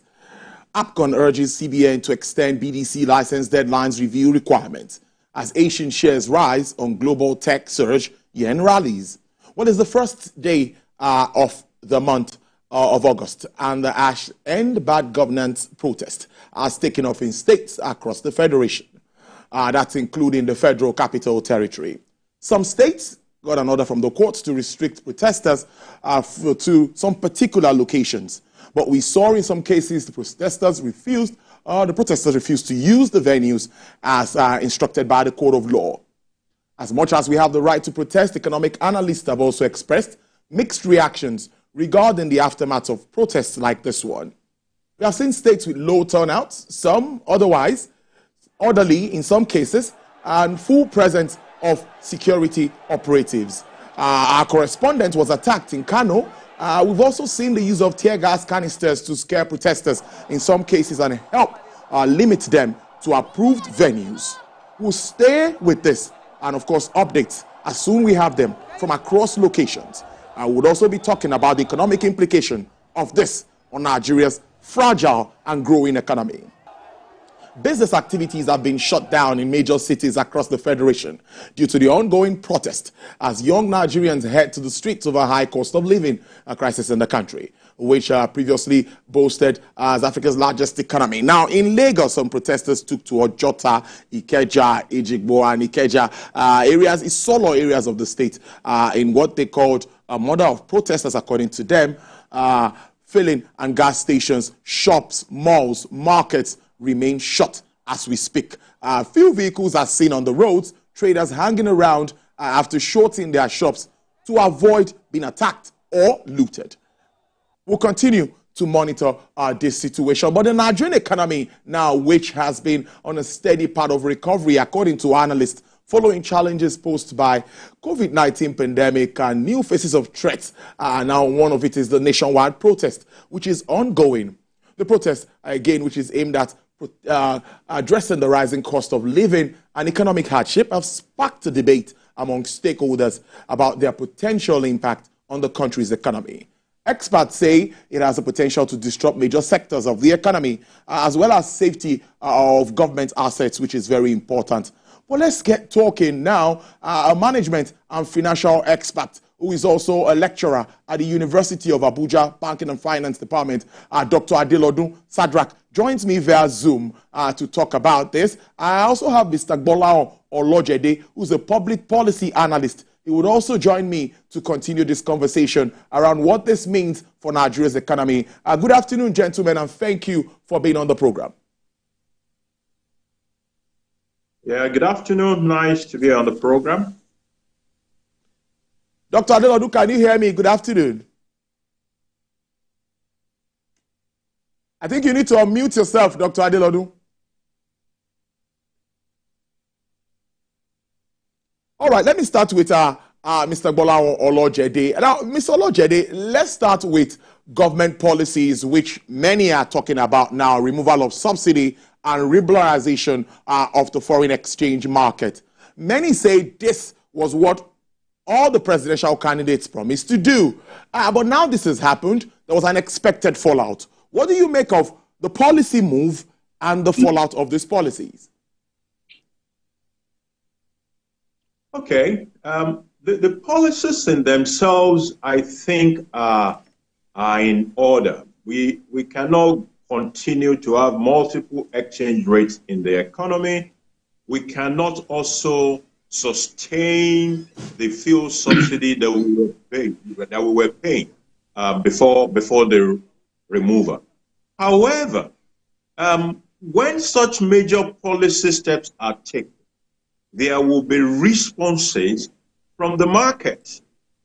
So those responses are things we could have anticipated and then decide, we should have decided, okay, if the market responded this way, this is what we're going to do. If they responded this other way, this is this other thing we're going to do. So how we intended to manage the fallout of those major policy issues seems to have been where part of where things got awry.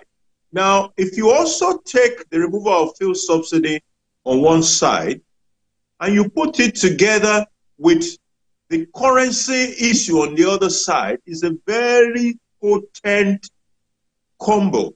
And the effect on the economy was going to be like this. Why?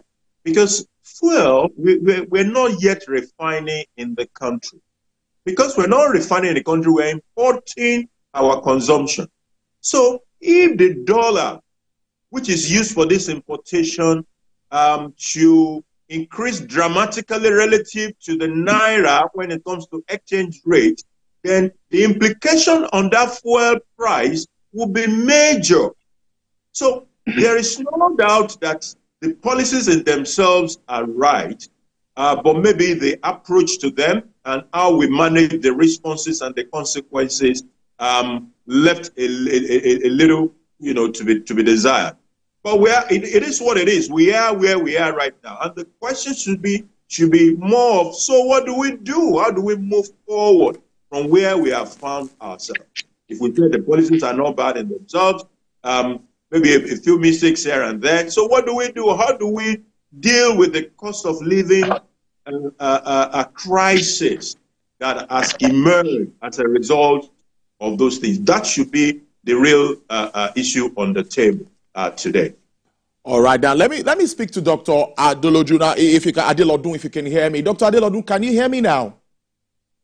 I can hear you clearly now. I can hear you clearly. Thank you so much. Now, I'd like to go straight to what you think is the implication of this. Well, our reporter told us that flights are still on. We can see activities at the airport where people are checking in and still traveling. But we know that this has disrupted small businesses. And of course, some manufacturers can't go on with production.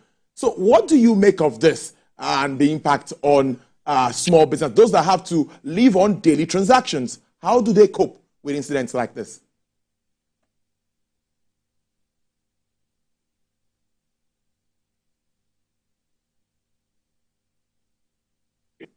That will continue to the next level.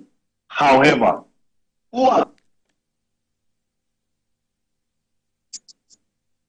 if we have good policies and we do not have the tools to carry out those policies, the whole thing will still come down to the same process where we are today.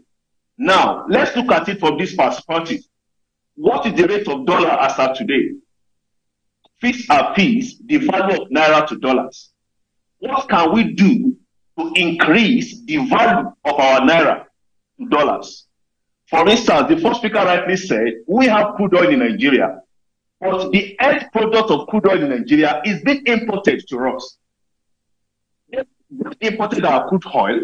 In return, we have the final product. We now pay for dollars. So what we're doing is actually affecting the value of dollars, and the end result is that the masses on the road, the masses in the country are not finding this easy. They cannot survive because the value of our naira cannot actually do anything commensurate. So therefore, I would advise the current policy makers in respect to this our crude oil that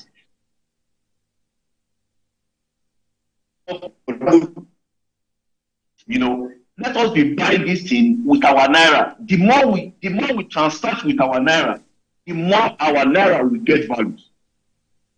And every common man on the street will have access, to all our products in the country. Now, Dr. Lodo, let me follow up and ask you that. What would you say about President Tinubu's directive on selling crude to Dangote in naira? Because you just talked about improving the value of our currency. You see that also as a step in the right direction? That's a giant step to take.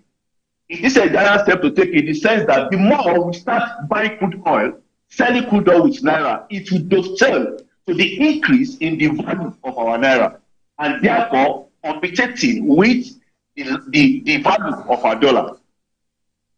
It's a giant step to take, and that's a good one. If we can abide by it, our economy will gradually change. Next level. Okay, let me talk to Mr. Bolaho Olojede now. Now, Mr. Olojede, we've seen moves by government, in all sincerity, PMS shift to CNG, student loan, we've seen government revenue improving. We've seen some positives, actually, in some cases, the shift to getting revenue from the likes of solid mineral sector. We see that drive, but many would say, or analysts like you would say, Rome was not built in a day. Do you think there are some short-term measures that would really impact Nigerians? Because it seems like Nigerians are not ready to be so patient. And some of these policies need time to crystallize. You see, the problem we have is multifaceted. And when you have such a lot of issues to deal with at the same time, you must be able to prioritize.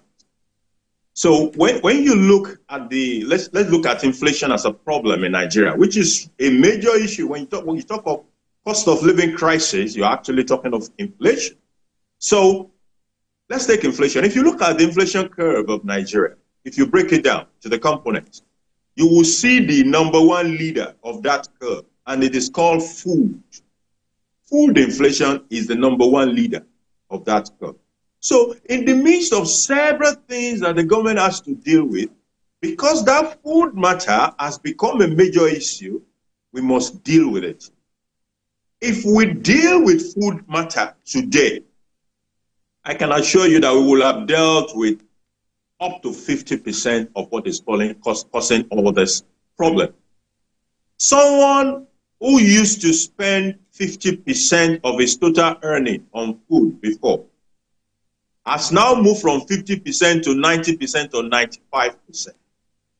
So he has no capacity to consume any longer. He's under tremendous pressure. Health issues may show up. He has to transport himself. He has school fees. He has rent. He has every other thing to deal with.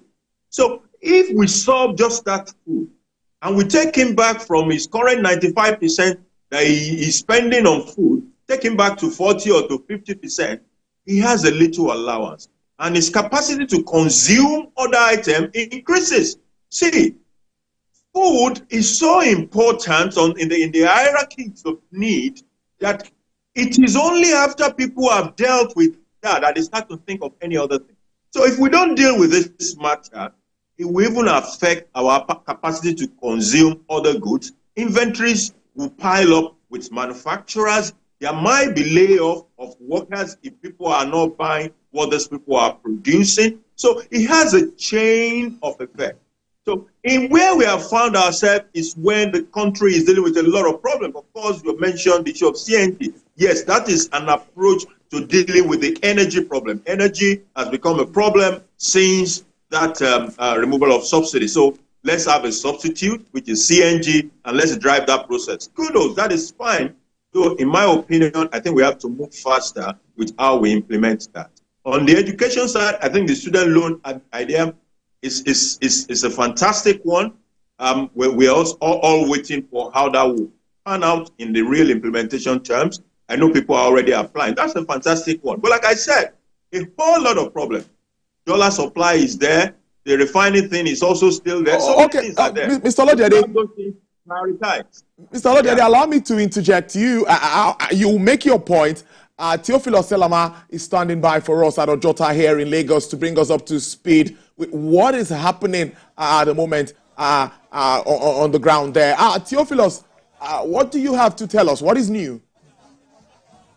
All right, so the protest is going on, but it takes a different turn from here on. Before we saw the protest started from small groups of cluster people. Before you know it, became larger. Then became a situation whereby we had two groups coming in from Ikeja and Ojota, and now those two groups have come together to merge, and we are here. The DJ is playing. They had to set up a DJ stand inside the Ganifa Wemi Park, and so the DJ has been playing songs that sent a message. Songs like Beast of No Nation, African China's Mr. President, amongst others. The protesters are saying they're using this to send a strong message to the government of their intentions and plans and what they expect the government to do. And of course, many are believing this will go a long way. But as it is right now, it's a carnival-like situation. And the DJ has been playing since, and this is giving the protesters a rejuvenation in the sense that they are dancing and enjoying themselves as the songs are going on and the protest continues. Theophilus, I also can see that, we talked about small daily basis. Can you please repeat your question? I didn't get that. Oh, all right. From Ojota, Lagos. We'll try to reconnect with Theophilus and know what is happening around that space. But Mr. Agbola Olojede is still with me and Dr. Adelodun. Mr. Olojede, please, you were making a point there. Let me allow you wrap that up before we continue this conversation. Thank you.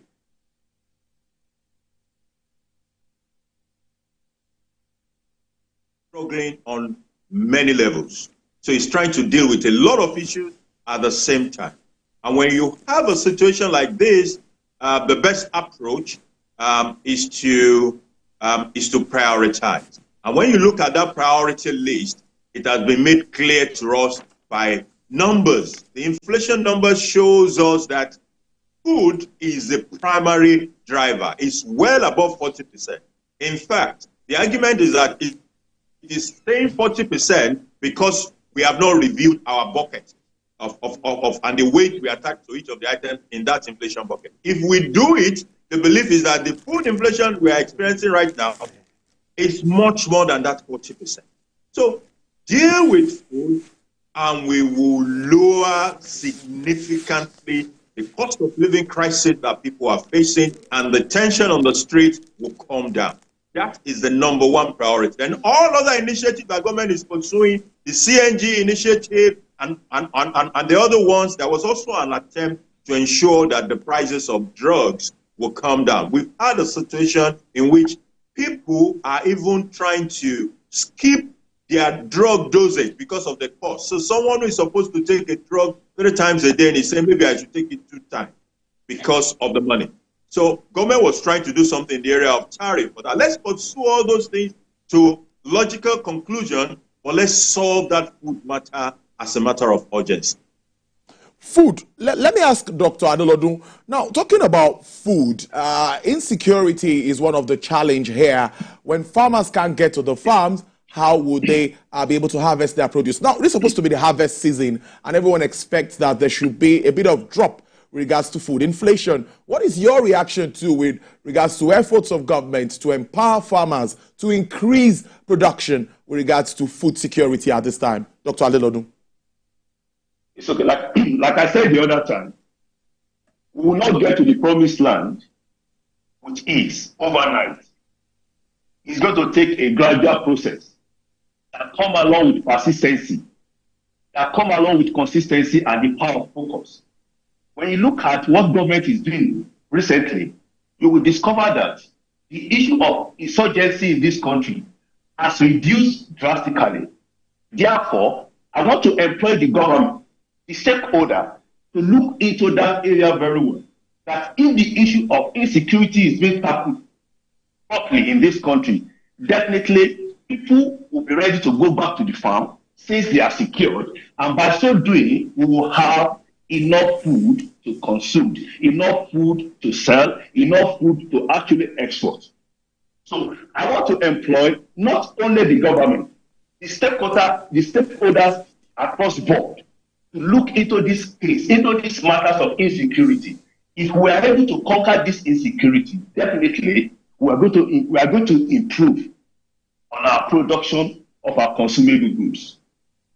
Well, let me ask Mr. Olojede. Now, part of efforts of government is also recently they have suspended import duties on some and taxes on some essential food items for 180 days. Well, that's about 6 months. What do you also make of this? We also expect from a report that the price of rice should also drop. What would you say about some of these quick interventions? Fantastic idea, because in the short term, we need to take measures that will allow some measure of importation of food into the country. That is what can happen in the short term. So if tariff is being reduced on certain food-related items, that is good. It will help to solve the problem. There are other problems. You see, when I say food is the major thing that we need to solve, I'm not saying it is easy. It is actually a fairly complex situation, but we must deal with it as complex as it is. Leadership is in itself. It's not about the routine decisions. It's about the tough one and how you deal with tough situations that brings the real leadership up. So one of the complications, for example, is the problem in the Sahel. Now, because the Sahel is destabilized, so you see people coming all the way from Burkina Faso to come and buy grains in Nigeria. Now, if they pay more to the farmer, guess what will happen? The farmer will sell to the person who has paid more. And it doesn't matter that, you know, down here in his own country, that there is even not enough of those things to eat. So all those issues around our yield, issues around fertilizer, farming input, issues around financing of agriculture, that particular space in itself are matters we must deal with to have sustainability. But in the short term, I agree with the government, do something around food importation, do something about curtailing, because if you don't deal with the border issues, people that are coming to buy them, even if you import the food, they will still come inside Nigeria, and that's a tariff that you reduce and make the food cheaper into Nigeria. They will come in from where they are to buy the food and go away. So it's a totality of issues we need to deal with. Issues around connecting the centers of production with the centers of consumption. Where are these food produced? Where are they being consumed? What do the roads look like? You know, can we do some things around that so that this? Let me give you a very good example. A couple of weeks ago, I bought a tuber of yam here in Lagos for 10,000 naira. One tuber of yam, 10,000 naira.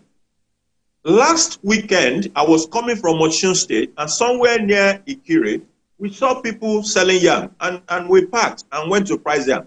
At that location, I bought 10 tubers of yam for 22,000 naira.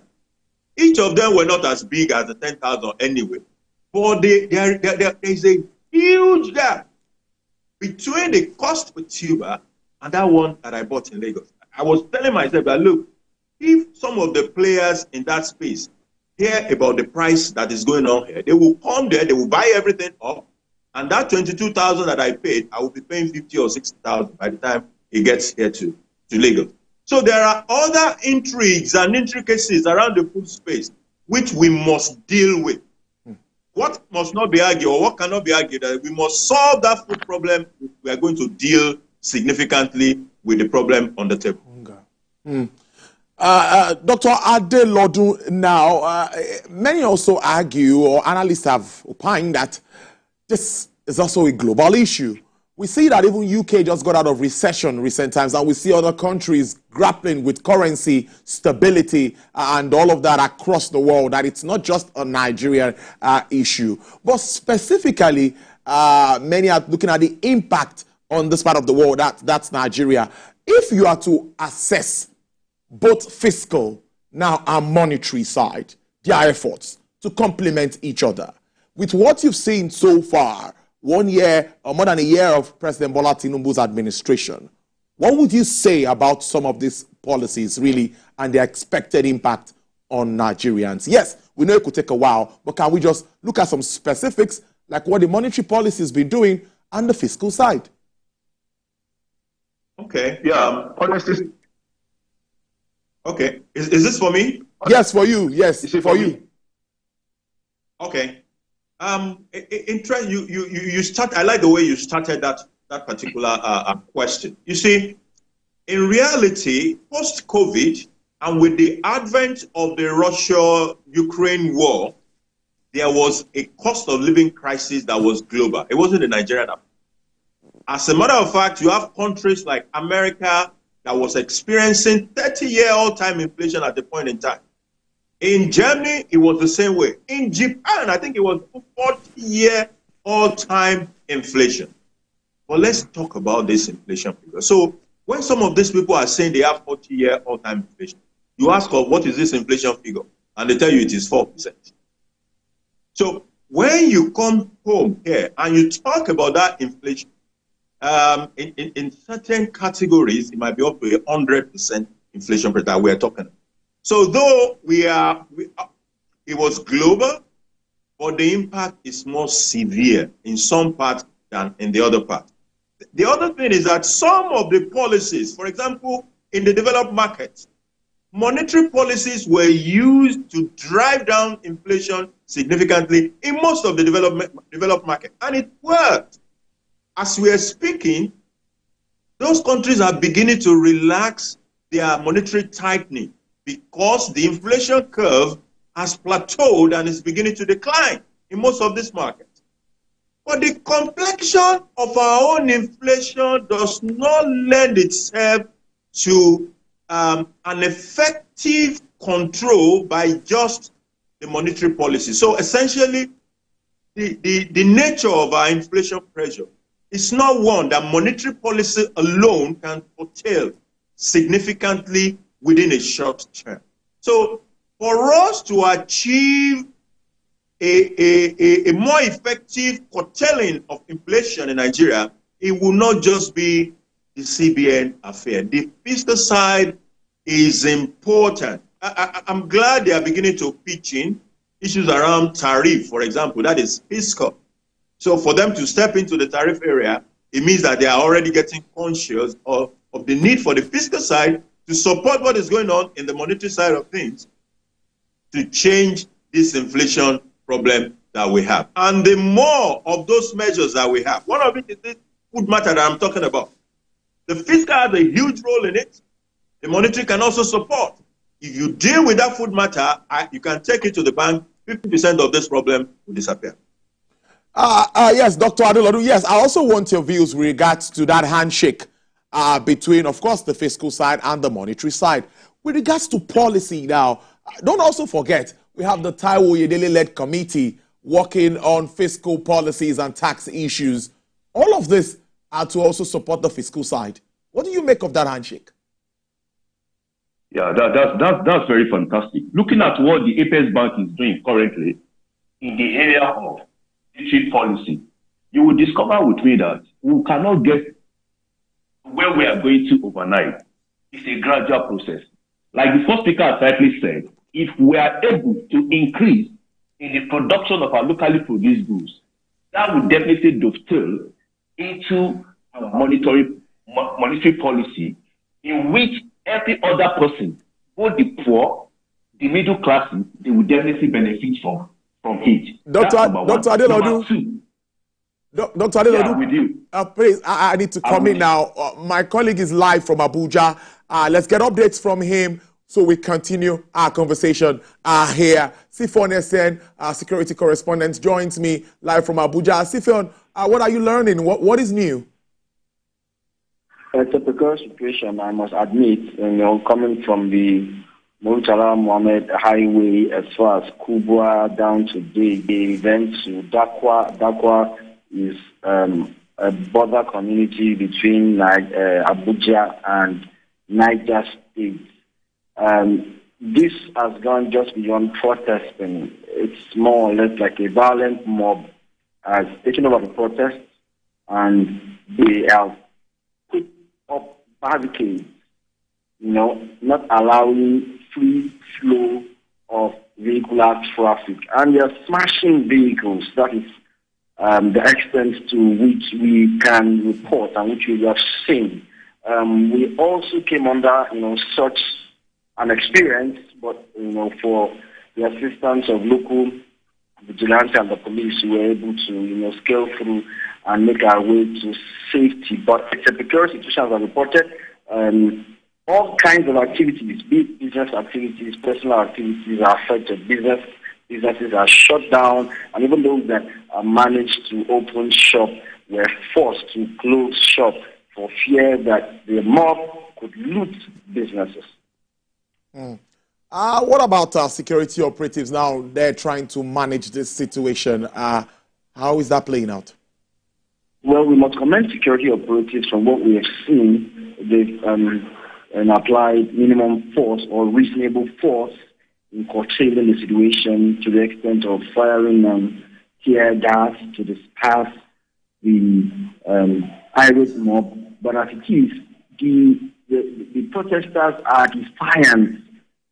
So you see a situation where they fire the tear gas to disperse the protesters, and they pick it up, the canister, and they threw it back at the security operatives. That's the situation we've seen, especially on the popular Murtala Mohammed Highway, also known as Kubwa Highway, down as far as Abuja-Kaduna highway. Now, that's the experience. It's even worse when you get to Dakwa, and from Dakwa you get to Zumarok in Niger State. It's a mob. It's taking over the road.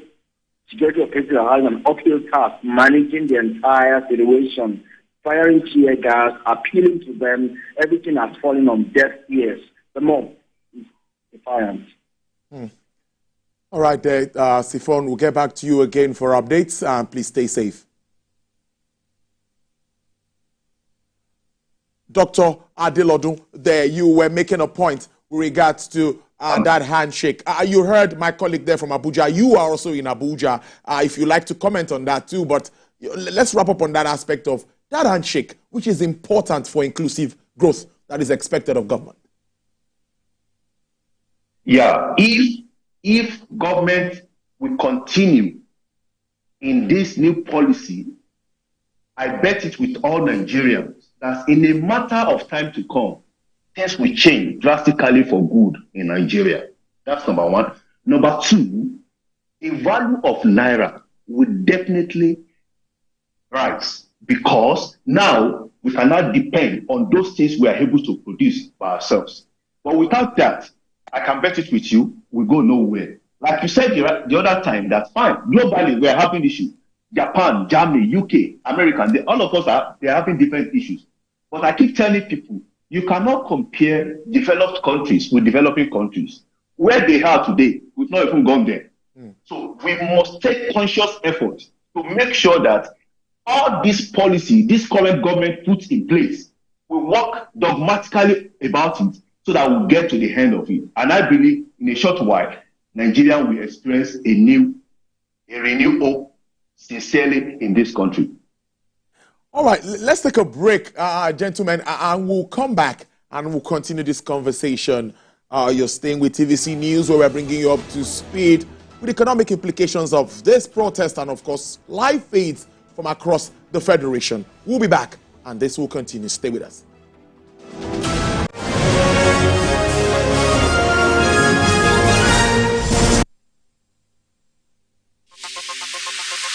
Stay ahead with the biggest news stories. Go beyond the news headlines. Experience impactful investigations. Enjoy resourceful news coverage in real time. TVC News at 7 and TVC News at 10 p.m. Live every day on this channel. TVC News. First with breaking news. Doubt and fear doesn't occur at the canvas. It shows in the canvas. It shows the conation of raw earthen material slabbed, stroked and molded at a pace provided by the doubt and fear. Every move weigh in the struggle of one to the other, merging the past to the present, brushstrokes of colors seen but not known. For when the wailing stops, the pieces settle down in abject beauty erected for a century of a century. Speaking, advocating, protesting as the arts are meant to be.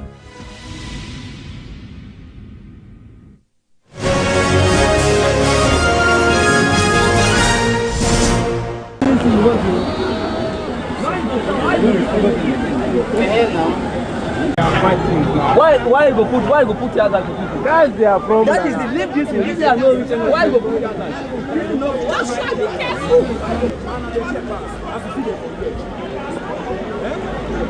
Now that one be the foolish person.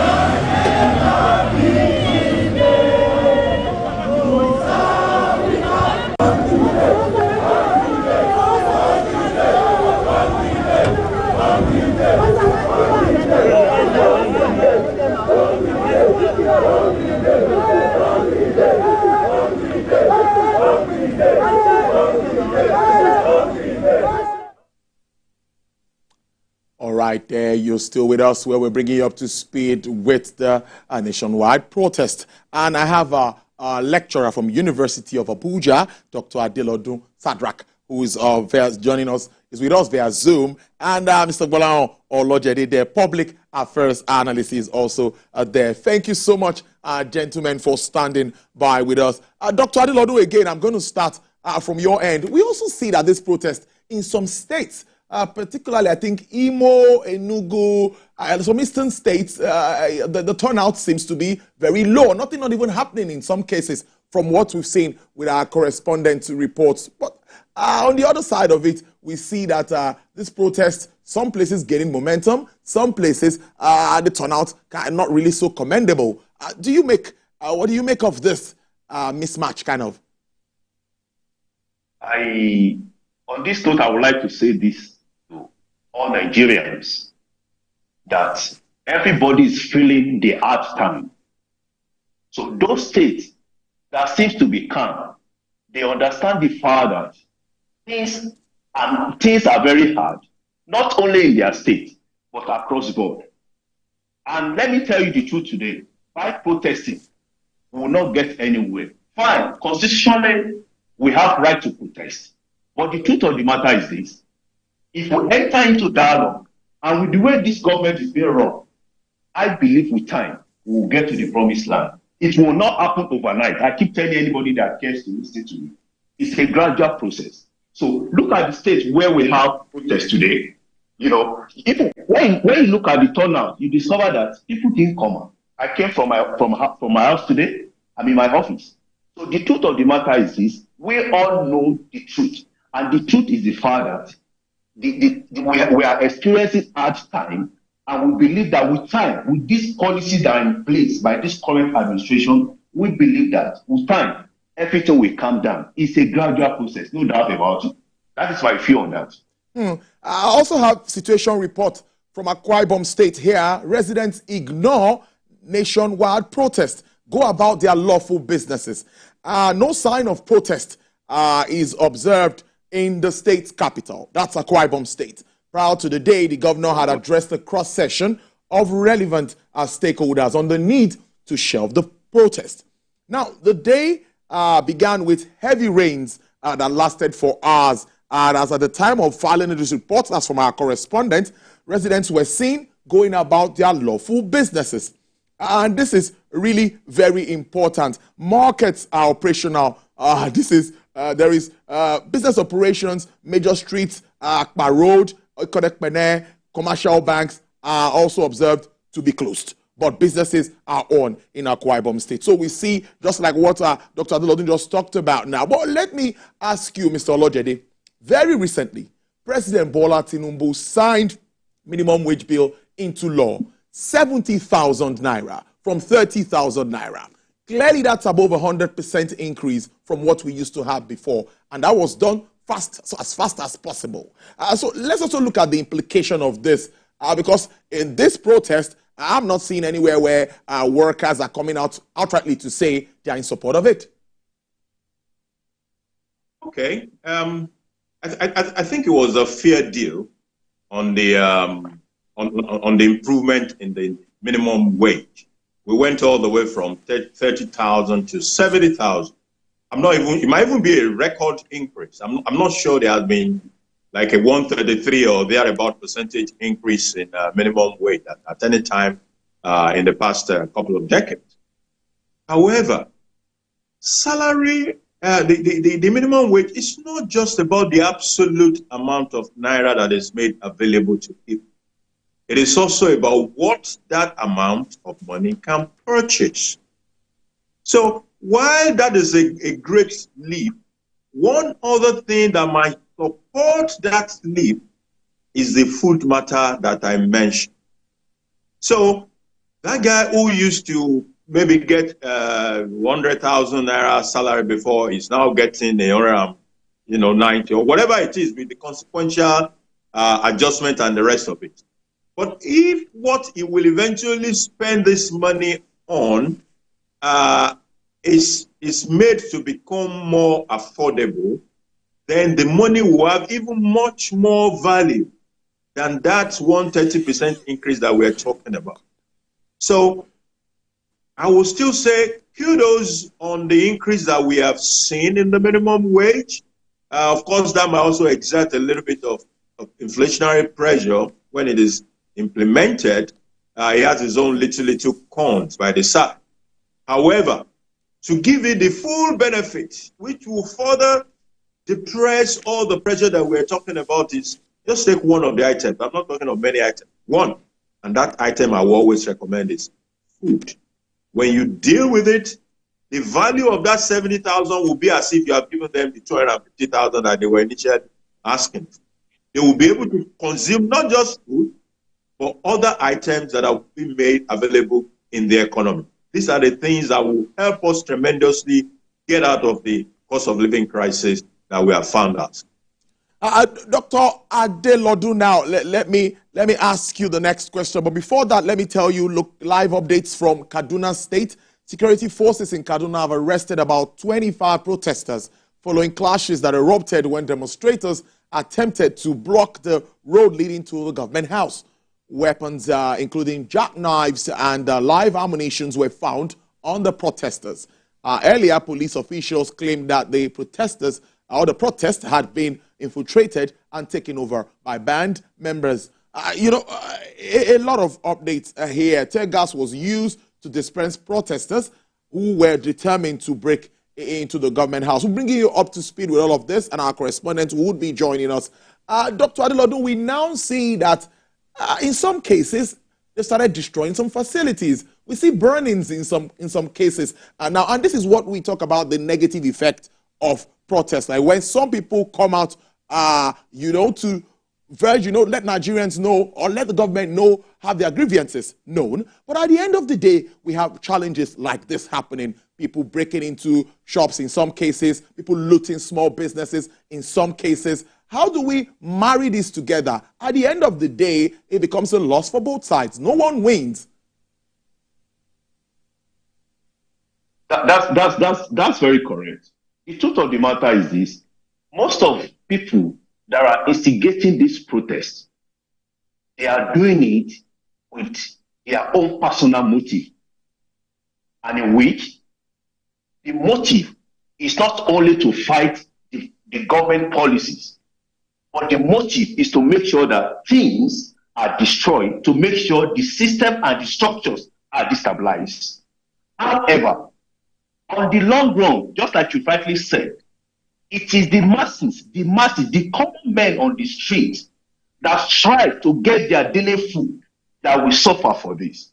And that is why I keep shouting, telling people, we can protest, but if we must protest, let us do that peacefully. In the other way around, the best bet to achieve anything in life is through dialogue. People in government, they are human beings like us. They were once in the street like anybody.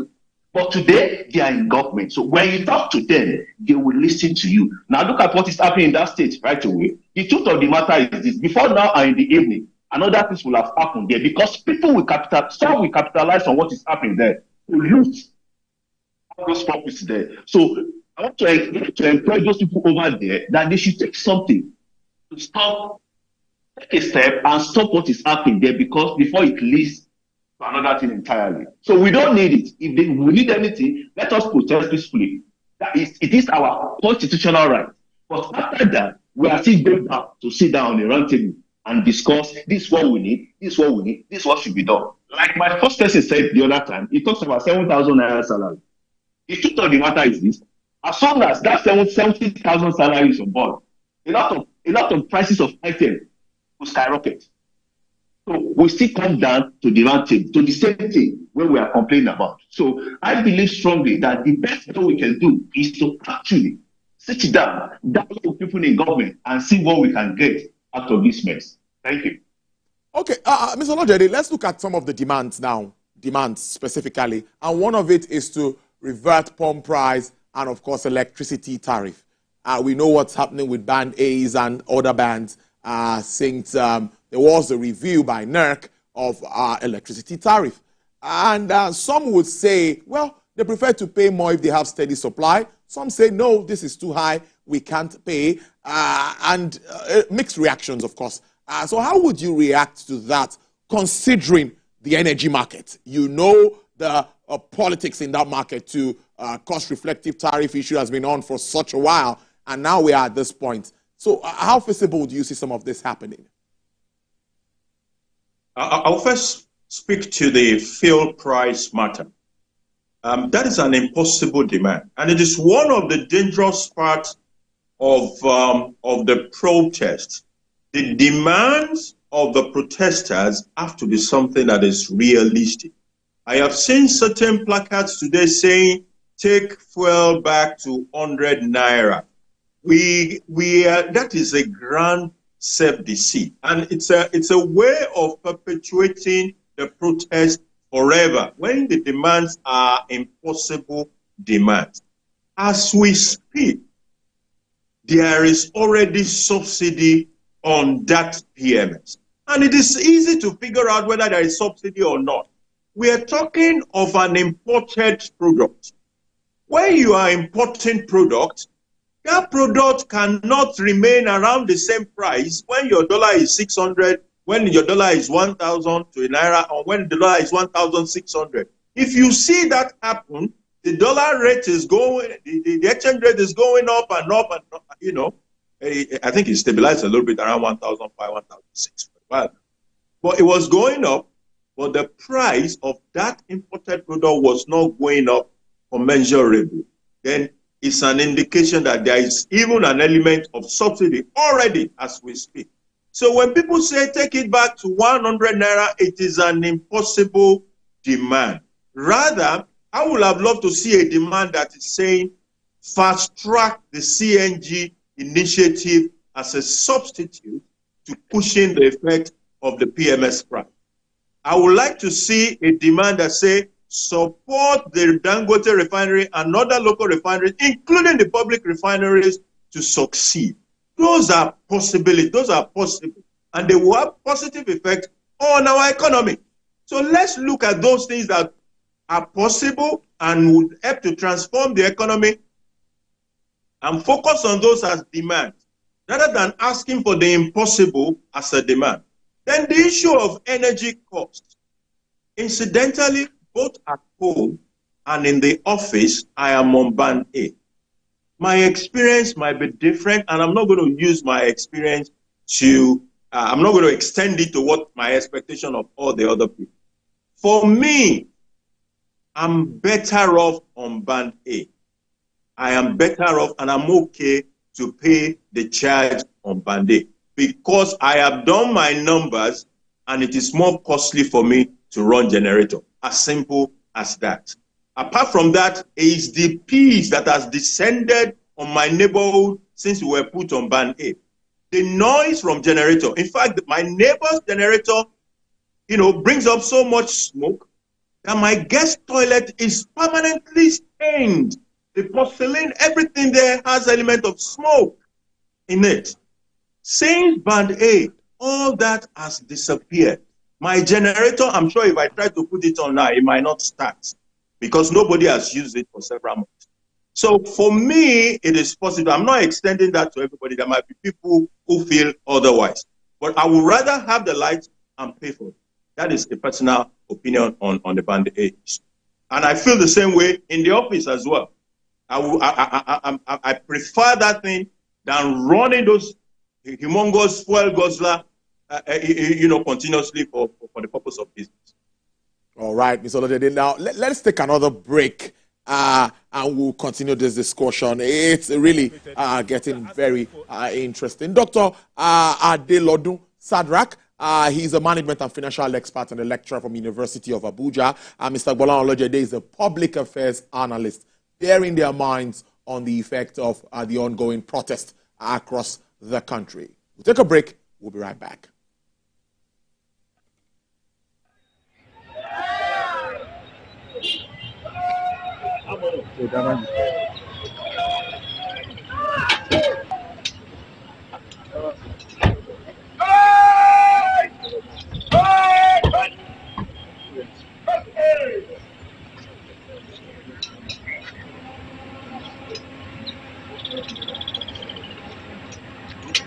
Tinubu? No! Is it all APC members that are Nigerians? No! Is it all APC members that are cross-riverians? No! Is it only APC members that are hungry? No! Why should everything be ending at the table of APC? That is why we are gathered here at Maurice Vessel roundabout in Calabar. Of course, Maurice Vessel is a very influential figure in the history of Calabar, and not just Calabar, Cross River State. This is the first capital of Nigeria, and we have a situation where people are really, really hungry. But of course, there have been concerns about whether we'll gather peacefully or not. There is no protest that has ever been called that it was a violent one. We are here gathered peacefully. The law enforcement agents are here. What we are asking for is for good governance. Once there is good governance, most of what we are suffering right now will not happen. Tinubu? No! Is it only APC members that are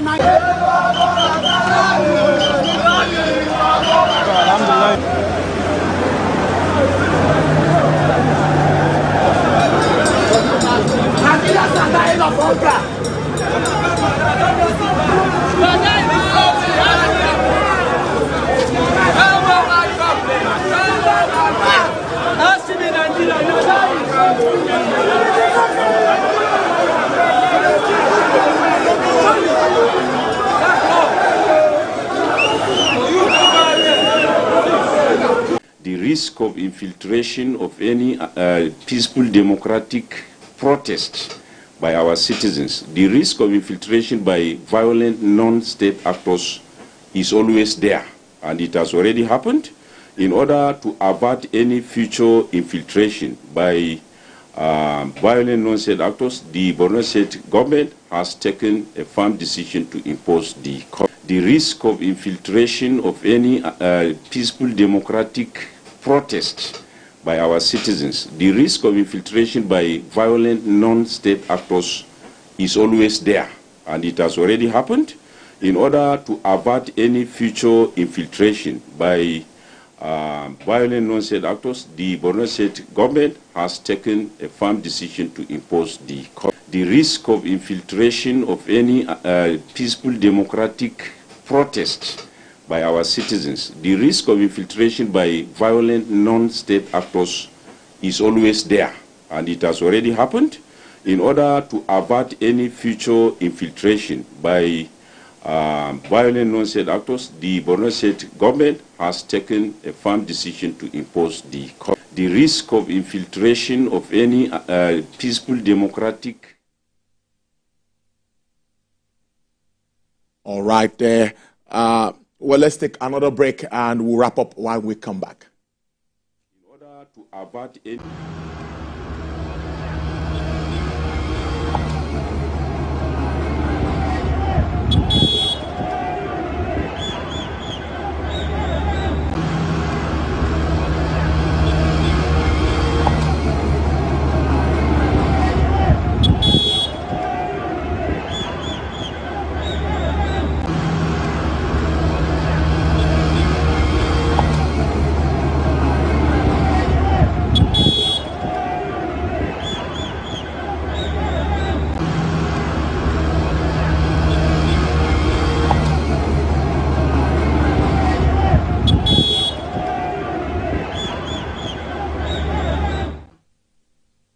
All right, there yet. I'm going to say thank you to my guest, management and financial expert and lecturer, University of Abuja, Dr. Adelodun Sadrak, and also Mr. Bolao Olojede, who's a public affairs analyst, for making real sense of this topic of discuss for us this afternoon. Thank you so much, gentlemen, and do enjoy the rest of your day. Thank you. Yeah, thanks for having me. You too. All right, that's our show at this time. We'll continue with the coverage at the top of the hour. Stay with TVC News.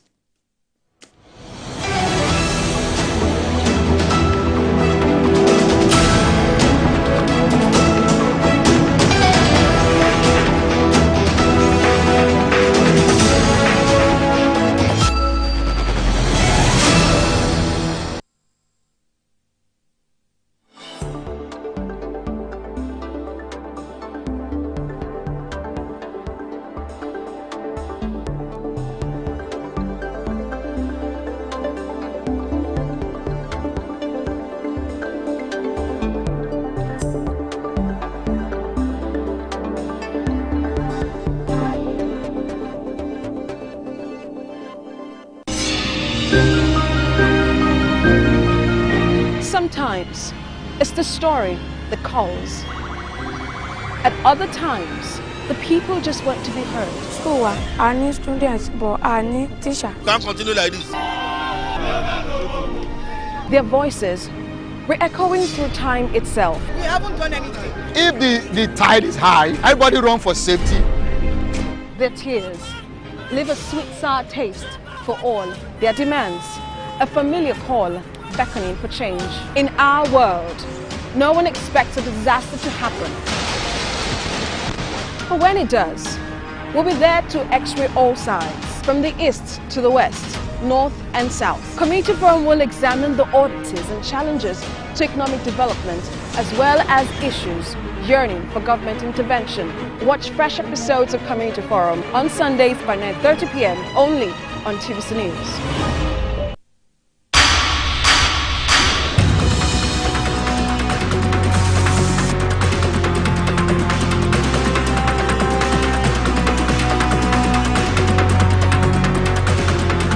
This is the Dangote investment on the Ibeju-Lekki axis of Lagos State. The biggest private investment in Africa. We just wanted to make a point, and which we have now, achieved. A lot of people are very, very skeptical. They never ever even gave us the chance. An investment of over $20 billion.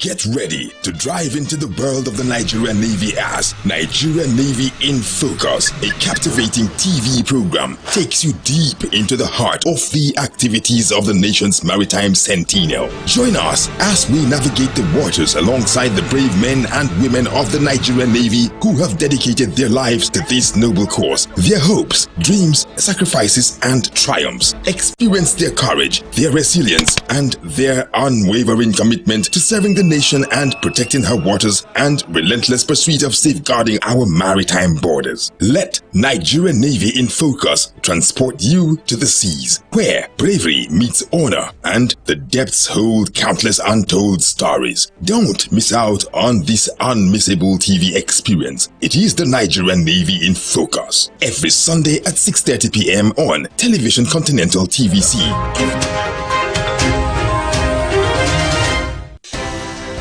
At TVC News, wherever the big news story is happening, we're geared up to break it. TVC News, first with breaking it.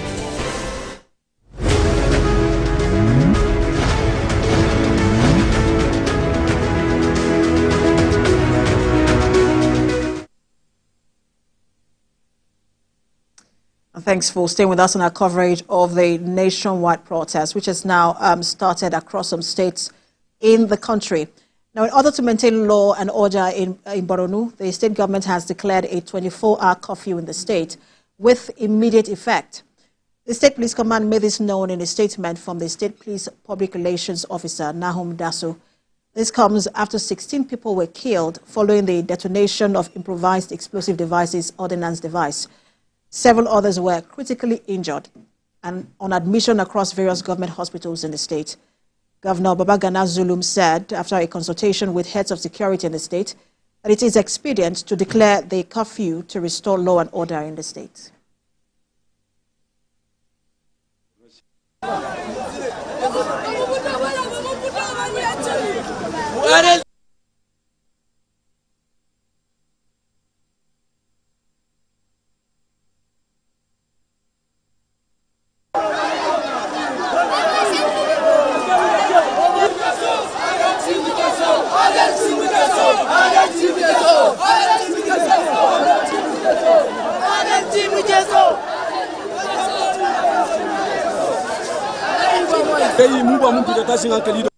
The risk of infiltration of any peaceful democratic protest by our citizens, the risk of infiltration by violent non-state actors is always there, and it has already happened.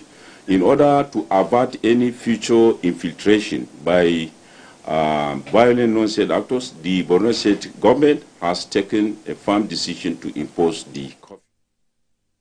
Well, let's bring in a reporter in Borno State, Jesse Tafida, standing by for us. Jesse, earlier when we spoke, there was a bit of violence where you were, and then you had mentioned that you were going to follow the Commissioner of Police to another location. Give us update from around Maiduguri on the protest.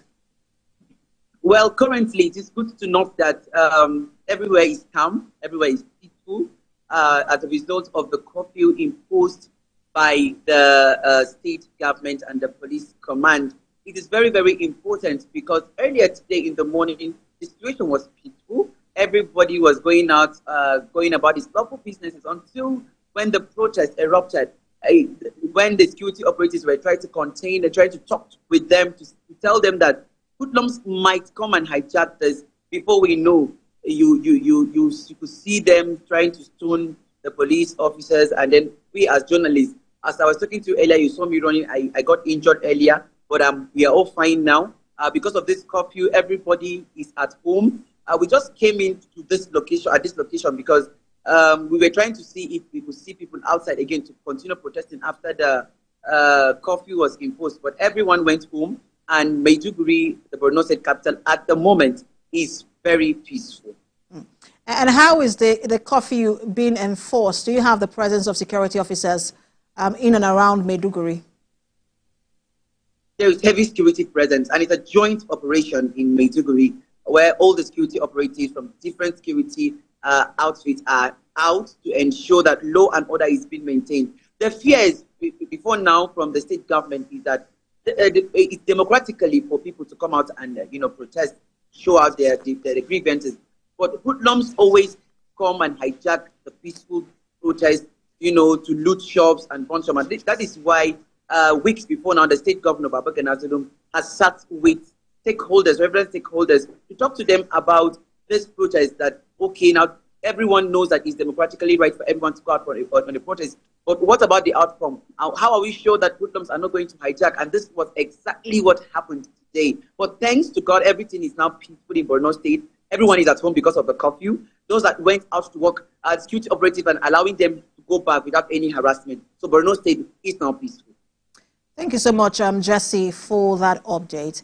Let's get to Kaduna, where we had a bit of disturbing pictures earlier coming from there, as we bring in a reporter, Lupe Asom, to give us update. Lupe, we saw some pictures, coming in from Kaduna earlier, on the protest. Give us updates, from there.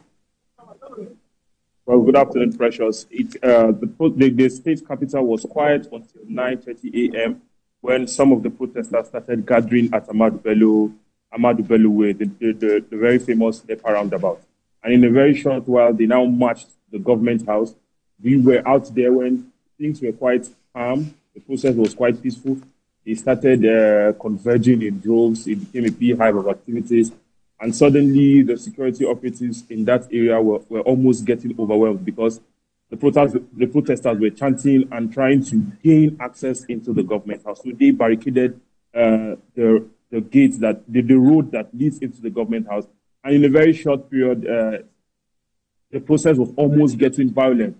We saw security agencies trying to speak to them, trying to appeal, but all those efforts didn't yield results. So at some point, security operatives were left with no option but to use mild force to maybe just push them away. But we saw the protesters make attempts to repel the security forces.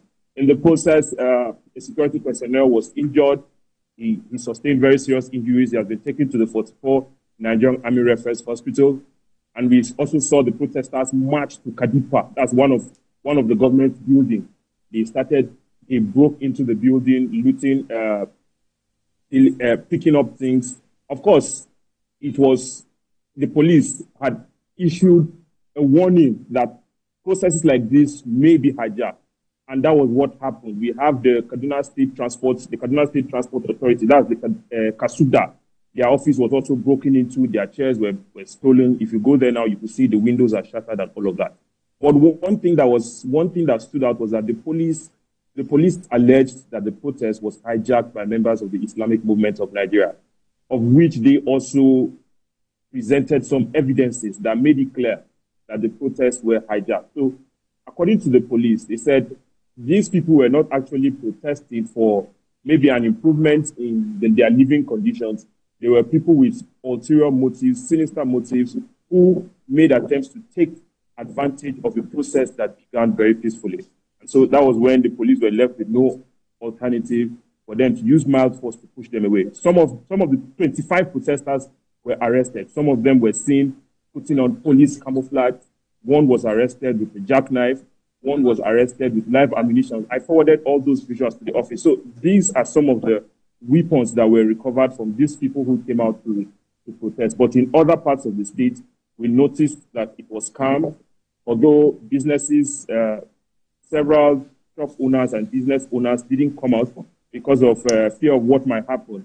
And just as it happened, the protest, which started peacefully, escalated into something that was almost getting out of control. The protesters were making efforts to break into the government house, which wouldn't have gone well. So the police, we congratulate we need to commend the police for the efforts they made to salvage the situation and ensure that these protesters don't break into the government house. But we didn't see any protesters shot. No protester was shot. No protester was injured. All right. But we noticed that some of the protesters made attempts to break into government offices and agencies. Thank you so much, Lupe, for that update, correspondent in Kaduna State. Lupe has some live for us there. All right, so as Nigerians protest, a business owner in Kenya, Simon Gaji, joins me to get a sense of what happened earlier in Nairobi, which is also, earlier plunged into protest, and then lessons that Nigerians can learn from that, because some are drawing comparison between both protests. Let's bring in business owner from Kenya, Simon Njagi. Good to have you join us. Thank you for inviting me on your show. I'm saddened to hear that the same thing which is happening in Kenya is also happening in Nigeria. As a business owner, it's been a lot of chaos. So many businesses were vandalized. So the demonstration tends to start peaceful, but they tend to be hijacked by a lot of criminal gangs. They're out there to root. So a lot of streets in Nairobi had so many vandalized shops. They went at an extent of banning some shops. So I'm happy to hear that there's been no loss of life in Nigeria. Unfortunately, that has not been the situation in Kenya. The criminal gangs, some of them are violent, so sometimes the police are forced to use a lot of force.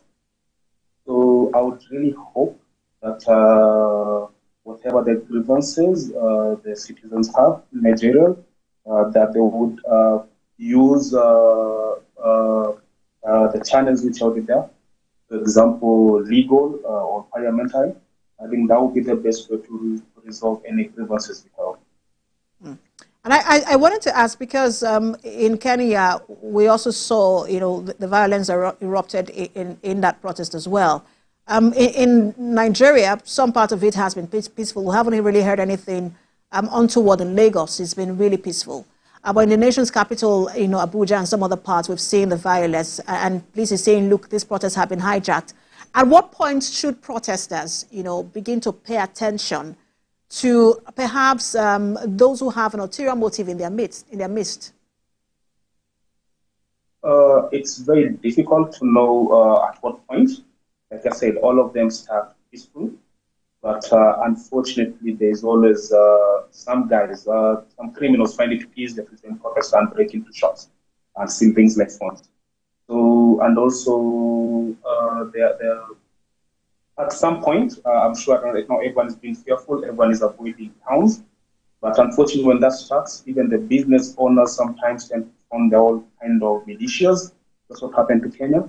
So now you start having protesters, genuine Protestants, mixed with criminal gangs, mixed with business owners forming their own militias to protect their own businesses, and also goons. So some unfortunately, some politicians might end up hiring goons. So yeah, it becomes a total mess, because in most of these demonstrations, I'll be honest, politicians also take advantage. They take advantage, like people in the opposition, take advantage to show that the government is not popular.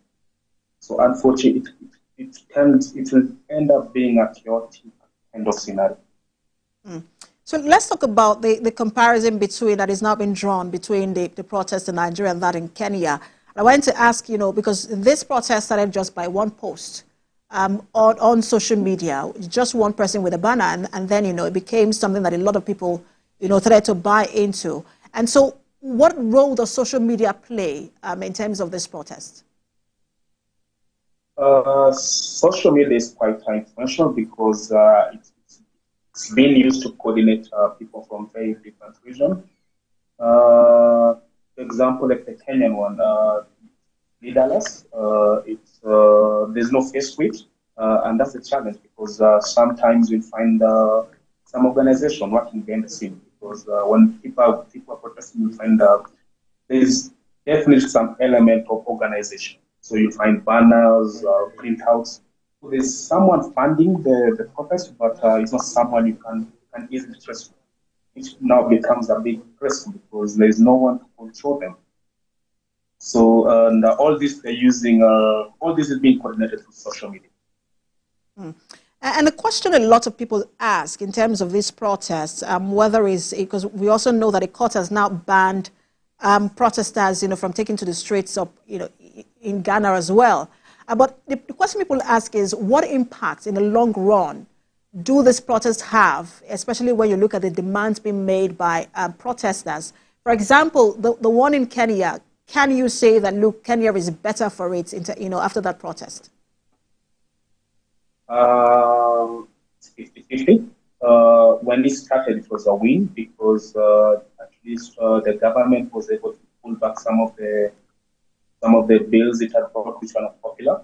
But unfortunately, the fact that it is leaderless and it is there's no one to attach to the protest and no one to control people, it has spiraled out of control. Because I'll be honest, by now most citizens are satisfied with the changes the government made. There are still people taking advantage. So, right now, in all the protests happening in Kenya, I would say there are no genuine protesters. It's just criminal gangs taking advantage. So it's been a win, but now it's spiraled out of control. So the idea of a leaderless protest is also, something that a lot of people are also raising questions about, whether it is the right way to protest or not. For security agencies, they were looking for someone who can take, who can take responsibility if anything goes wrong. But for other people who have been involved in protests, they're saying, look, you need to have a leader who can stand in case of dialogue, with concern, for example, the government. So the idea of a leaderless protest, what do you make of it? It's a big challenge because, like I said, when the protest started, we were all united under one issue, which was the finance bill, which the government was able to pull back. So majority of Kenyans were satisfied. But now, because of the aspect of being leaderless, now I would say any kind of organization is taking advantage of the situation. So next week it will be they want the president to go. The next time they won't change dissolve the parliament. So the fact that it's leaderless, I would say it creates a problem because everyone is trying to take advantage and pass their agenda across. And so let's also talk about the need for dialogue, because one of the things as you see protesting across Africa, especially with young people, one of the things you hear is they are not going to dialogue. No, the government has the demands, and government should meet the demands that have been raised. Do you think that at some point there should be compromise to say, look, let's have a conversation? Or should protesters just go straight and say, you have a demand, meet a demand, we're not going to have a dialogue? Definitely there has to be structures, so you can't demand something which is unconstitutional. It's not governed by law. So there has to be dialogue. If there's need for policy change, there has to be policy change. It has to be structured.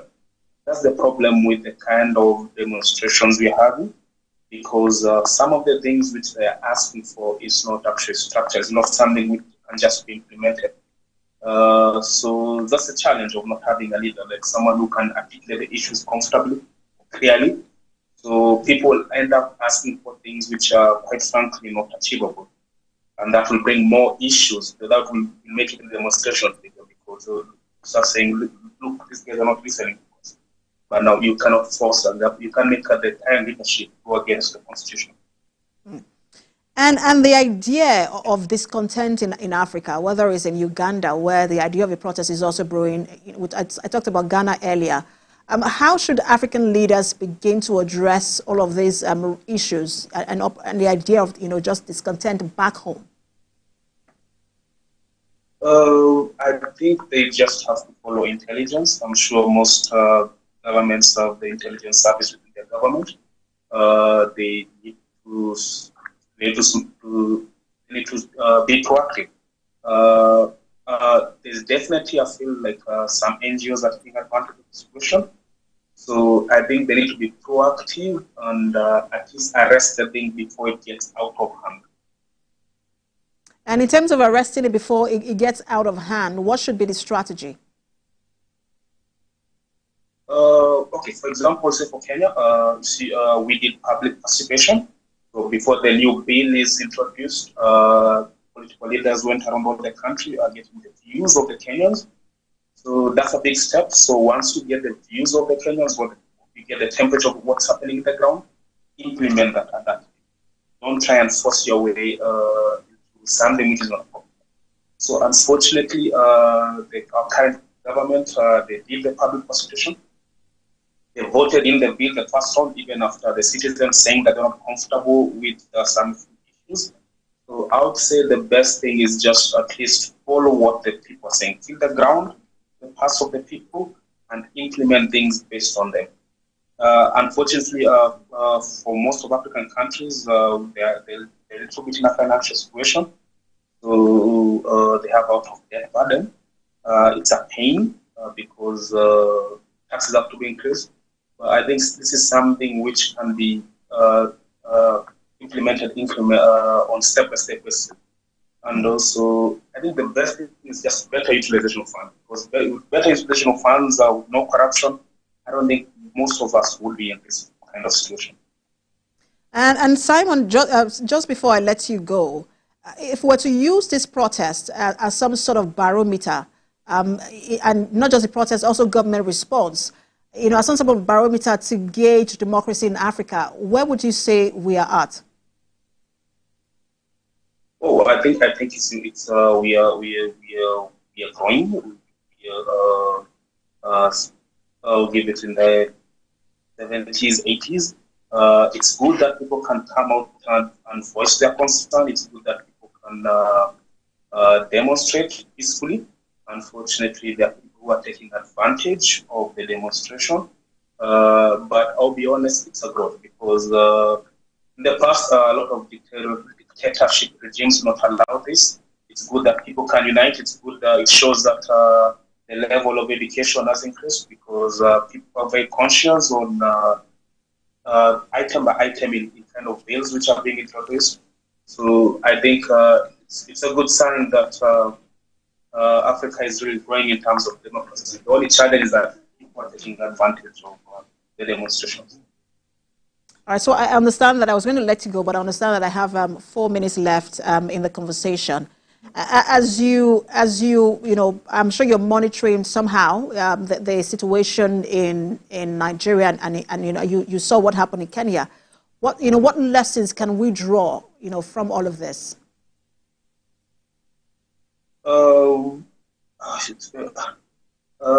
It would be nice if there was a face or this leadership in the demonstration. That way, it can be issue-based, not just random things. So I'll be happy. I'll be happy to see my brothers and sisters in Nigeria coming together and tackling issue by issue, whatever they are comfortable with, specifying it, looking at solutions, and passing it through the normal structures, either through parliament or judiciary, or if it's not possible, if the current regime is not going through what people are saying, I think it's good just to be patient and wait for the next election. Rather than, like in Kenya, it's changed from demonstration to now the president has to go with election again. So, yeah, I would feel nice if everything would be shined in the law. And as we wind down the conversation now, when you look at in Kenya, the protest took place for quite a long time, and in Nigeria, it's going to be for 10 days. You know, how sustainable is that, and what are some of the issues that could arise when you have a protest, you know, for that long? For example, our currency now is compared to the dollar is not doing so well. We have lost some few units. We're in the peak season, so we are losing tourists. When most Westerners look at, when they go online or look at the news, they hear that there's violence in Kenya. They don't take it's one region, they just take the whole region. Businesses are losing a lot because at this point, Kenya is looking like it's not stable. So a lot of people are considering expanding their businesses to outside Kenya. So that's the fact that most people are demonstrating because of lack of employment, and due to the demonstration of the government of Kenya is not good. So definitely, as a long term, it's a very big disadvantage, and it's a deterrence to investment. And the business are making losses because at least twice a week you can't do any business. You can't go shopping, you can't sell anything. Everyone is taken. Thank you so much for your time, business owner Simon Njagi, joining us, who joined us from Kenya. Thank you very much for your time and your analysis. Thank you for having me. That was business owner from Kenya, Simon Njagi, speaking to us and drawing a parallel between the protests there in Kenya and what we are seeing now in Nigeria, lessons that can also be learned. We'll take a break now, and when we return, we'll continue with our coverage of the protest. Stay with us. Some of us come out instead of us to hold our papers, some to use their papers, but by the way, the police, securities, and the area where he lives shows don't worry. As all I tell you, everybody knows it. These people are violent. I have said this. I have said this several times without number. Don't worry. Come. We don't nobody, but nobody stops you from doing it. The investigation reveals that he's an IMN member because we have. This is your phone. This is my phone, sir. Good, but I'm not a member. Hey, but why are we seeing their prescription in your phone? It says automatically in my phone from TikTok. Don't worry. Yes, from TikTok. Automatically. They went to the Ministry of Works and burned down the ministry, looted everything. The exhibit I wear will show you people. This is the so-called peaceful protests. Yes, you have seen them, some with live ammunition, some with jackknife, some with our police uniform. The reason why we are wearing this to differentiate, we know. And we have been telling the world that some people are trying to hijack this. It's okay. When she's at I'm very simple.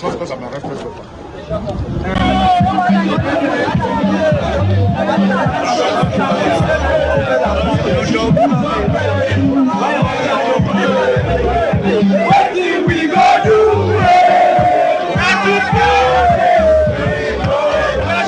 Like this we go like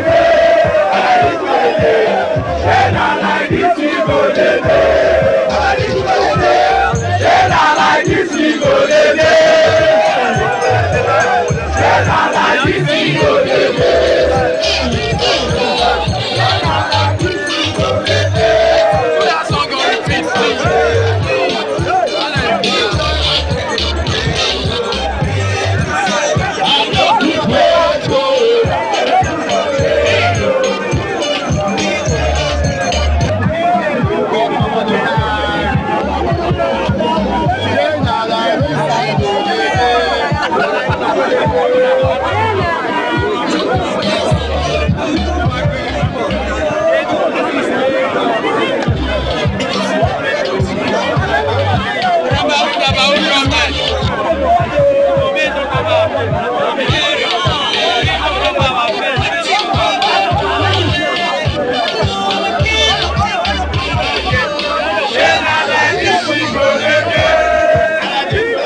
There's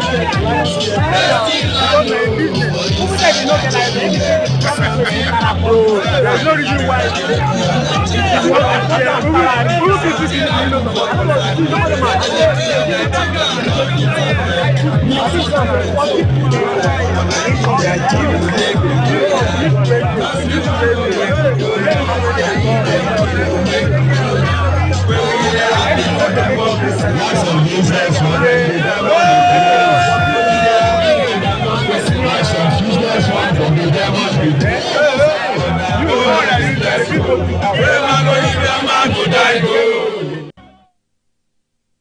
Let's turn attention now to the UK, where dozens of arrests have been made as protests following the Southport knife attack spread to different parts of the United Kingdom, with more than 100 persons arrested in central London.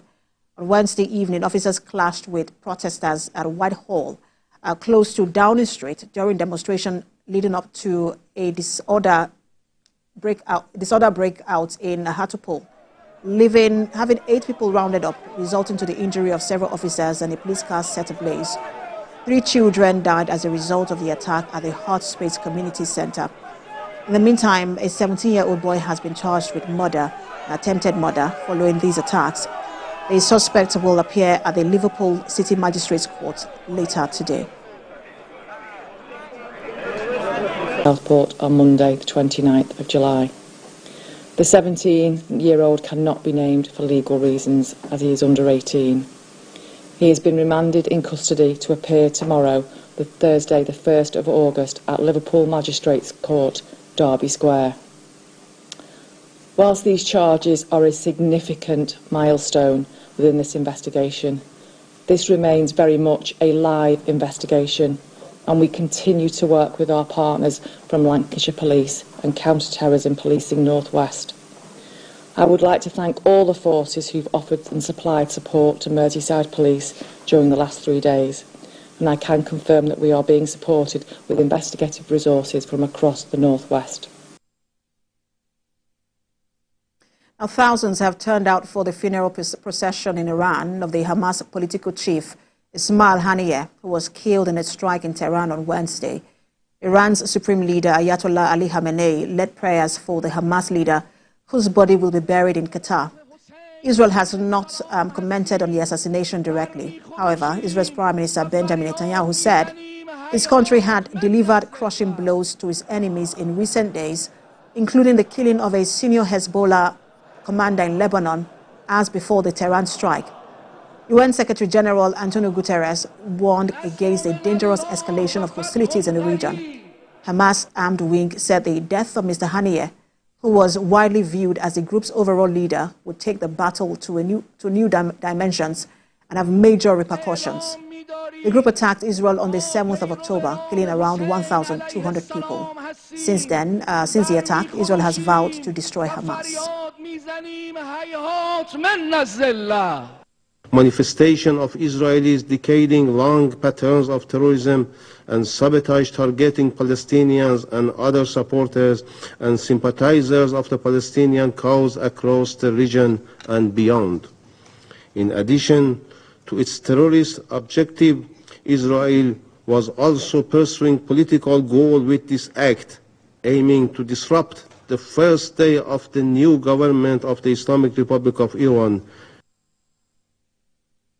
We'll be speaking more on this in just a moment. We have a global affairs expert, Dr. Bola Adediran, standing by to have this conversation with us, but that will be after the break. Stay with us.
Thanks for staying with us. You're watching The World Now, even as we continue our coverage of the protests in Nigeria and also look at developments around the world. The Middle East has seen 2 assassinations, one of the Hamas leader and that of a Hezbollah in Lebanon. We're going to talk about that now. Iran has vowed retaliation on Israel, so has Hamas and Hezbollah. Let's bring in Dr. Bola Adediran. He's a global affairs expert. He joins us from the UK. Good to have you join us.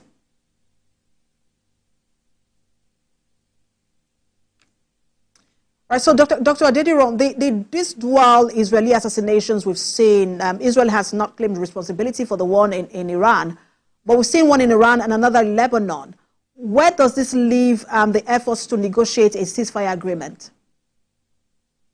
Well, let's be very clear. Even though Israel has not claimed responsibility for the attack that killed Aniyeh, it is undoubtedly the work of Israel. In fact, this is typical of Israel, especially when such attacks are on the sovereign soil of another country. It doesn't take responsibility.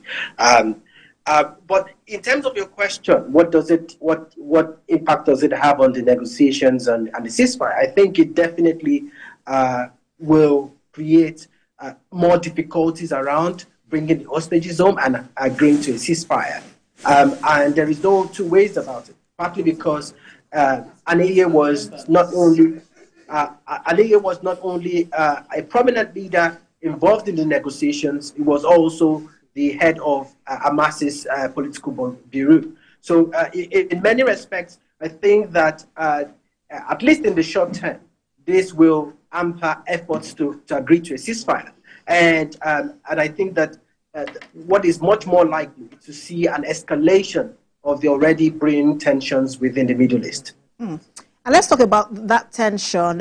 Iran, Hezbollah, and Hamas have all vowed revenge on Israel after these strikes. When do you see the trajectory of this conflict?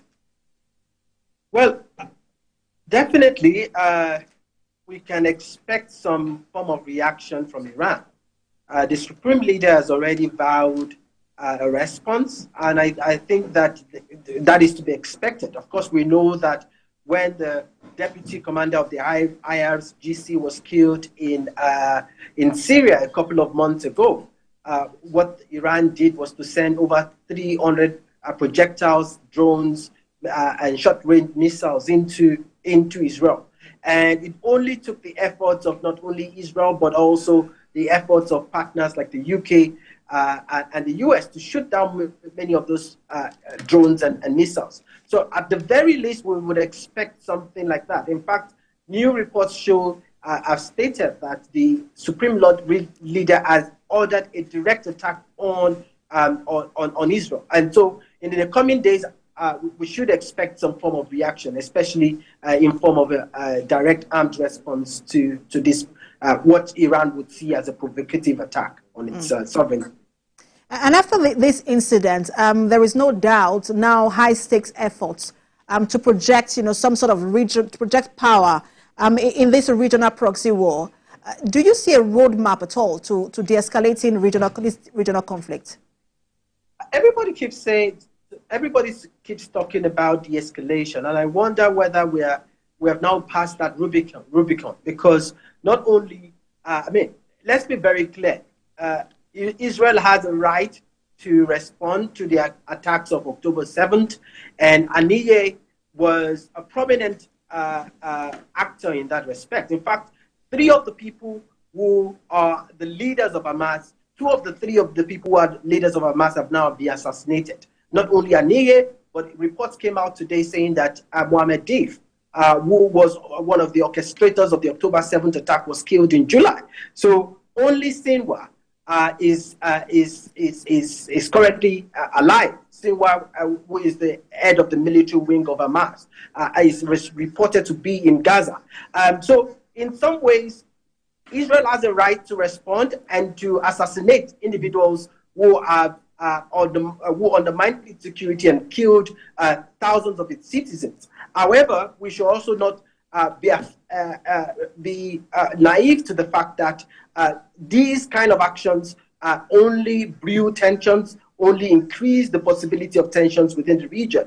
And as we said, we expect Iran to react. Now, if Iran reacts and it wants to act as a reasonable power who wants to de-escalate, then we would see something closer to what it did a couple of months ago, where it gave Israel some head start by telling Turkey that they were going to attack in a couple of hours from then. And that message was relayed to both the US and Turkey and allowed them to prepare in advance for Iran's attack. So if Iran wants to de-escalate and does not want a wider conflagration in that part of the world, we may see something similar to that. Otherwise, your guess is as best as mine that this definitely will prompt an attack from Iran, and it might also lead to a counterattack from Israel. And the bigger fears now is whether the Middle East is, at a tipping point. Thank you so much for your time, as always. Always great. I'm talking about these issues with you, global affairs expert, Dr. Bola Adediran. Thank you for having me. Now, the war of words between United States presidential candidates now takes a new form as former President Donald Trump questioned Vice President Kamala Harris's identity as a black woman, where the Vice President of the United States, Kamala Harris, now makes a rejoinder alongside the White House's retort to his comment as insultive. Sir, I'm asking you a question, a very direct question. Define it for me, if you will. I just defined it, sir. Do you believe that Vice President Kamala Harris... Former President Donald Trump has questioned Vice President Kamala Harris's identity as a black woman in front of an audience of black journalists, suggesting his opponent for the presidency had adopted her racial profile as a way to gain a political advantage. And she was only promoting Indian heritage. I didn't know she was black until a number of years ago when she happened to turn black, and now she wants to be known as black.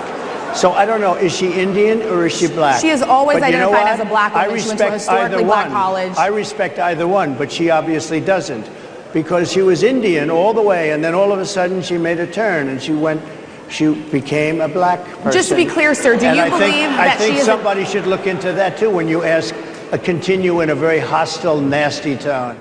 Ms. Harris has long embraced both her black and South Asian identity.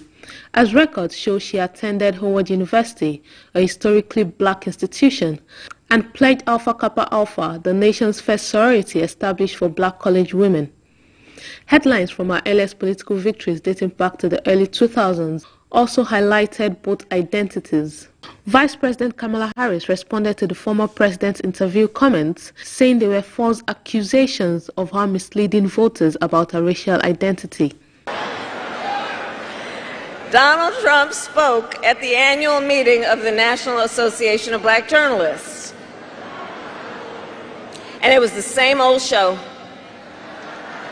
The divisiveness and the disrespect. And let me just say, the American people deserve better. The American people deserve better. The American people deserve a leader who tells the truth, a leader who does not respond with hostility and anger when confronted with the facts. We deserve a leader who understands that our differences do not divide us. They are an essential source of our strength. So I say, to Sigma Gamma Rho Sorority Incorporated, ours is a fight for the future. And it is a fight for freedom. Arizona Senator Mark Kelly also spoke to reporters as he left Capitol Hill regarding Mr. Trump's comments at NABJ, emphasizing that they were comments of a, quote, desperate, scared old man who is having his butt kicked by an experienced prosecutor. As a person of color, as a black woman who is in this position that is standing before you. At the end of the White House press conference, White House Press Secretary Karine Jean-Pierre was asked about the former president's claims that Vice President Kamala Harris happened to turn black. She responded, stating that Mr. Trump's comments were repulsive and insulting. It is someone's own decisions it is.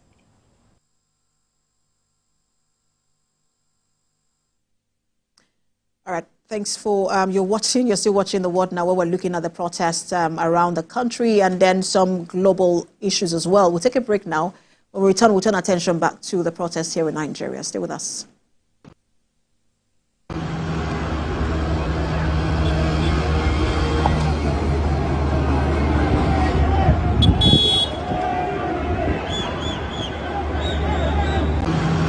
What we're asking for is for more jobs to be created first. And also, for a people's-friendly constitution, you increase energy costs. How do the people now move around? In Cross River State, the minimum wage was increased to 40,000. It has not been implemented. You are asking for, you are now saying, no, the 70,000 minimum wage has been signed into law. The question is, what can it actually afford for a family of 6? The system in which government imply upon us is ineffective, and it is very harmful to us. What we need is, we need a new strategy, we need a new system of government that will be very effective to us, that we will know we have some people who are there in the arms of power that are representing us. Our social institution has been perverted into corruption.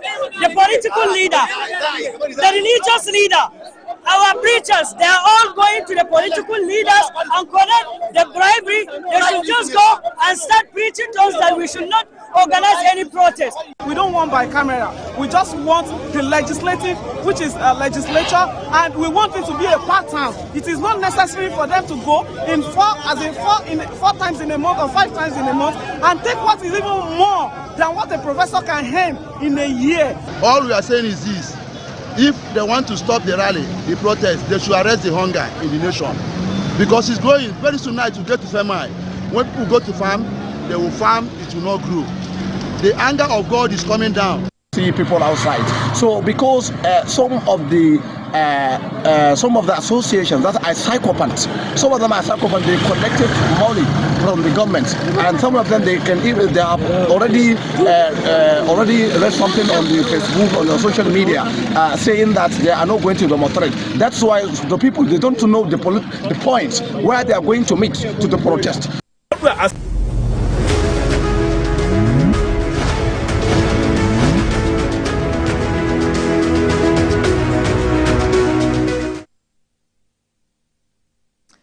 Let's now speak with our senior correspondent who has been covering the security angle of this protest, Ivy Kano. She joins me in the studio.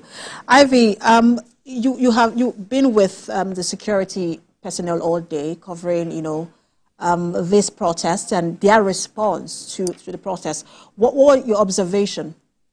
There's several places we, visited because we were in the patrol team of the Commissioner of Police. What I noticed, which was very important, was the fact that police officers understood the assignment, which was protect the protesters.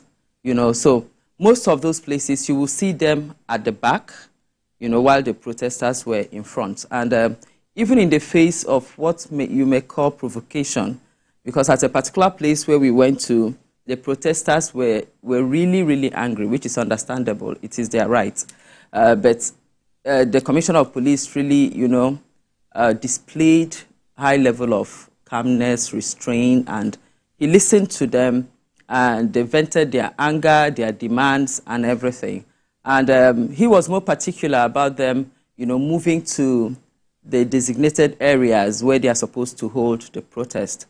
Some eventually agreed to go to those areas, but some were just, on the road, and there was nothing he could do about it, which was something that I really commend them for, because moving towards them, I had thought that maybe they'll be funny. I mean, police with, why are you not at this place? But the calmness was super, and there was no violence. So far as, while we were going around Lagos, there was no violence. The IGP had talked about the use of a body cameras for the police. Did you notice, anything like that? Okay, now one thing about body cam is that when you're wearing it, it's not visible. It's not visible. So it's possible they had it on. I didn't notice. But I think that is for accountability. When they are done and there are reports, you can call a particular officer what happened at point A and what happened at point B, especially when there are videos to back up some of these claims, because now everybody has a telephone, so you can actually record what happened. So when that comes up, the police can say, okay, this particular officer, you had your body cam, can we have the body cam and now, check what happened at that particular place. So I really pray they had the body cam on, but I wouldn't know. And let me, okay, all right, let's bring in Miriam. I'll come back to you. I understand that we have Miriam Daniels from Akwa Ibom. All right, let's bring in Miriam Daniels from Akwa Ibom. Miriam, give us details or updates from Akwa Ibom. All right, good afternoon. Thank you for having me. From Akwa Ibom here, it's been peaceful, so to say. It started quite a rainy day, but we do not have any protests so far. Earlier in the day, we could see people going about their normal businesses. The markets we had visited earlier, people came to buy and sell without any fear of any disruption of any sort. People also opened their shops, but we also noticed that some shops were locked, and in some areas that's usually really busy where you have banks, commercial banks, it was also noticed that the banks were closed. They were not operating. And Miriam, I see cars moving behind you. Has commercial activities resumed? Yes, commercial activities have begun, and the transportation is also going on smoothly. As I had said, people are moving on with their businesses, their local businesses. Where I am actually talking to you from is the center of town. It's called Plaza in the state capital. If there was any protest, this usually used to be one of the major points of assembly, so to say, where we would have people gather to protest to make their thoughts known. We also have a major location of protest on one of the major areas, that's Wangibe Road, that's known as the water fountain by 4 lanes. As at this moment, the place is very normal. There are no crowds, nobody gathers, their business is going on as usual. All right, thank you so much, Miriam, for that update. I reported live for us in Akwa Ibom State. We're bringing the conversation back to Ivy Kanu, who is a senior correspondent covering the security angle of this protest in Lagos. We've seen pockets of violence in some other places, even the nation's capital. But why was the protest peaceful in Lagos compared to what was anticipated? I would say that, Lagos, you had I think it was a collective effort of both the government, the police, and other well-meaning Nigerians, because appeal has been constantly going out to the young people, to see why. If you remember what happened during EndSARS, Lagos was really, affected. So the appeals from the governor, from the CP, please, we shouldn't go through this again. And I think it really worked, because given what we saw today and what was anticipated, you know that those appeals, had effect on the protesters. And, in some places where it's been said that the protest was hijacked, but in Lagos we've not had that sort of report. Would that be, where does that commendation go to in terms of protecting this particular protest from being hijacked? With the way it's looking today in Lagos, I really, really doubt if the protest will go to day 2. But like the CP told us during a press briefing, even if it does, the modus operandi will remain the same for security officers. Protect the protesters. That's all is their right, is their constitutional right. And that they've done so far. Now, where there's violence in other states, I think it's how the CP and other security agencies, they decided to manage these protesters. Because if you can confine them, if it's possible, to a particular area, it gives you an advantage you know, at that point you can talk to them, you can listen to them, and you can ensure that, you know, they don't really go out of that area. I think that was what worked, particularly in Lagos. The ability to, you know, talk them into, please, can you just remain here? This is what the court says for today. And they listen, because for them, it's about passing their message.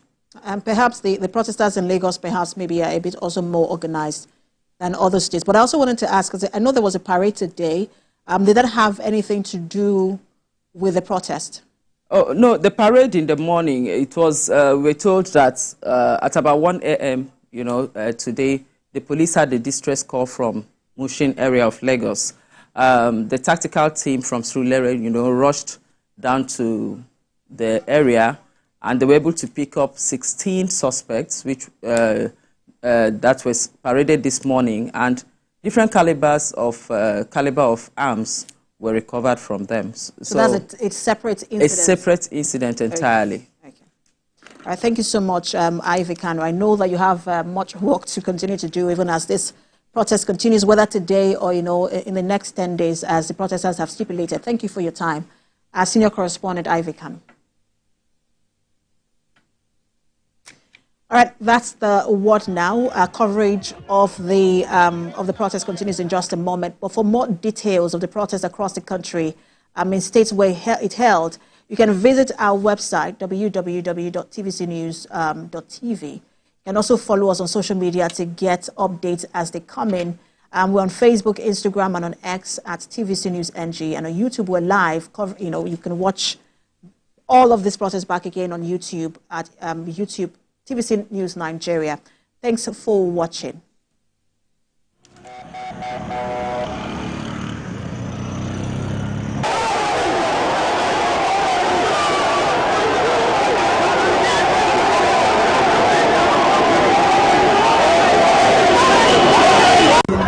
As you can see, some of us come out with very positive instead of us to hold our papers, some choose their papers, but by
members nationwide on TVC News every Saturday at 7:30 p.m. Soon coming.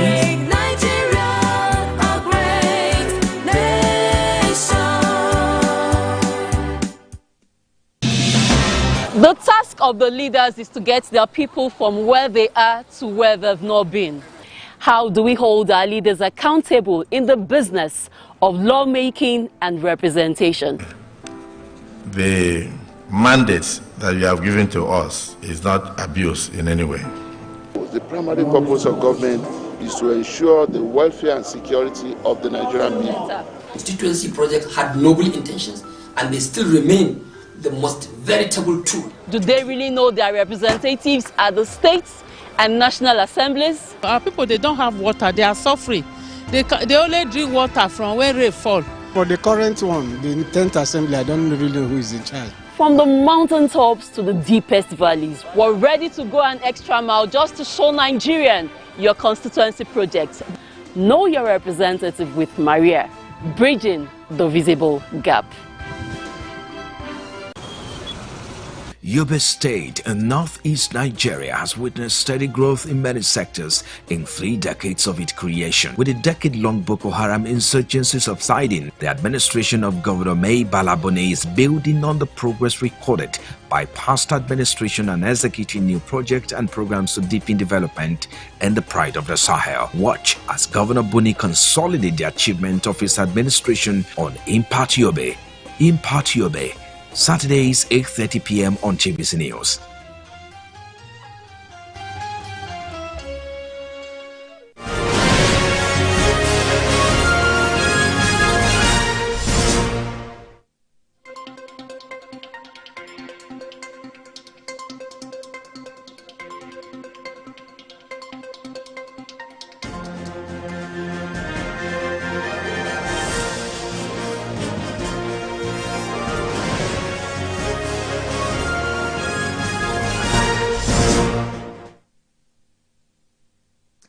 Thanks for joining us on TVC News at 4. We're staying with our coverage of the nationwide protests which Nigerian youths have embarked on after weeks of notice. In Borno, the state government has declared a 24-hour curfew in the state with immediate effect. The State Commissioner for Information and Internal Security, Usman Taha, says the state government is doing all it can to ensure law and order is maintained in the state following ongoing protests against economic hardship in Borno. He explained that the curfew became necessary after the peaceful protest was infiltrated and hijacked by hoodlums. Mr. Usman Taha assured that the curfew will be lifted as soon as the situation returns to normal and stability is restored. The risk of infiltration of any peaceful democratic protest by our citizens, the risk of infiltration by violent non-state actors is always there. And it has already happened.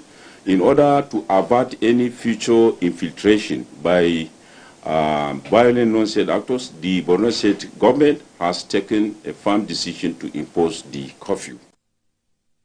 In Kaduna State, security forces have arrested at least 25 protesters following clashes that erupted when demonstrators attempted to block the road leading to the government house. According to the police, weapons, including jackknives and live ammunition, were found on the protesters. Earlier, police officials claimed that the protest had been infiltrated and taken over by band members of the Islamic movement of Nigeria known as Shiites and criminals. Tear gas was used to disperse protesters who were determined to break into the Kaduna State government house. Authorities are advising residents to stay calm and avoid the protest areas for their safety.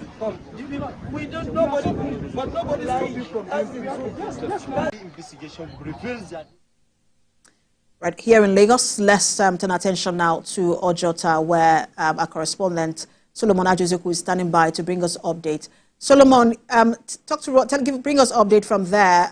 It's now past 4. What's the state of the protest now?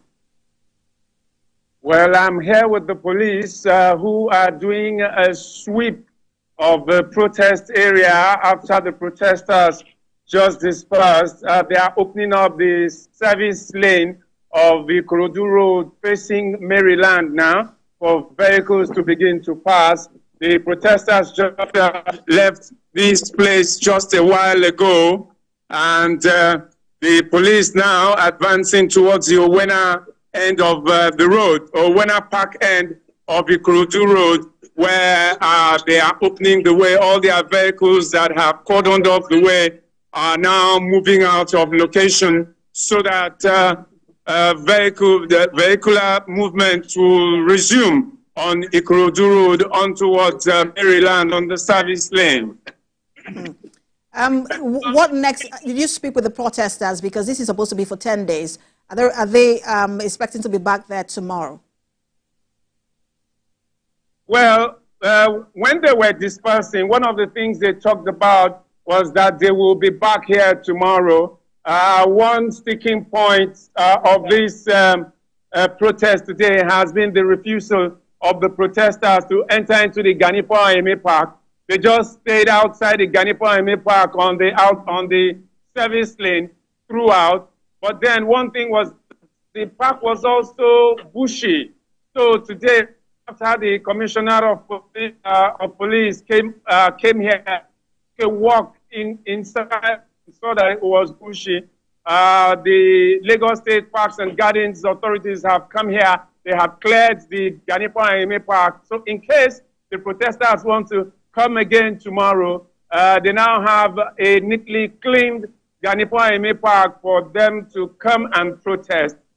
But for today, it's all over. The security men are up and leaving the place as they take account. There are men and everybody here. It's been a very peaceful protest. So, music came for most of the protesters, and it seems that it gave them a lot more number here when the music, the sound system came. All right, thank you so much. Solomon Ajizugu live for us in Ojota, where the protesters have now dispersed, we understand, in anticipation for reconvening, if they wish, tomorrow. All right, let's turn attention now to the nation's capital, where protesters at the Eagle Square in Abuja were dispersed with tear gas earlier today. Police tactical squad also battled to free up a barricade mounted by a mob on the Abuja-Kaduna highway at Dakwa. Reacting to the violence that erupted in Abuja, the first PRO, Lumuyiwa Adejobi, said the people gathering at the Eagle Square should not be regarded as protesters.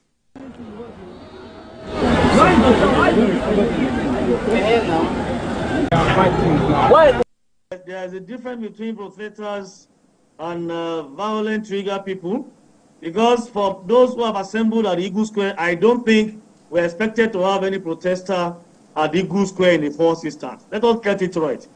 Those who have assembled at Eagle Square, they are there for ulterior motive, and the security agencies will not allow such a thing to happen. What are they doing at the Eagle Square in the first instance? And for those who are along the major highways to the airport, we expect them to use the stadium. That is MKO Stadium in Abuja. That is the approved and designated venue for protests in the Federal Capital Territory. So for people to block the highways, I don't think the organizers and those who have come out genuinely to protest would do that kind of a thing. So these people are those that we are saying that we have gathered intelligence that they may likely hijack these protests. And this is what is coming to play now. Because I can see that I've not seen any known faces of those who have indicated interest that they want to do this protest. So those who have mobilized them to come out and run down the system, run down the government, you please call these ones to order, because we will not allow anarchy in any part of this country. But like I said, I still want to reiterate, we are going to engage every situation tactically, diplomatically, and professionally. Every soul of a Nigerian is so important to us. We are not out to kill anybody. We are not out to attack anybody or to injure anybody. But we don't want violence. Once we have violence, the law has stated it clearly. Once a protest has become riotous, Well, that's the news at 4. For more updates on the stories we've been monitoring, especially the nationwide protest, you can visit our website, www.tvcnews.tv. You can also follow us on social media to get updates. We're on Facebook, Instagram, and on X at TVC News NG, and on YouTube, we're live at TVC News Nigeria. Thanks for watching.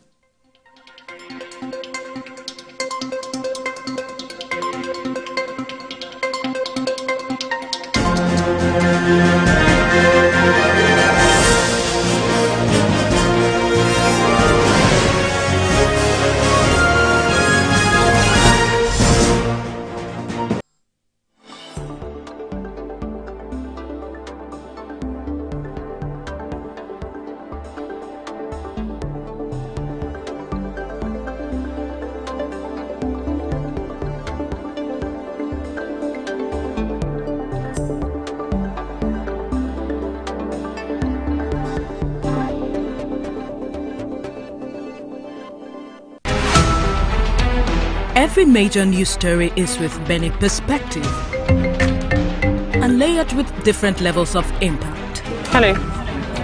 What time did this happen? We will be right there.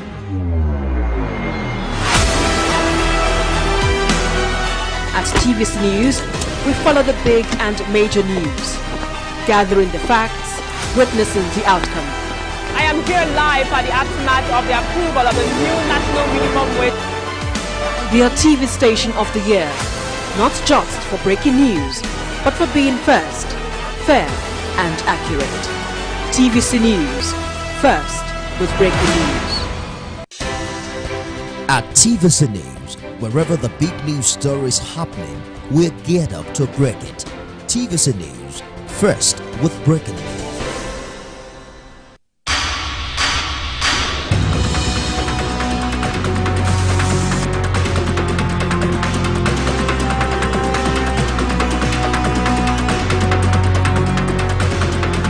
This is the Dangote investment on the Ibeju-Lekki axis of Lagos State. The biggest private investment in Africa. We just wanted to make a point, and which we have now, achieved. A lot of people are very, very skeptical. They never ever even give us the chance. An investment of over $20 billion.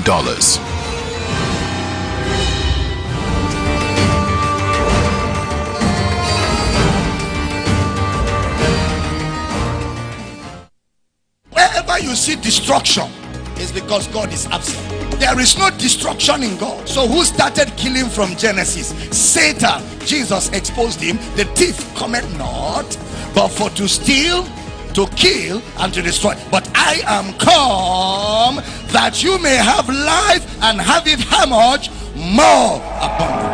I prophesy as your amen is coming like thunder. Whatever is yours, receive it now.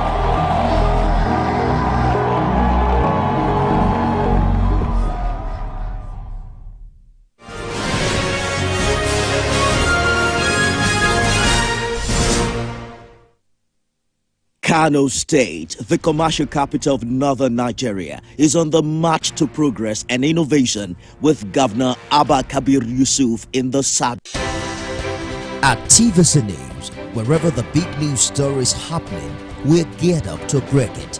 TVC News, first with breaking news.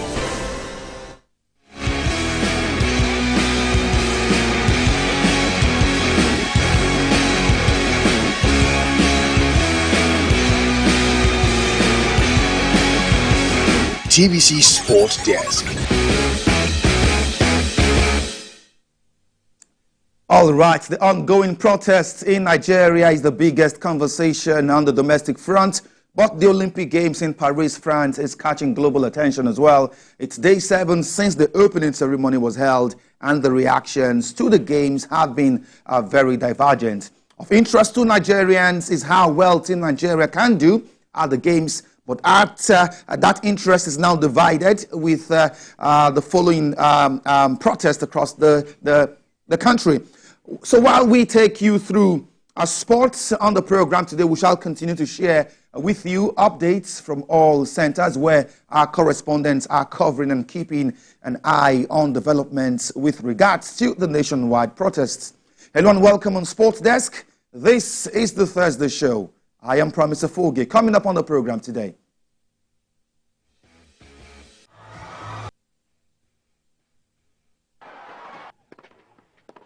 Tennis world number 1, Iga Swiatek, dumped out of Paris Games.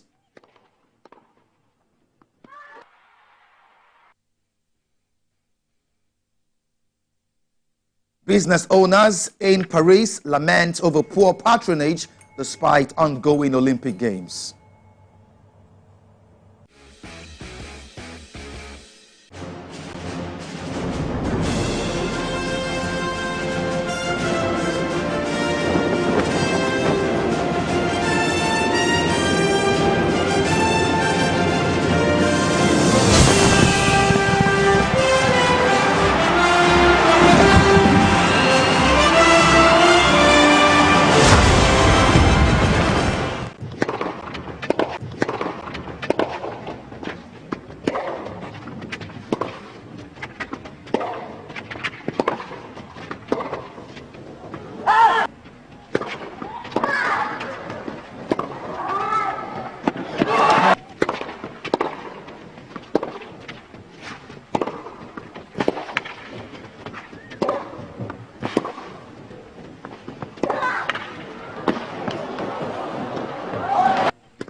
Sport Desk.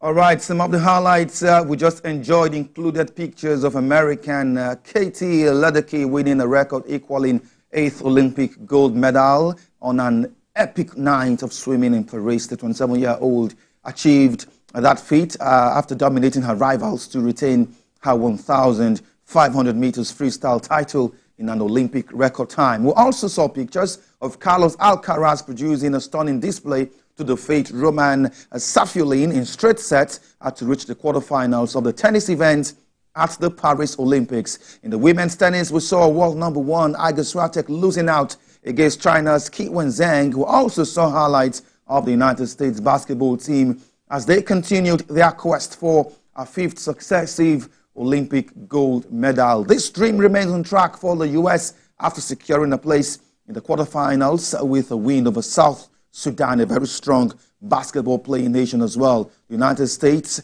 were led from the first quarter to the end, and they were led by Miami Heat Bam Adebayo, who registered a team-high 18 points and 7 rebounds in that one. Now, we can take a look at the medal table now. China have overtaken host France and Japan to sit at the summit of the medal table at the ongoing games. Team China can boast of 11 gold, 7 silver and 3 bronze medals. Host France are in second at the moment with 8 gold, 10 silver and 8 bronze medals, while Japan, who were number 1 at some point, they've been pushed down to number 3 on the table. And we wait very patiently for Team Nigeria to register their presence on the medal table. All right, the 2024 Olympic Games have not been a jolly journey for Team Nigeria. It's been marred by controversies and disappointing performances. Correspondent Jane Francis Nweze has the details in this report.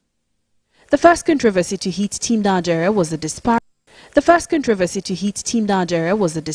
In Team Nigeria's outfits as a result of an alleged botched deal between the Nigeria Olympic Committee and a Chinese-based company, Active Black. The Ministry of Sports claimed ignorance of the deal and therefore did not consent to it.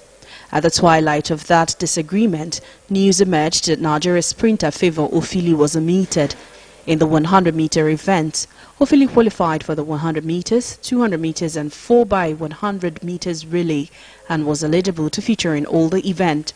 She won silver in the 100 meters at the 2022 Commonwealth Games and gold at the 13th Africa Games and was anticipating a favorable result at the Olympic Games. However, she was not enlisted on the IOC list for the Paris event. We've had controversies from the basketball to the AFN to boxing. It's been a turbulent one for Team Nigeria. Most people have complained about the organization of how different federations have been doing things. But so far so good. We would look at what's going to happen in future. We've had different incidents that didn't portray Nigeria in a good light. The controversy surrounding Ofili's omission from the 100-meter has raised questions about the professionalism of the NOC. It's a distraction, yes. People have been complaining, and it's not really good for Nigeria. Favour Ofili's issue could have been avoided. I've said it before that they should have informed her that they were going to take her out for the 100 meters. Meanwhile, Team Nigeria's performance at the Olympics has been underwhelming, with no medals won so far. The team's overall showing has fallen short of expectations. Performance is as a reflection of their preparation. That's just the truth. It takes 8 years to actually get an Olympic medal. You have to prepare for 8 years to actually get an Olympic medal. It doesn't take 2 months. The only reason why we might get a medal at the end of the day is because of resilience, not because we prepared very well. The track events will commence from 2nd of August to 11th of August. Jane Francis Nweze, TVC News, Abuja. All right, Dr. Kweku Tando is a sports consultant and administrator. He was chairman, Lagos Sports Commission at some point and currently the chief operating officer of the African Table Tennis Federation. Thank you for joining the show live from Paris, France today. Let me start by asking you, how well is Team Nigeria trying to manage the entire crisis rocking the contingent. First, there were issues concerning kits, and then issues with Favour Ofili, who some say has not been favoured by the NOC and the Sport Ministry. She was omitted from the women's 100 meters. Thank you very much, Promise. Yeah, we heard some of these stories, and of course, as a Nigerian, I made contact with our people here to try and find out what exactly happened. At least up till now, from what we hear, the AFN seems to have absorbed itself of any responsibility, because we have seen evidence that they actually submitted her name for 3 events to the NOC. So I think the next thing is to try and find out what happened between the NOC and the submission of the list to World Athletics. That's where the answer would lie. But for me, I think we need to also manage the situation properly so that it doesn't become a distraction to the team. For me, I don't think there's any way it can be amended now. So maybe now is the time to call the athletes together, speak to them, and put some psychological boost to their performances. We can be dealing with why it happened and all that after. But if we still want to get the best from Favour and all the other, I think we need to approach this psychologically and also professionally. All right, Dr. Kweku Tando, at the last Olympics in Tokyo, Japan, Team Nigeria went through issues like these at the games when some athletes could not compete due to some systemic issues or failures, where we had some athletes who could not, undertake out of competition doping tests. 4 years later, it doesn't seem any lessons were learned from the last experiences. Yeah, it's unfortunate that we seem to always have one issue or the other at the major tournament. And I think we need to have a holistic look at how we prepare for tournaments. You don't prepare for tournaments, whether it's the Commonwealth Games, All Africa Games, or the Olympics. We don't prepare for them the way we do in Nigeria. There has to be a systemic approach. There has to be a template, where you check up your what needs to be done, what has been done, and so on and so forth. And these things come with having a proper administrative structure in place. I'm not too sure we have that effective strategic administrative structure in the NOC. So that these are the things we need to. It's not about just a one-off thing. It's something that has to be looked at holistically. We have to set up a proper administrative structure that deals with departments, deal with this kind of thing for other countries. And you don't even hear about it. So how many departments do we have in the NOC? What departments do we have? What are their roles? What are their responsibilities? What are the competencies of the people heading those departments in the secretariat? The secretariat is supposed to be the engine room of the NOC, but at least from what I know, we probably don't have more than 3 or 4 people working in the secretariat of the NOC right now. It's not a functional secretariat, and something needs to be done about that. All right. The Super Falcons have crashed out of the Olympic Games. No thanks to the 3-1 loss against Japan. Okpeyori and Oluwapo, team captain, Team Nigeria, crashed out in badminton. There were hopes Africa #1 table tennis player Aruna Quadri would provide some respite in table tennis. He's also crashed out along with Olajide. Yes. First of all, I think we must commend Anu's performances in the 2 games that he played. Yesterday, he played the world #6. And if you look at the margins of the 2 games that he played, 21-17, 21-18, he put a very good performance.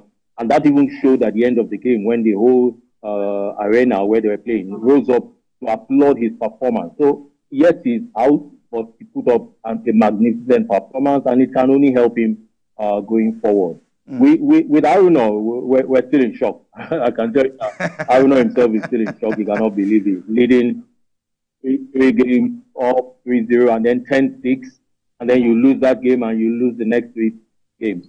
Nobody can explain what happened. Whether it was overconfidence, whether it was just a total shutdown, we don't know. But it's quite unfortunate because from what we have seen, even going forward in the table tennis event, Aruna could definitely have gotten to the semi-finals of the table tennis event. It's unfortunate, but these things. All right. Team Nigeria is yet to register its presence on the medal table. Is there any hope we can do that before the end of the Olympics? Dr. Kweku? Yeah. I mean, realistically, even before we left Nigeria, if we wanted to be sincere with ourselves, we would look at wrestling and athletics as the two sports that would most likely bring us medals. Those two sports have not yet started. I think we still have chances of medaling in athletics. I think we still have chances of medaling in wrestling. So I look forward to us getting a few medals. God helping us. Okay. Again, one can for wrestling, for example, they have prepared very well. So I would expect that wrestling would medal. And of course, athletics team as well. Where they've been doing the Diamond League all over the place and all that. Toby, Brume, even Favor. We may be able to get a few medals from athletics as well. But I think I'm a bit more certain with wrestling. Okay. Well, reports reaching us has it that business owners in Paris are not happy. They say business has been crippled. They say the restrictions around town, the security concerns, has crippled business in Paris. I mean, how true is this? Yeah, the security is really, really tough. Even with your accreditation and all that, you have to go through serious security checks. And usually you have, the way the streets of Paris are, they're very close to all that, but they've blocked up so many streets around the venue. So once you're around the area of the venue, you don't have access to the local populace. You don't have access to the local population where you can buy and sell and all that. Everything has to be done within the confines of the venue. So there's little interaction with the residents of Paris, but the security network is really, roads are being blocked miles away from venues. So you have to all walk down with your accreditation and all. It's a bit tough, but it's understandable because, the consequence of lack of security for them would not be palatable at all. So I don't blame them for whether the threats and everything that has been going on in France, especially in Paris over the last few months. Yes, over the last few months, residents have been complaining about high cost of living. And as a matter of fact, residents actually threatened a protest on the opening day of the Olympics sometime late last week. I know we have a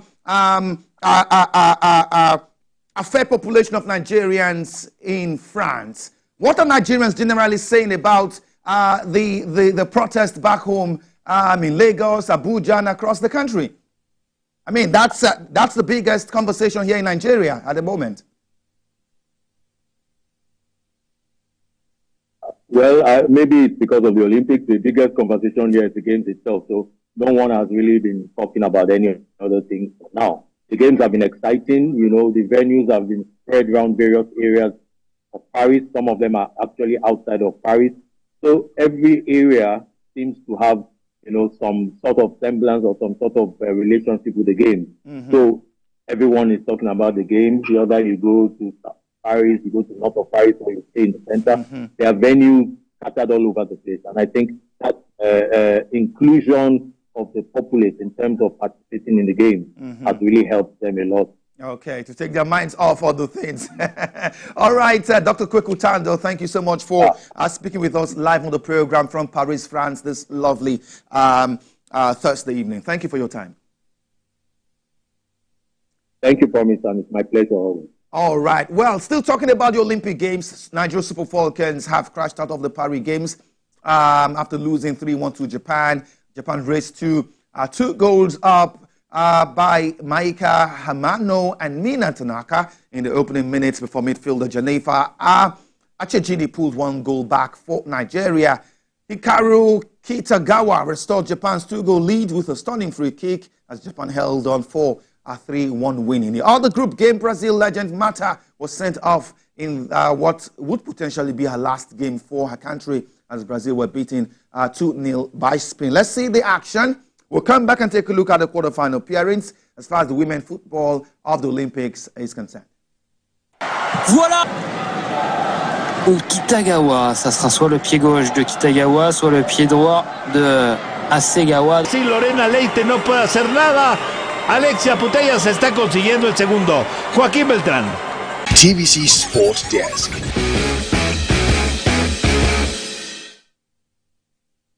All right, away from the Olympic Games, let's talk football, but now not about the Olympic Games. Now we understand that Arne Slot's new look Liverpool side just defeated Premier League rivals Arsenal 2-1 with goals from Mohamed Salah and Fabio Carvalho in Philadelphia. Salah's 13th minute strike and Carvalho's finish in the 34th minute capped an excellent Liverpool move before Arsenal's Kai Havertz swept in a close-range shot in the 40th minute of an exciting first half. And in other games, elsewhere, Nigeria winger Samuel Chukwueze scored in the 56th minute when he finished off a sleek team move as AC Milan edged Real Madrid 1-0. Well, these are club friendlies. Let's see highlights of these games. We'll come back and we'll have more football on the show. It's a lovely ball. And Mohamed Salah from Harvey Elliott runs in on goal and scores wonderfully well. Szoboszlai, great feed in the tight area. And that's a Fabio Carvalho. Well, Liverpool. The ball again delivered across. It's going to come to Odegaard. That's a lovely piece of skill. And the touch in is a really clever one in Arsenal. No problem. What a pre-season he's having. Sterling down the line for Dewsbury Hall. Clipped his cross up. Guillou attacking it. And it's in. And it's two. Okay. Or Kota. Oh, how cool was that from...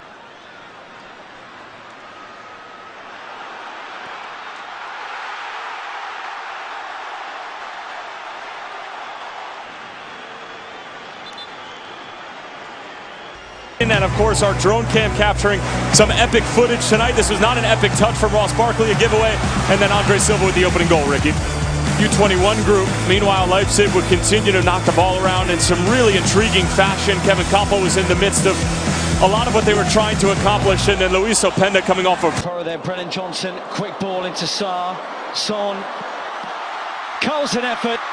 Saved by the keeper. Kulusevski perseveres, and he has managed to tuck it in. Donnelly. Fine pass, and he makes himself available in the middle. Son. Still Son! No, yes!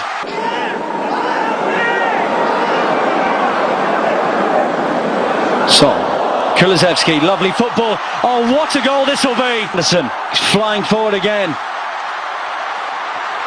Spurs being stretched here. Austin good save, Ilyachenko will score. Plays it in field. Sasinia has kept hold of it. Ilyachenko scored again. Well weighted. Werner, Lancashire and Moore in the middle. Oh, and it's turned in. And Lancashire makes the run to the near post. Punched away well by Austin. Obadan! Oh, what a goal that is!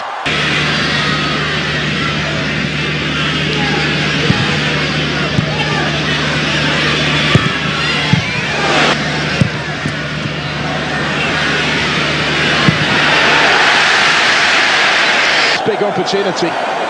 Delayed and delayed, but he does now get his shot away. And they've worked this well. Flashed in towards Nita to provide the touch at the club. And here he goes. Surging into a little bit of space. He does have support now from Murphy. And Newcastle back in front before the break. First involvement from Miley. Now Murphy. He's going to have another go, and he's going to score again. With a 3-1 victory. It's Lewis Hall to have a go, deflected and in! And it's 4-1 before the out. TVC Sport Desk.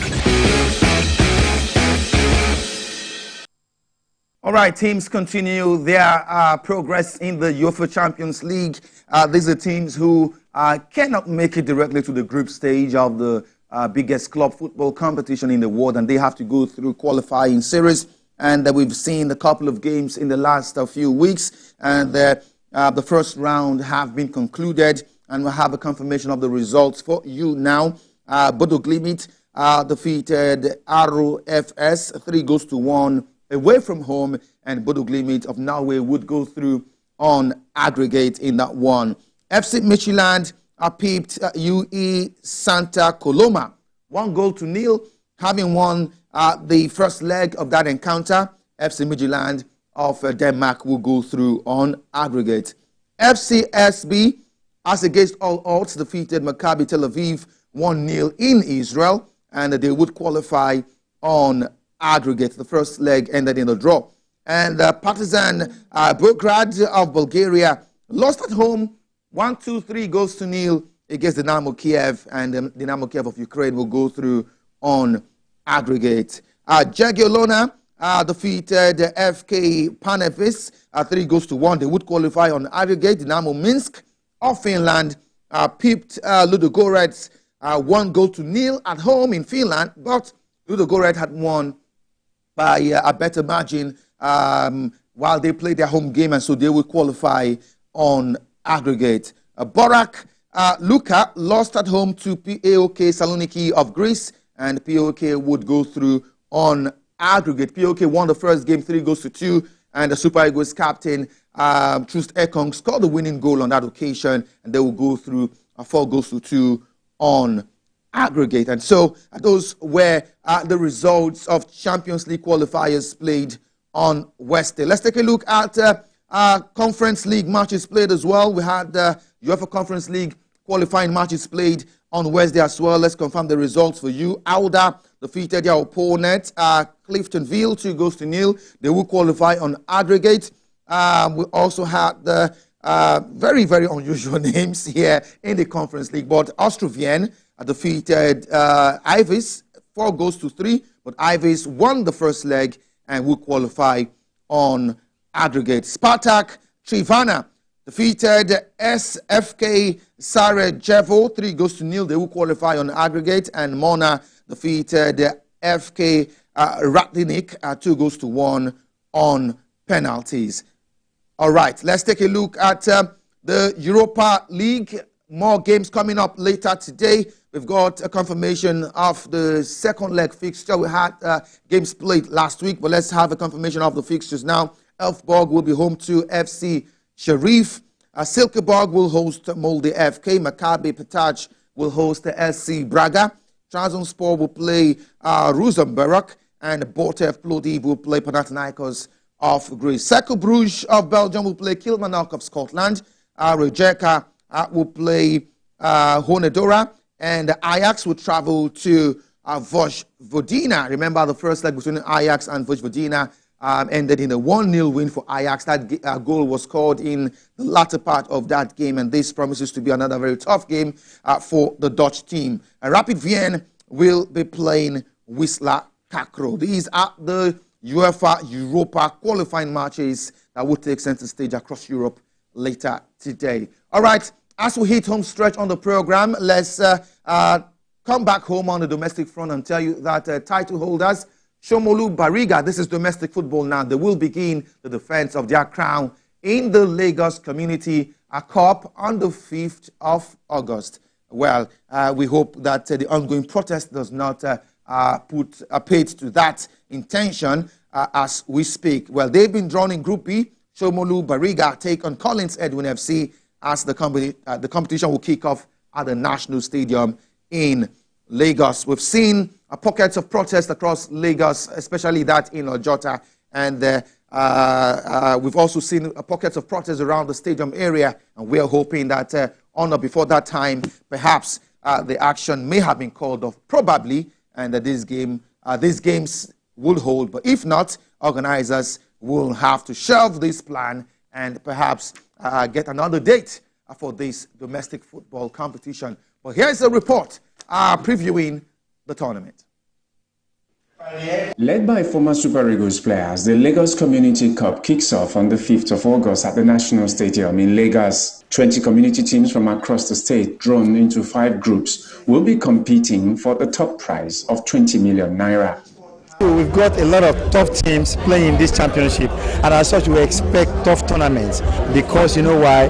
What is up for grabs is so nice. It's 20 million naira. It's our idea that we go to communities, and going to Surrey, we knew it was a sports city. We knew teams would come out. I wasn't surprised. I got 200 teams registered for this championship. Coming from their shock victory last year, title holders Shomolu Bariga are drawn in Group B against Collins Edwin FC, Dosu Joseph FA, Team 360 FC and Ilukmeju Pillars. Bariga is coming back the way we used to be before. And I can assure you, based on what you saw last year, you see the way we surprised all the team, particularly on the day of the final, the way we shocked the Igalo boys. This time around, we are coming harder. And we are coming harder to take the trophy again, to defend it. Former Eagle stars like Victor Agali, Friday Ekpo, Wasu Ikpaye, Friday Elaho and Godwin Okpara will be on the competition's technical bench and as scouts. Getting a tournament like this, bringing the community together, bringing the youth together, getting them engaged, taking them out of the ill vices, it's something very positive and it's worth supporting. And that's why we are here out to support, to get the young ones occupied, get them busy, especially during this holiday. The Shomolu Bariga boys defeated Igalo FC last year to win the title, and they start their campaign against Collins Edwin this year. The Lagos Community Cup holds from the 5th of August to the 27th of September. Solomon Ajiziogu, TVC News. All right, as we hit home stretch on the program, we'll leave you with something from tennis, especially players who are failed to qualify for the Olympic Games tennis event. They are very much involved with WT and ATP tournaments across Europe. The Mubadala DC Open is ongoing, and we've seen a couple of marquee tennis players competing in the one. We'll leave you with highlights of all of that as we say goodbye on the show. It's been Sports Desk. Many thanks for watching. We'll continue with our coverage of the nationwide protest, and we'll keep giving you updates on TVC News. I am Promise Foge. Bye-bye now. 4-3 lead.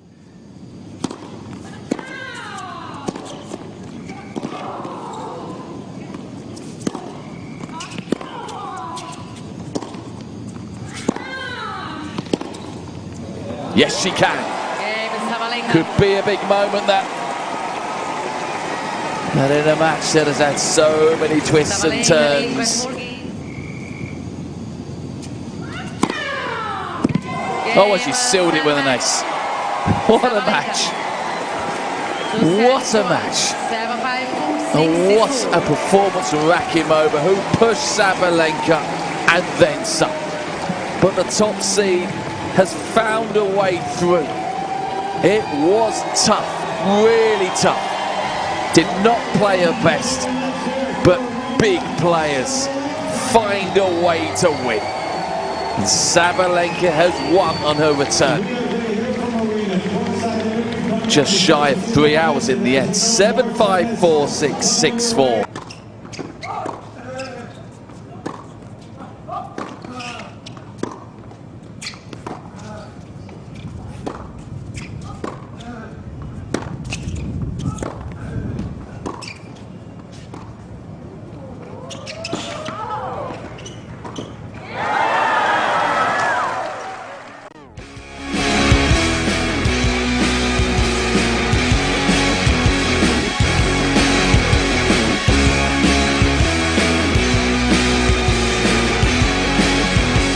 TVC Sport Desk. Following is a paid presentation by ShopX TV. Do you struggle with having an active and healthy lifestyle due to your busy schedule? Do you find it's difficult to make it to the gym? You want to improve your overall health, but don't know where and how to start? Medical experts agree that walking, running, and jogging are amongst the best ways to stay fit and enjoy a great active and healthy lifestyle. What if there was a convenient and affordable way to improve your health, improve your mood, and lose weight right in your own home? Introducing the SportX Digital Compact Treadmill. The compact foldable treadmill that makes being active and losing weight fast and easy. Just unfold it and walk, jog, or run while you watch your favorite programs on TV. And when you're done, just fold it and store it away. Now that's convenience. The secret is its advanced design that houses a 1-horsepower motor that is twice the size of most treadmills, packed into a nice compact unit, powering every step you take. You get the SportX Digital Compact Treadmill System complete with a rugged commercial-grade ultra-durable traction belt, large LCD multifunctional display that displays speed, time, distance, calories, and has 12 different exercise programs, as well as a magnetic safety key for added security.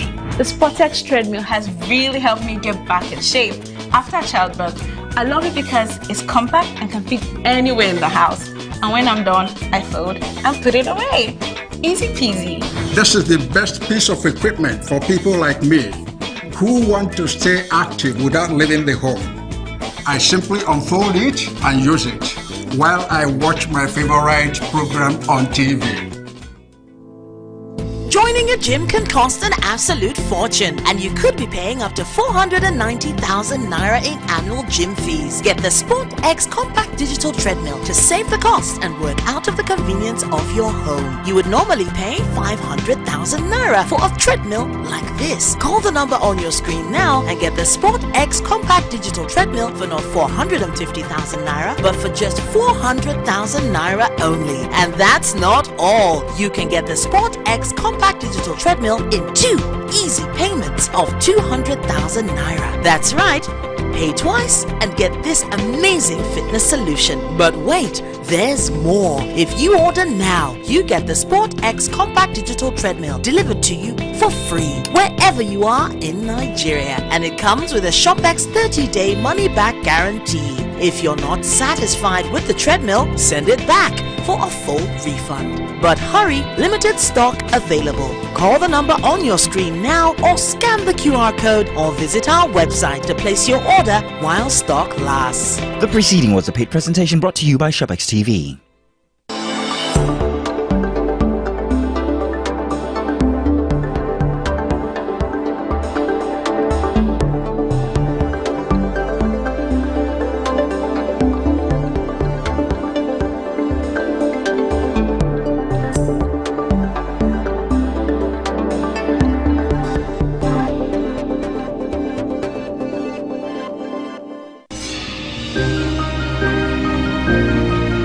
Sometimes it's the story that calls. At other times, the people just want to be heard. School, I need students, but I need teacher. Can't continue like this. Their voices re-echoing through time itself. We haven't done anything. If the tide is high, everybody run for safety. Their tears leave a sweet, sour taste for all. Their demands, a familiar call beckoning for change. In our world, no one expects a disaster to happen. But when it does, we'll be there to x-ray all sides, from the east to the west, north and south. Community Forum will examine the oddities and challenges to economic development, as well as issues yearning for government intervention. Watch fresh episodes of Community Forum on Sundays by 9:30 p.m. only on TVC News. At TVC News, wherever the big news story is happening, we're geared up to break it. TVC News, first with breaking it.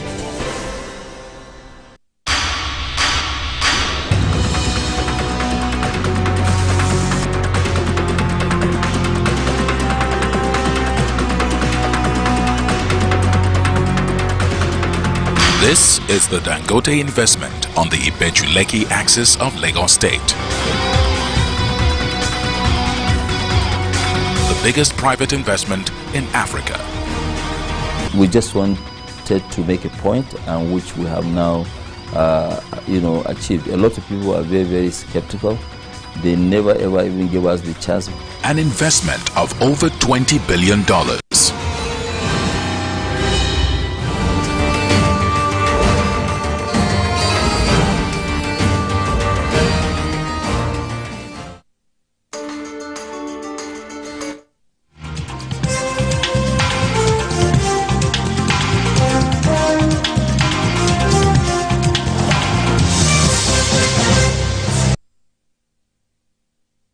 Hello, folks. I greet you. Welcome to another platform, another program in the series, Journalist Hangout. I am Citizen Jones Hussein.